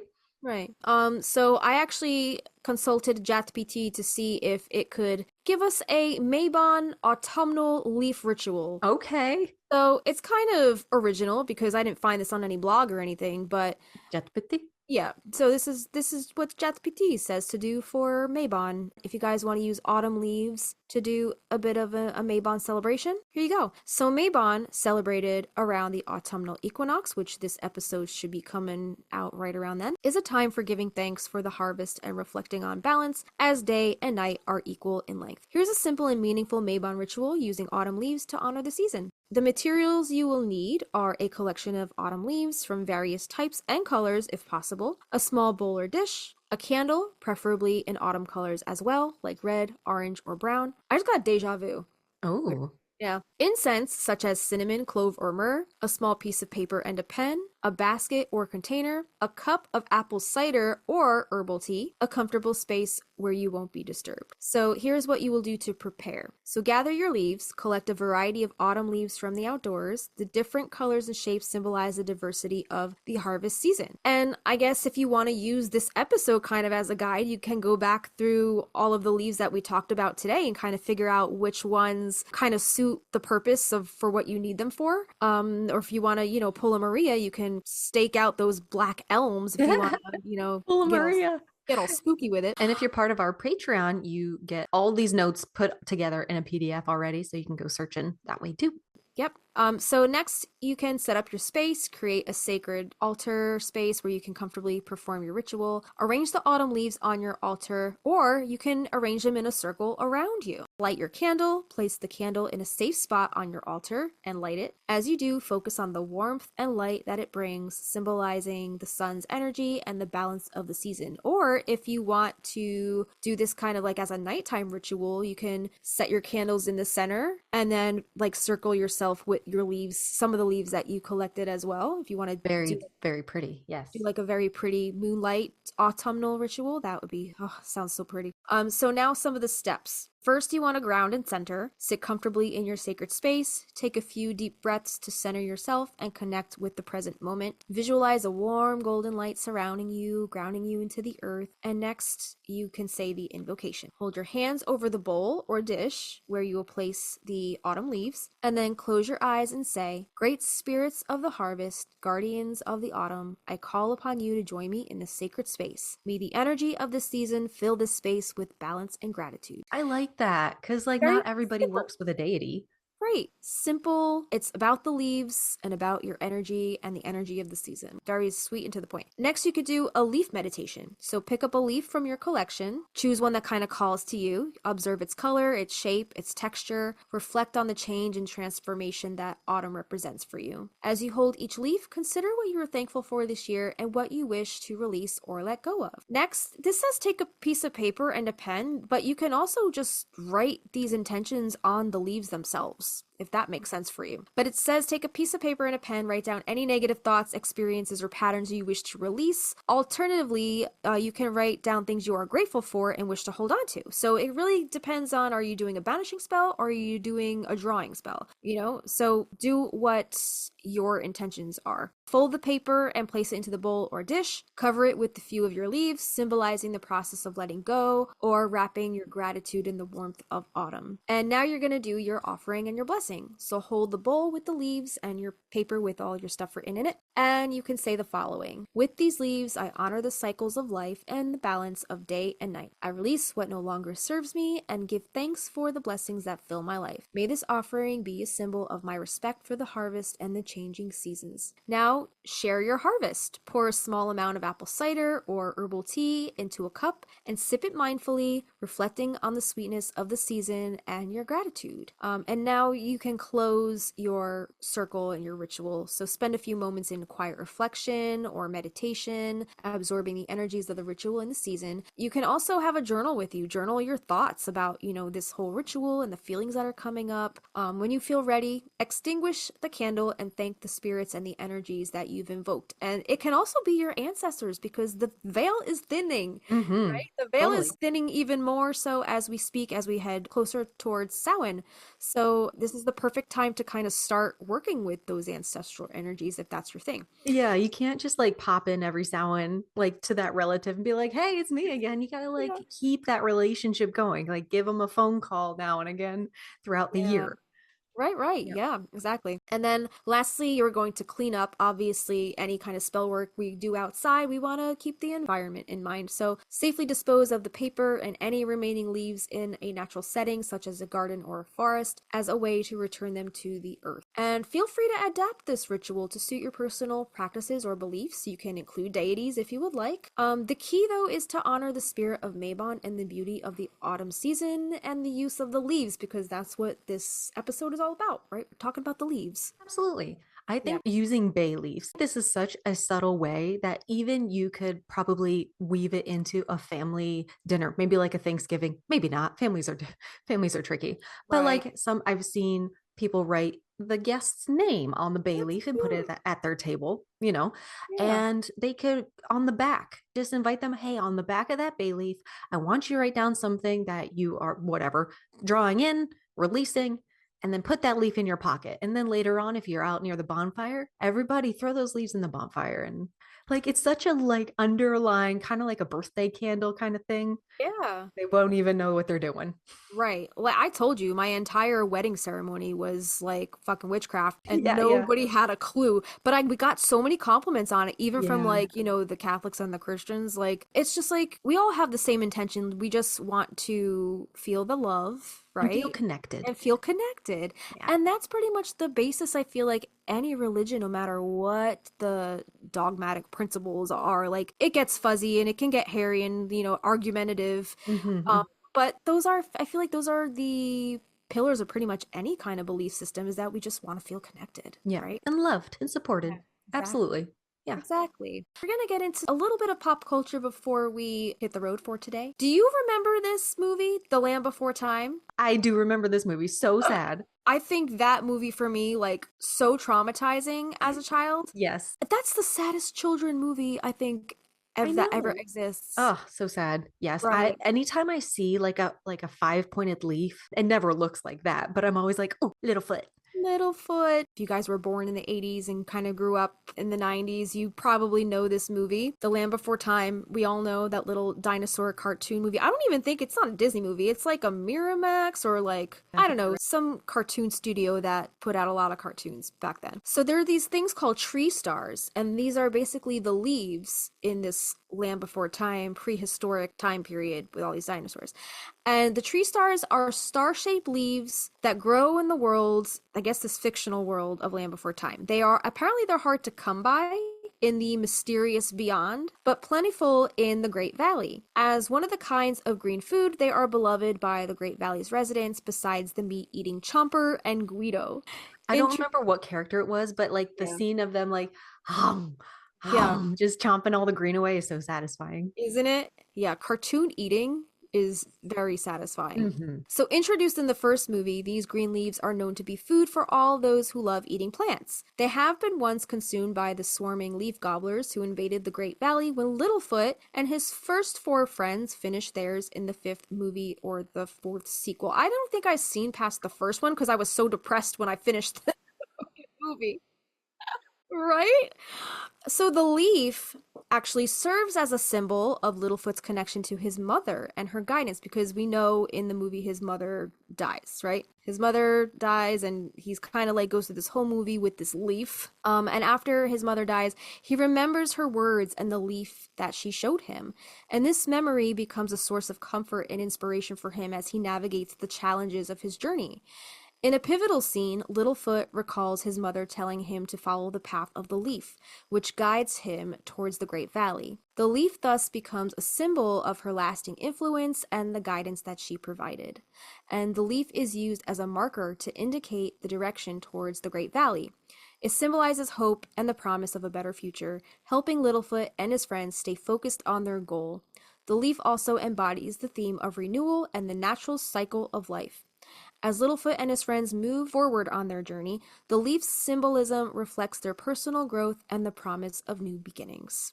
Love it. Oh yeah. So I was like thinking, I was like, what pop culture references have to do with leaves? And I was like, oh my Right. God, yeah, this one like stuck out at me. For I was like, 100%. Yeah, that's yeah. so cool. The next one, there was a whole list I put on Chat GPT, but a lot of it was very vague, and it was like, oh, well, this character has to do with Okay. like nature and forest, but not really anything like leaf specific.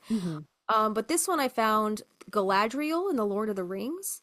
So Galadriel's power is linked to the light of the two trees of Valinor, which were the original sources of light in Middle-earth. The light from these trees was preserved in the, forgive me if I'm saying this wrong, I'm not a die-hard Lord of the Rings fan, Silmarils, and Galadriel's own elven ring. Nenya also preserves a part of this light. This light is reflected in the ethereal glow of Lothlorien's trees and leaves, symbolizing her connection to the ancient and sacred magic of the world. So I guess leaves, magical leaves, have a lot to do with the Lord of the Rings. Yeah.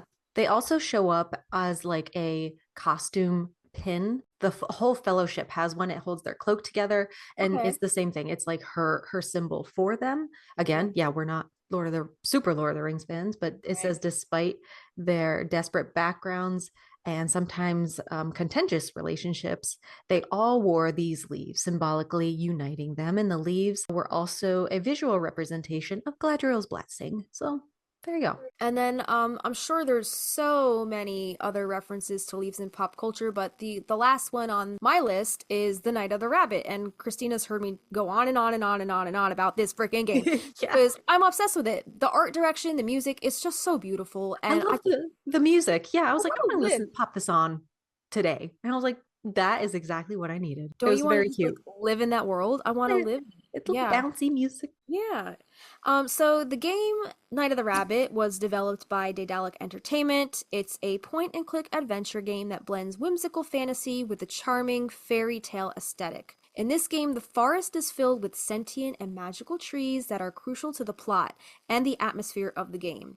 So the roots of very old trees are connected to each other deep in the ground and also connect with the ones in these parallel universes. There's like different worlds in this game. So the Marquis de Hodo, it's a white rabbit. He's a tree walker and he uses his magical spells to travel between the different trees and the universes that these trees lead to. The game follows the protagonist Jeremiah Hazelnut, an aspiring magician who learns about these portal trees from the Marquis de Hodo and travels to these different worlds to learn 4 spells in order to become a true tree walker, all the while helping the residents of Mousewood prepare for the Treetop Festival. Also, the currency that they use in Mousewood, they're called leaf bucks. Isn't that cute? So cute. So cute. And you can also walk around all around the different universes and collect hidden dewdrops from the trees. This is too cute. Yeah. That game It's- sounds adorable. And I'm you said it's obsessed. on Switch now? It's on Switch now, yeah. Yeah, it used to only be available for Mac, and I think probably PC too. I think I tried finding it for my tablet, for my iPad. There's no game for those systems, but it is on the Switch, so you could take it on the go or play it on your TV, if you have a Switch dock. Is there like an end to the story? Like, have you like beat it or finished it? I did finish it once, but there's a lot of like mini games that I didn't complete that I kind of like, it gave me a reason to go back and like do it again and try to complete all the other little mini games. Gotcha. Very cool. So yeah. Sometimes I just go back and play it just to be in that world. Like even though Yeah. I've played it a million times, It's I one of those still, cozy games. yeah, Perfect for exactly. this time of year. just love being in there. Get Yeah. your blanket and your fuzzy socks, your little cup of tea. Yeah. All cozy down. Sometimes I say to Avi, Jeremiah. I think I want to visit Mousewood tonight. Cute. I And he go knows to to my- leave you alone. Yeah, he's like, get the fuck away from me. I need to play this game. Yeah. Guys, I but think that that's is all we have for you today. Blessed Mabon. Happy autumn equinox from us. We're happy to be back. And we have so much on our calendar we want to cover with you on this return. And we're also gearing up for our 100th episode. And our season 3 is coming up. Thank you very much for sticking with us and everybody over on the Patreon. Thank you again. Yeah. And we have some music coming out soon. So We do. we are working on that right now as we speak. We are trying to finish up our comp selections, and then we're going in. I think we've pretty much already started the mixing process. Mhm. Mike already started mixing on I think brownies for breakfast. So we're moving right along. Yeah. Still unreal. Yeah, it's crazy. And after we get our masters, our work is still not done because we gotta figure out Release it. distribution and release it, come up with a release plan. We need Alice Hoffman's blessing. Yeah, we can't wait to get this music on Spotify for you guys so you guys can blast it in your cars all over town. Who's that? Oh, it's the Stinas. Yeah, with your Magic inspired. all liquored up with your mouse ears on, listening to the That Stinas. would be such a niche little costume, like a Halloween costume, dressing up as Antonia. Yeah, So so cute. All right. Yeah, if you guys want to help support the podcast, here's how you can do so. Just a reminder, you can check out all of the sources pertaining to today's episode via our hero page. The link is in our show notes. And thanks again to our patron and Palmiers for creating this app and keeping creators like us organized. If you guys do want to support the podcast on Patreon, you can support us for as little as $1 a month. That's our seedling tier, and that gets you access to our patron-only polls where you get to weigh in on what topics you would like us to talk about next. It also gets you our monthly calendar so you can see what topics we have coming up for the month, and it also gets you a welcome shout out on the show. Our $3 Lavender Bud tier gets you our show notes for each episode in an aesthetically pleasing PDF, our after hours posts, if there's any extra tidbits or behind the scenes info pertaining to any of our episodes, we'll post those along with a blog post or extra photos, and access to our specially curated Spotify playlists. We have created playlists for our WMSR episodes as well as Production Dream playlists for each song episode, and more. Our $5 Lilac tier gets you access to our private Facebook community where we host a monthly live stream. The $8 Rose tier, this gets you access to extra audio-visual content such as a once-a-month full-length video episode, unlimited bonus videos, uncut footage, cutting room floor footage, bloopers, outtakes, meditations, exclusive interviews, and old home videos from the vault, or spell or ritual videos, and more. It also gets you bonus content to coincide with our song-episodes, such as full-length demo streams of our original Practical Magic inspired music, plus lyric sheets, guitar chords, and original scratch demos, or bonus video performances of our songs and more. Lastly, we have our $15 Wisteria Vine tier. Just like a twisting Wisteria Vine, there's a way for you to stay connected with us, the Stinas. In this tier, we invite you to join our private Marco Polo video messaging app. The app is totally free for both Android and iOS. Sign up with your phone number or email, and we will help you do the rest. This is a great way to chat with each other in a more intimate group setting, face-to-face via video recording. We love to show each other our pets, our gardens, or anything else you'd like to share. And just a reminder that the higher the tier you sign up under, the more rewards you get, because you get all of the rewards of the tiers below it. You can upgrade or downgrade or even cancel at any time. So to support the podcast, head to patreon.com/Magnolia Street Podcast. Yeah, and there are additional ways to support us and our podcast that don't cost you any money. If you do listen on Spotify, please give us a star rating. If you listen to us on Apple Podcasts, please give us a written review. We love sharing those on our Instagram. And if you're on Instagram, we would really appreciate any reposts or blurbs about our podcast. And make sure to tag us at Magnolia Street Podcast in your feed, posts, stories, and share us with your Practical Magic loving friends. We also have merch over on our Teespring. We got some shirts, we got some cups. Head on over there and be sure to DM us over on our Instagram. You can see kind of little Easter eggs about our music popping up over there. And also join us for the Owens House tours via The Sims. We're going room by room. And The next episode you guys will hear will be all about clairvoyance, right? That's the next one coming out. And we have some spooky episodes planned for you guys for October, so I can't wait to get into all of that research. Yes, and, ma'am. Start talking about all that stuff. But I think that's all we have for you guys today. So we'll talk to you soon. I'm Justina. I'm Christina, And we'll see you next time. At the house on Magnolia Street, would you go down to Magnolia Street where the wisteria grow out? At the house of magic and mystery, so would you go down to Magnolia Street? All right, man. We did it. Okay. Back. We're back. We're back. Yuck. Hang on to your husbands, girls. All right. That's going at the end. I'm gonna go eat my meatballs. Enjoy your meatballs. Bye. Enjoy your eggless, breadcrumbeless meatballs. So basically just ground beef. Goodbye.